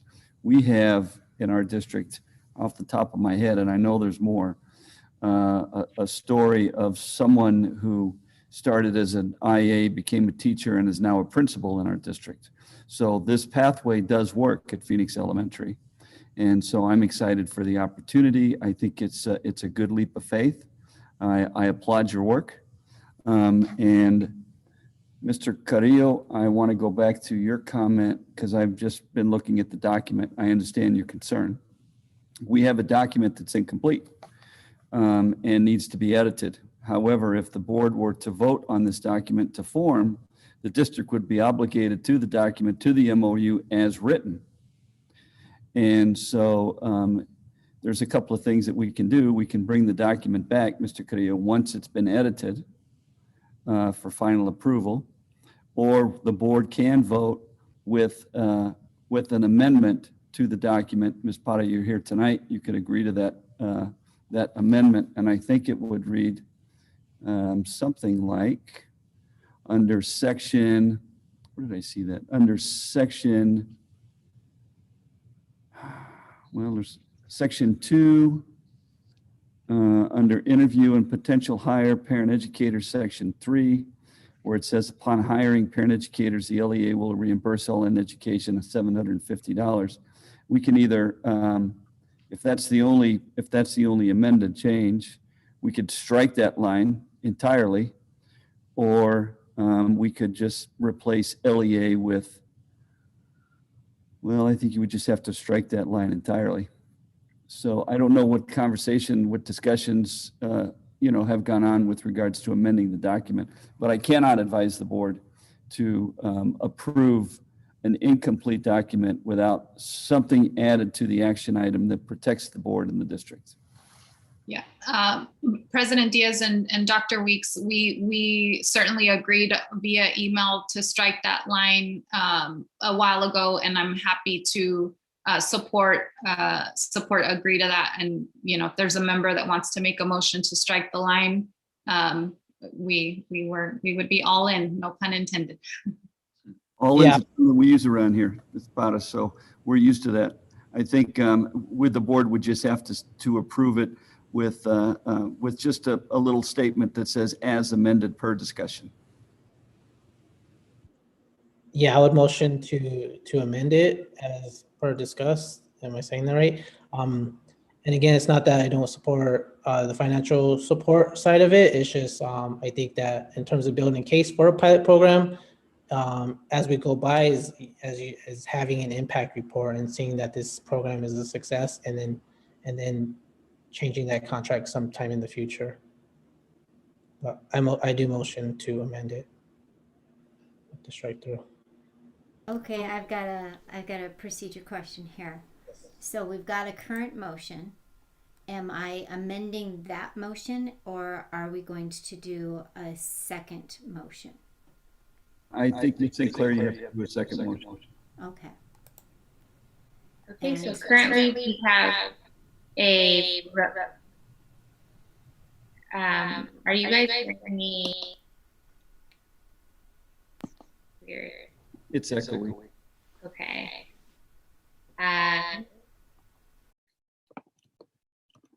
Sorry. So currently we have a motion to approve the MOU between Phoenix Elementary School District and All in Education with the amendment to Section 2. Section 2. I'm sorry, Dr. Diaz. It's late. St. Clair, why can't we just do a friendly amendment to whoever introduced the item? Would they be amenable to a friendly amendment to adjust? So we did not make an amendment, or sorry, we have not made a motion at all yet. So there would not be a friendly amendment. So then in that case, Mr. Carrillo can amend the original, to Ms. St. Clair's point, just amend the original thing and just vote on it with the strike through line. Okay. So we're on track. Okay, perfect. So then I'll need a second to Mr. Carrillo's motion to approve with the amendment to strike the line item with the fee. This is Dr. Vink. I'll second. Are there any additional questions or comments? I have a question. Ms. Para, do the parents that are eligible for this program, are they still eligible if they're undocumented? Yes, we don't ask. We don't ask for status. So any parent that wants to participate, we welcome with open arms. Okay, thank you. Okay, so before you vote on it, I just want to make sure that I've got the language correct. So I have administration recommends that the governing board approve the memorandum of understanding between the Phoenix Elementary School District and All in Education with an amendment. And do we want to state the section, or what's the wording that we need there? Ms. St. Clair, I think we're okay with as amended. As amended. Okay, great. Okay. All those in favor, say aye. Aye. Aye. Aye. All those opposed, say nay. And with that, the motion passes. Very excited to see how this pilot works out for our district. President Diaz, Dr. Weeks, thank you all so much. I appreciate it. Have a good rest of your evening. Thank you. Thank you for your presentation. Okay, with that, we'll move on to item H1, board reports and requests.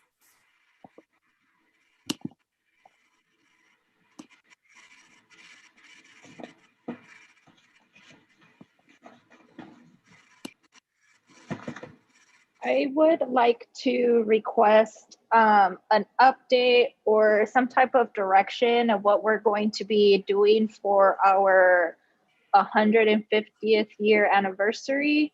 I think it's an opportunity for fundraising efforts, and I just really want to get in front of the ball before fall comes. So, Dr. Weeks, if we can get going on that, please.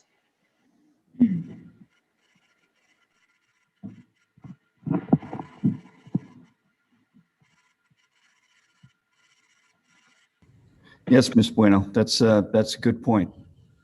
We need to hold ourselves accountable to a timeline. Work backward from the big party date.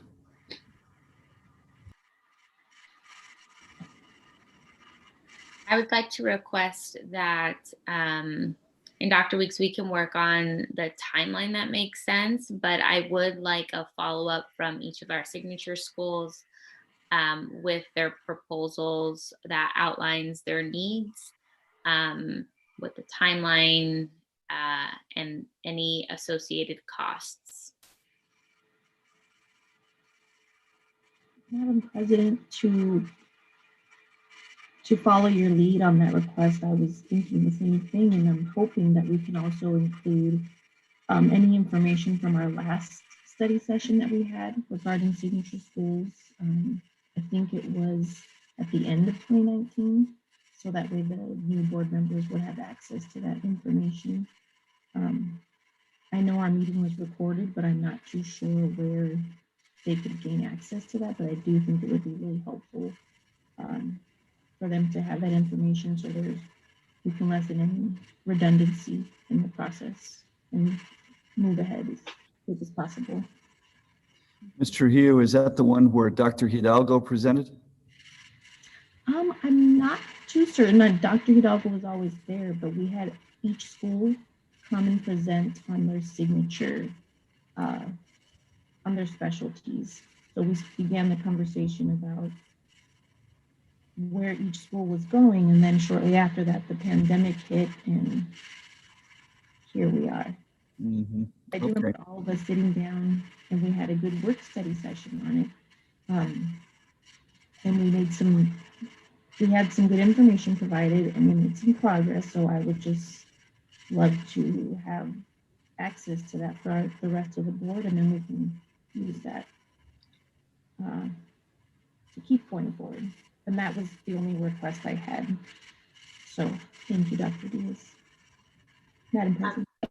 Ms. Trujillo, I think the deliverable from that, if I'm correct, is each of the schools, they were to give us like an update regarding their engagement with their specific community, because they were supposed to go out and ask their community what they were looking for in a school, and then COVID happened. Is that correct? I vaguely remember that going on, but I do remember us having a presentation from Garfield. We had one from each school, and we had the AVID program. We had our Yes, yeah, I remember that. Yeah. That's the meeting. So you're just looking for the past presentations? Yeah, since it is, I do believe it was posted, it is recorded. I just wondered how we could at least even get those PowerPoints or minutes maybe provided to the rest of the board, maybe. That would be helpful, I think. We'll take a look, Mr. Trujillo. We have it there somewhere. Are there any additional requests? Yeah, I would like to request more so a work study session on the work the work that the committees are doing, where identifying areas of improvement, areas of support, and then in terms of, I know that we're going to talk about this next, but the in-person process. To be aligned with that, also, just so this would be a separate one, to be aligned with that in-person, let me pull up the sessions. So to be in line with the return to in-person instruction and the return to school process, what the schedules look like, the changing for, if it's going to change for teachers, that Monday schedule, synchronous and asynchronous learning, because clearly this is a hot topic that we need to address and just clear out any confusion, and so that we can progress forward all on the same page. And then also talking about when we return to school for students, how that schedule change is gonna look. I know that that's coming up already, so that's planned, but just, again, us all getting on that same page for the Monday schedule, synchronous, asynchronous learning, so that we can figure out a way to, as a school district and with our teachers, to be on the same page and then, again, focus on other areas. Mr. Carrillo, so for the Monday schedule, are you requesting a study session to examine the Monday schedule? Because that's already set and all staff and board members should have that information. So do you need more information on what the model is, or are you looking for a board study session to examine how the Monday schedule is working? So not the return to in person for teachers. I know that's set, but how it's looking when we see the synchronous and asynchronous, like when teachers return to in person, when teachers return to in person on Monday is the in the comment, let me look. So will the student schedule remain the same even when they return to in person? So from my understanding, and Dr. McLaughlin, correct me if I'm wrong, there is no schedule change for students. It's just a workplace change. Okay. That is correct, Dr. Diaz. No schedule change for the students, just a workplace change for the teachers. Yep. And then in terms of when students do come back, that's where the schedule change is going to occur?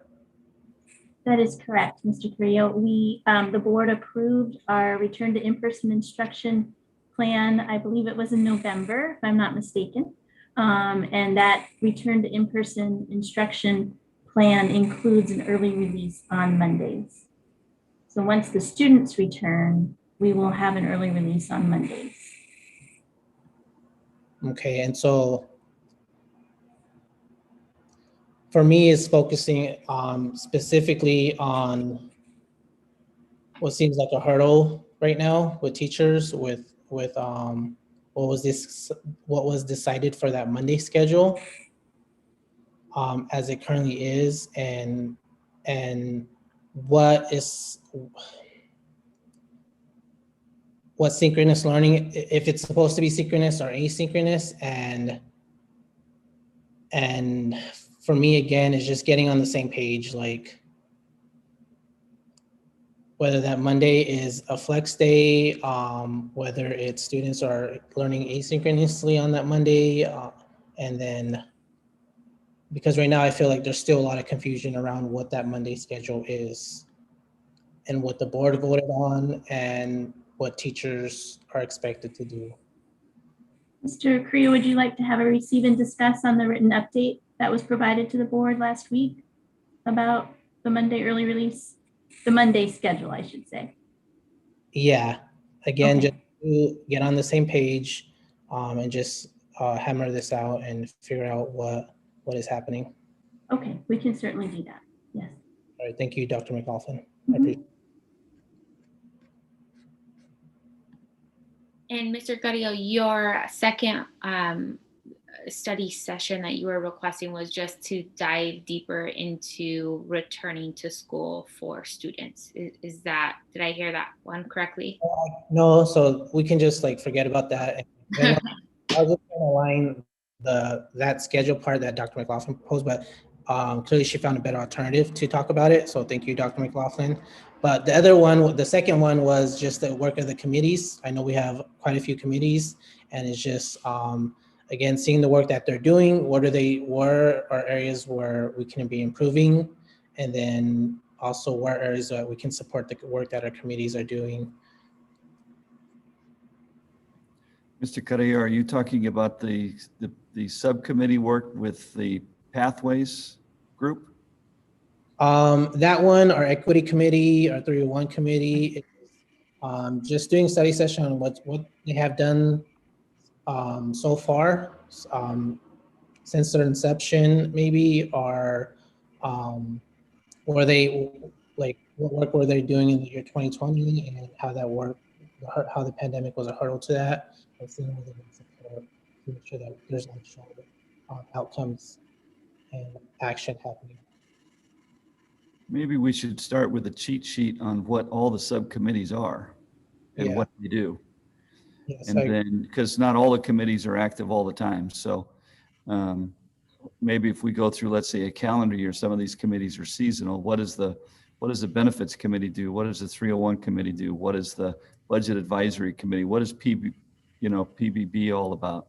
All of that. So maybe we could do just kind of a cheat sheet for the governing board on what the committee names are, and with just a very brief summary of kind of their area of focus. Would that be helpful? Yeah, that definitely would, Dr. Weeks. Then we can spin off of that on taking deeper dives into some of those committees. Okay. Mr. Quintana, you and I can work on that, I think.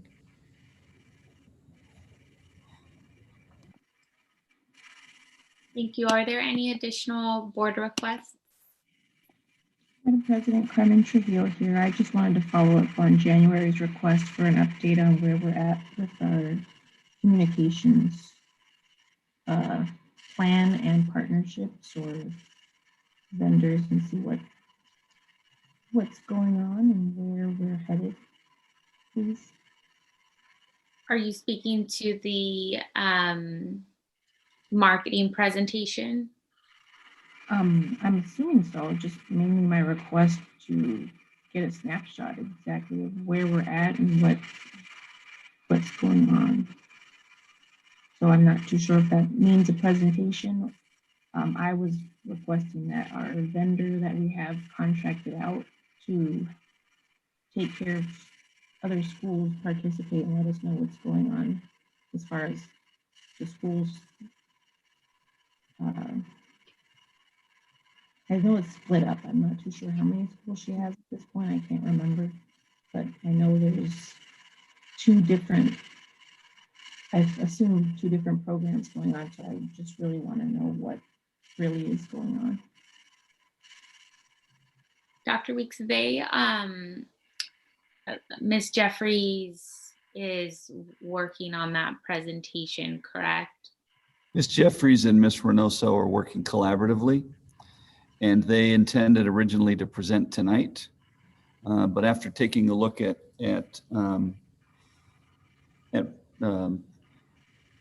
what the presentation, was all about, we agreed together that we needed to push it back one more meeting.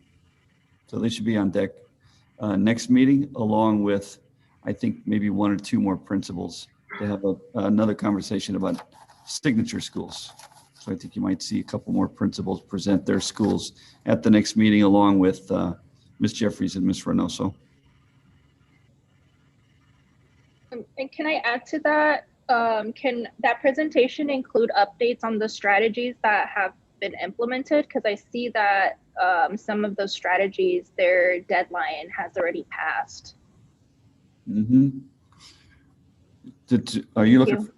You're looking for some outcomes, Ms. Bueno? Yes, sir. Okay.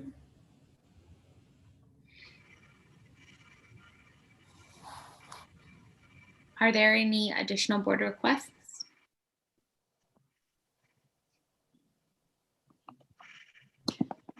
All right, hearing none, we'll go ahead and move on to item H2.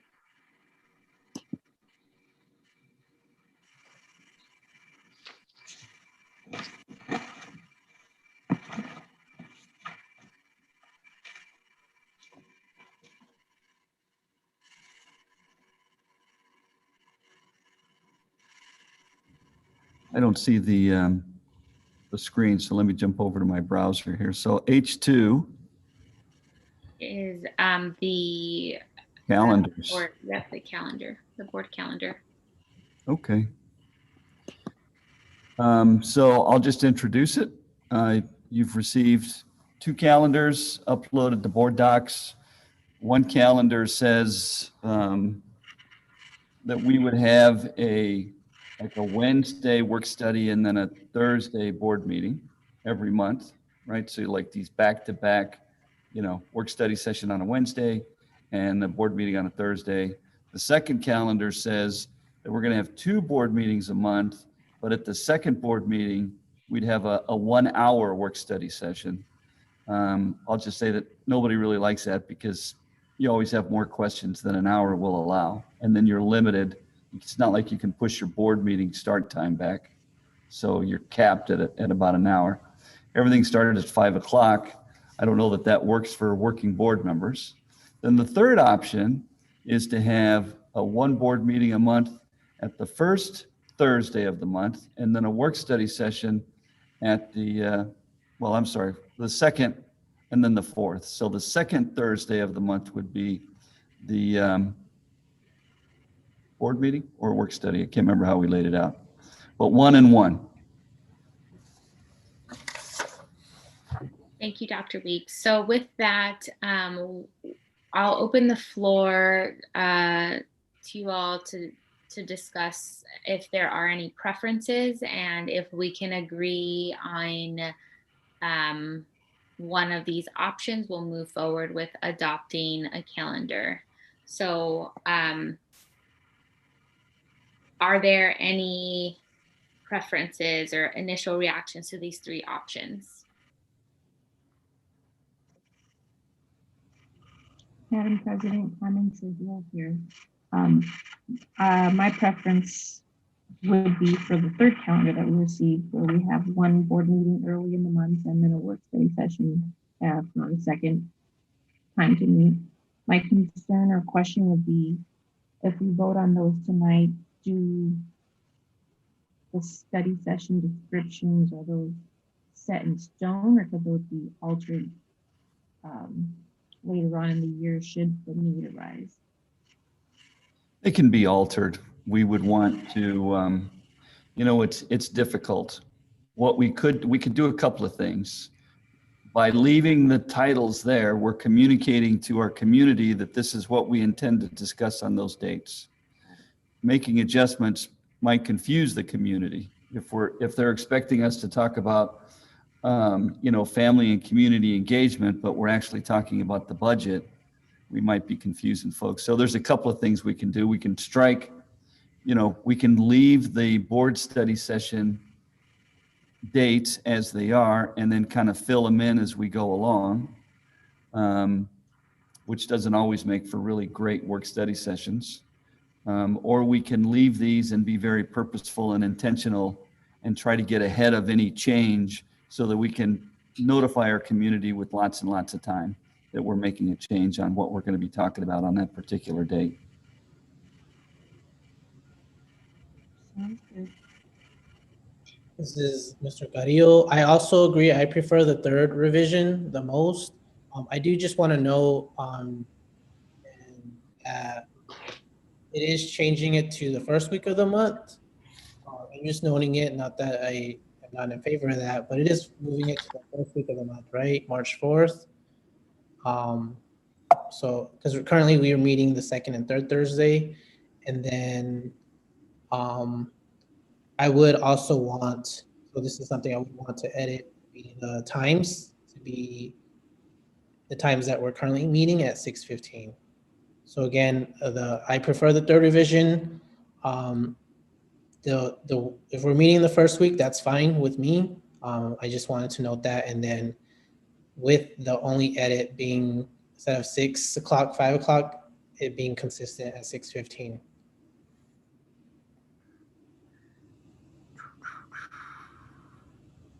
I support that as well.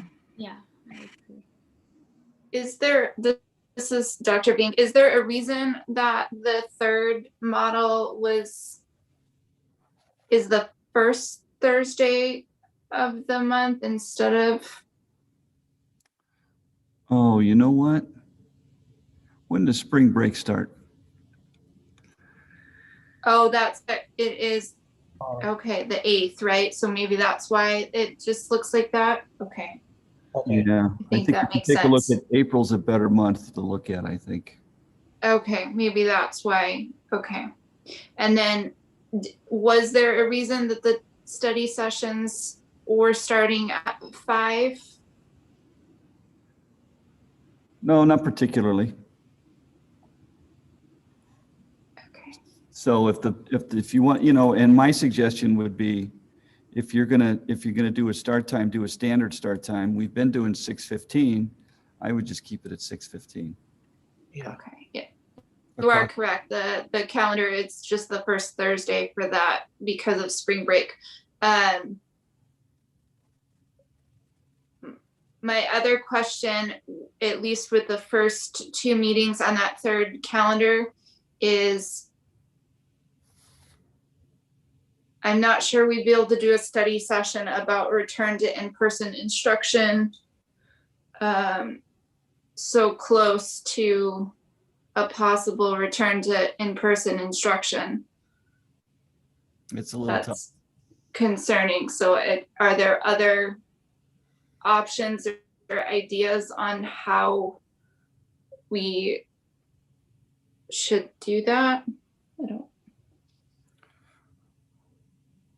Well, we need some dedicated quiet time to discuss this. I mean, it's not something that I would put in a kind of a receive and discuss, item at a regular governing board meeting. So maybe what we need to do here is carve out a special date for this, right?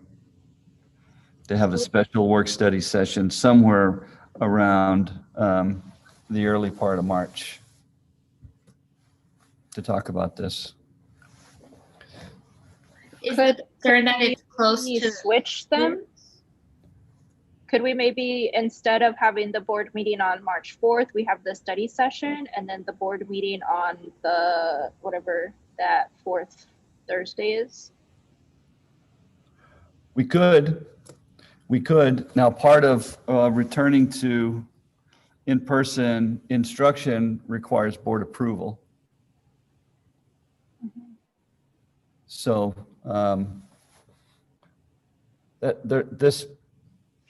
this schedule for March is just kind of catawampus to, having a good discussion on returning to in-person instruction and then a board vote with enough time for folks to kind of get their heads wrapped around what we've been talking about here. I'm afraid we're going to have to, we could do the study session March 4th, but sometime before the 25th, we're probably going to want to have some kind of vote. So here's what we can do. We can do a March 4th work study session, and then based on our conversation on March 4th, and I'm hoping we could pull all this together before March 4th. Based on our conversation March 4th, we can schedule a board vote soon thereafter, like within a couple of days, because all you have to do is just it would be like a one item board meeting. It wouldn't take very long to do that. Dr. Diaz, Dr. Weeks, if I could clarify, March 4th is next Thursday. That means we'd have to have the agenda out tomorrow, and we're not prepared. We're not prepared to do that. And the following week is spring break. I think in order to have a worthwhile, meaningful discussion with the board, we need time to pull together data to share with you and our plans. So I don't see us being able to do that next week. And especially not being able to pull that off with an agenda, PowerPoint, etc. for you all tomorrow. There's no way. A lot of us are getting our second dose of the vaccine tomorrow. We're a little concerned we're not going to feel well. Yeah, that's true too. Yeah. Do you have a date, Dr. McLaughlin, that maybe you would be able to have that prior to March 25th? Most definitely. We can get that to you on March 18th or March 17th. Okay. I apologize. I don't see the revision 3 on the board doc, so I don't It's see not. the calendar. Okay, I don't see the It's calendar not. that you're looking at. That's why. Yeah. So yes, we can definitely get that to you by the 18th. That would not be a problem at all. Okay. Thank you. Mm-hmm. So I'm not seeing. So what is it? So Dr. McLaughlin brings up. 25th? Or why do we keep talking about the 25th? It's the second Thursday of March. Oh, I see. Okay, so Well, yeah. Yeah, the problem is, Denise brings up a good point. Developing and executing and having an agenda for March 4th for anything really is going to be almost impossible. We might be able to get an agenda out Monday or Tuesday for a March 4th meeting. So let's see, what could we do here? Denise, you think we could do a 17th work study session? I know we can do that. And then we can have a 25th board meeting. I think I'm getting the sense we're trying to put too much in our 5-pound bag here. So Dr. Weeks, in the past, we've done a study session and then have asked the board to vote that evening after the study session. That means that we would have to have a study session and an agendized board meeting at the same time. Okay. So if we set a 2-hour study session, is that going to be enough time for the governing board to get all their questions, asked and answered? That's the problem with having a board meeting right after a work study session, is your work study sessions tend to be capped for time.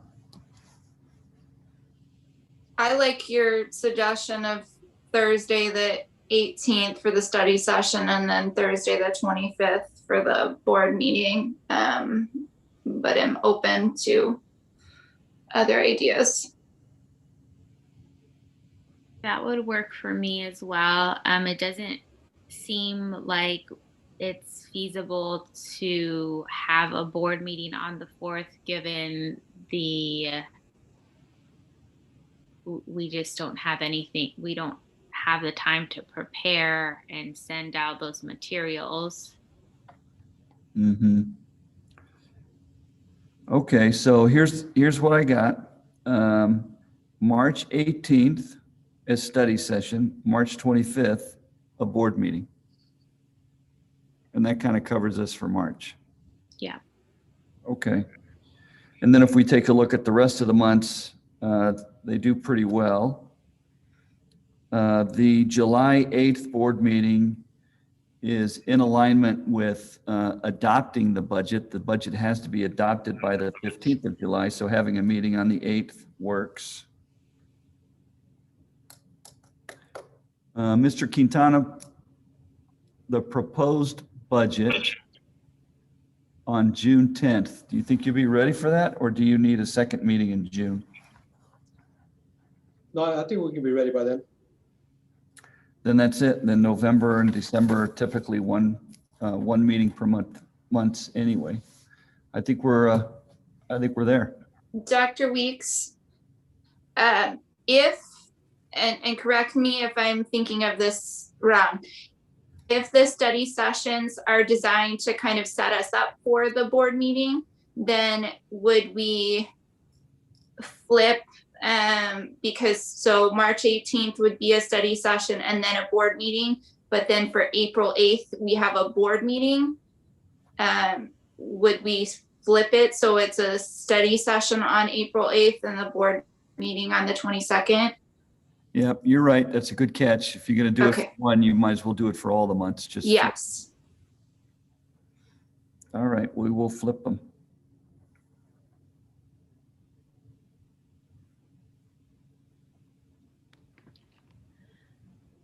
So I am also in favor of a third calendar as well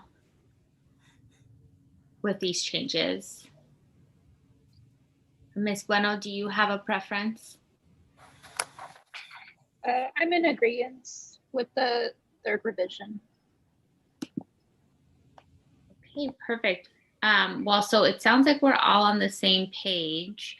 So I'm so sorry. And one last question. So I know that our calendar is tight, but if we're going to vote to go back to campuses in person, is the 25th even going to be enough time for families and whatnot, if that's when we're voting?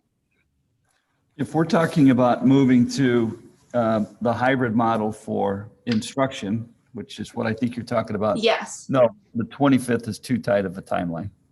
Okay. So my suggestion would be, let's have our work study session on the 18th and include some different models for some start dates. It's going to have to be, we're going to have to come up with some different models for some start dates. Plus we have to take a look at the metrics. Okay, perfect. Thank you. We need to see if we need to modify the metrics or where the metrics going to be, at the time of our conversation. Great. But I think the good news is, from what I'm hearing from families, the fact that we're talking about this and the fact that we're serious about a return to in-person instruction, a lot of our families are going to be very happy to hear that. This is Mr. Carrillo. And so for the March 18th, since that is in alignment with the same week that teachers go back, I do think it would be a good idea to stand in with teachers as they come back to also come back that week for the work study session.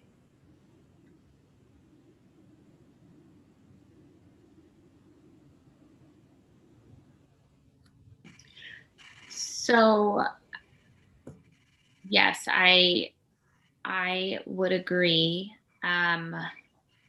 We won't be voting on that tonight. I think that's just something we as a board member have to mutually decide amongst ourselves and agree that's what we'll do. So I'm in favor of coming back and being in line with our teachers. Are there any other thoughts regarding that? Coming back on the 18th.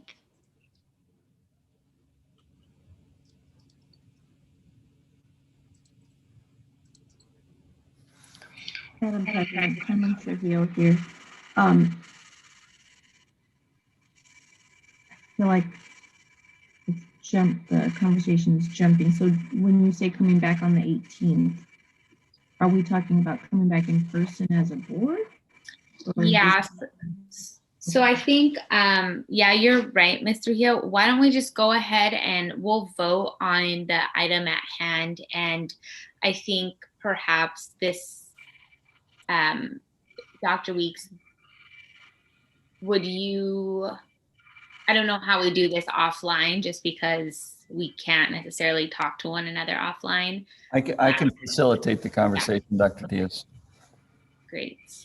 Okay, so Dr. Weeks will facilitate and provide a little more clarity on what it would look like for the board to return to in-person meetings on the 18th. We'll do that through board communications. And right now, what we'll do is we'll focus on this action item.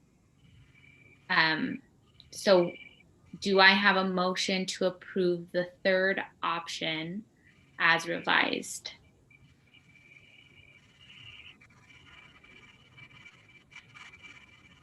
Madam President, could I ask a quick question first before we make a motion? Yes. I might have missed this because I was thinking about it, but as far as the budget is concerned this summer, normally I feel like we always have a work study session to go over the budget. Is that something different? Or did we already say we were gonna make that revision? I might have missed it, so I just want to clarify. The budget was mentioned around the July 8th meeting to be somewhat on a timeline for approving the budget. So I just wanted to ask and see if we do plan to at least make some time, since we've got new board members and it's just a touchy subject as it is. I thought, at least I remember correctly that at least I remember having a work study session on our budget stuff. So if I'm wrong, please correct me, but I just wondered if we should discuss that before we make motions and vote. You're not wrong, Mr. Trujillo. We've had conversations about the way the budget works, as you know, because you've seen it several times, is you have a proposed budget, and then we come back in the board within 10 days or about 10 days later, comes back and they adopt the budget. And so sometime in June would be the right time to have a work study session, because then by that time, we will have received the spreadsheets from the Auditor General's office, filled them all out, and we're ready to have conversation based on that. We don't have a June work study session scheduled at this time, and I hesitate to plug in a date right now because that whole month of June, budget-wise, is very fluid with the tools that we get to work with from the Auditor General's office. So I think we should commit to a June work study session. I just don't have a good date for you tonight. Is it possible, Dr. Weeks, to, as we set the agenda for that June 10th board meeting, is it possible to limit the agenda so it narrowly focuses on the budget and it's more or less like a study session?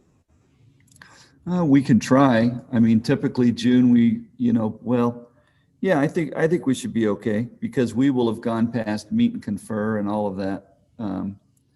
Whatever salary decisions for next year will have been made certainly by June 10th. They will have had to have been made. So we can do that, or if it becomes a little too cumbersome, then we can modify the agenda and set a June date specific for a work study session on budget. And that's fairly straightforward. It's not like we got to bring this big sheet back again. We just say, you know what, let's have a meeting on such and such a date to go over the budget. And we can call that out during let's say a May 27th board meeting. Are you comfortable with that, Mr. Hill? Absolutely, I'm definitely comfortable with that, but it brings you back to my original concern that we're giving titles to dates that we may have to adjust the same way the budget conversation needs to be fluid. So it helps clarify my budget concern, but it just makes me wonder why we don't do that going forward for all of the study sessions until we have a clearer picture of what those look like. It just seems a little chaotic. Yeah, you bring up a good point, Mr. Heel. And I do think leadership could definitely take some time to figure out what looks best for those study sessions based on the board requests, and then we could decide those later. But again, I feel like I'm opening up another can of worms right now. But I originally do feel like I'm hearing that we are all in agreement for the format of having a board meeting and then having a work study session, which I definitely support. Dr. Weeks, is it so we wouldn't need to approve modifications to the work study topics if you, for instance, went to your cabinet and you guys looked at the topics of the study sessions and decided, we actually need to modify the order or we need to modify the topics. That would be something that would just come to us in a board update, correct? We wouldn't have to vote on those topic modifications again? Correct. And so what I would do here is I would put the word proposed at the top of our list of work study sessions so that we're not confusing the community and backing ourselves into a corner. These are proposed work study session topics and, to be finalized, at some later date. I would just put the word proposed, and I think that gives us enough wiggle room to make the kind of adjustments Mr. Heel's talking about. Okay. How does that sound to you, Mr. Heel? That sounds perfect. Sounds a lot more fluid, and it gives us as a district that space to be creative and innovative with our time. Thank you very much, guys. Thank you. All right, so with that, can I please have a motion to approve the third option of the board calendar with the revisions? Oh, hold on 1 second. Okay. We have a board retreat on March 10th. Oh. We should probably get that on this calendar. Good eye. Yep. We have a board retreat March 10th from 5 to 8, Zoom, but it needs to be recorded and all of that. And then I'll make sure we get that on this calendar too. We're going to be busy. Absolutely. All right. Or we make a motion. Are there any other questions or comments? No, Dr. Diaz, I would just, because the third option was never posted to board docs, I would just say, the board takes action to approve the board meeting dates as discussed, kind of like we did before. Okay. And then we'll post this final version in the minutes.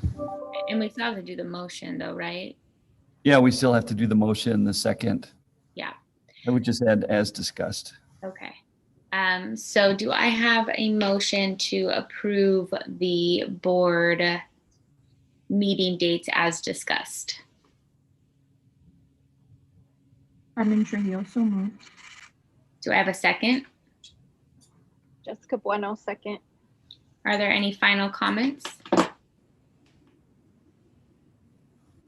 Okay, all those in favor say aye. Aye. Aye. Those opposed say nay. All right, with that, the motion passes. And are there any future agenda items?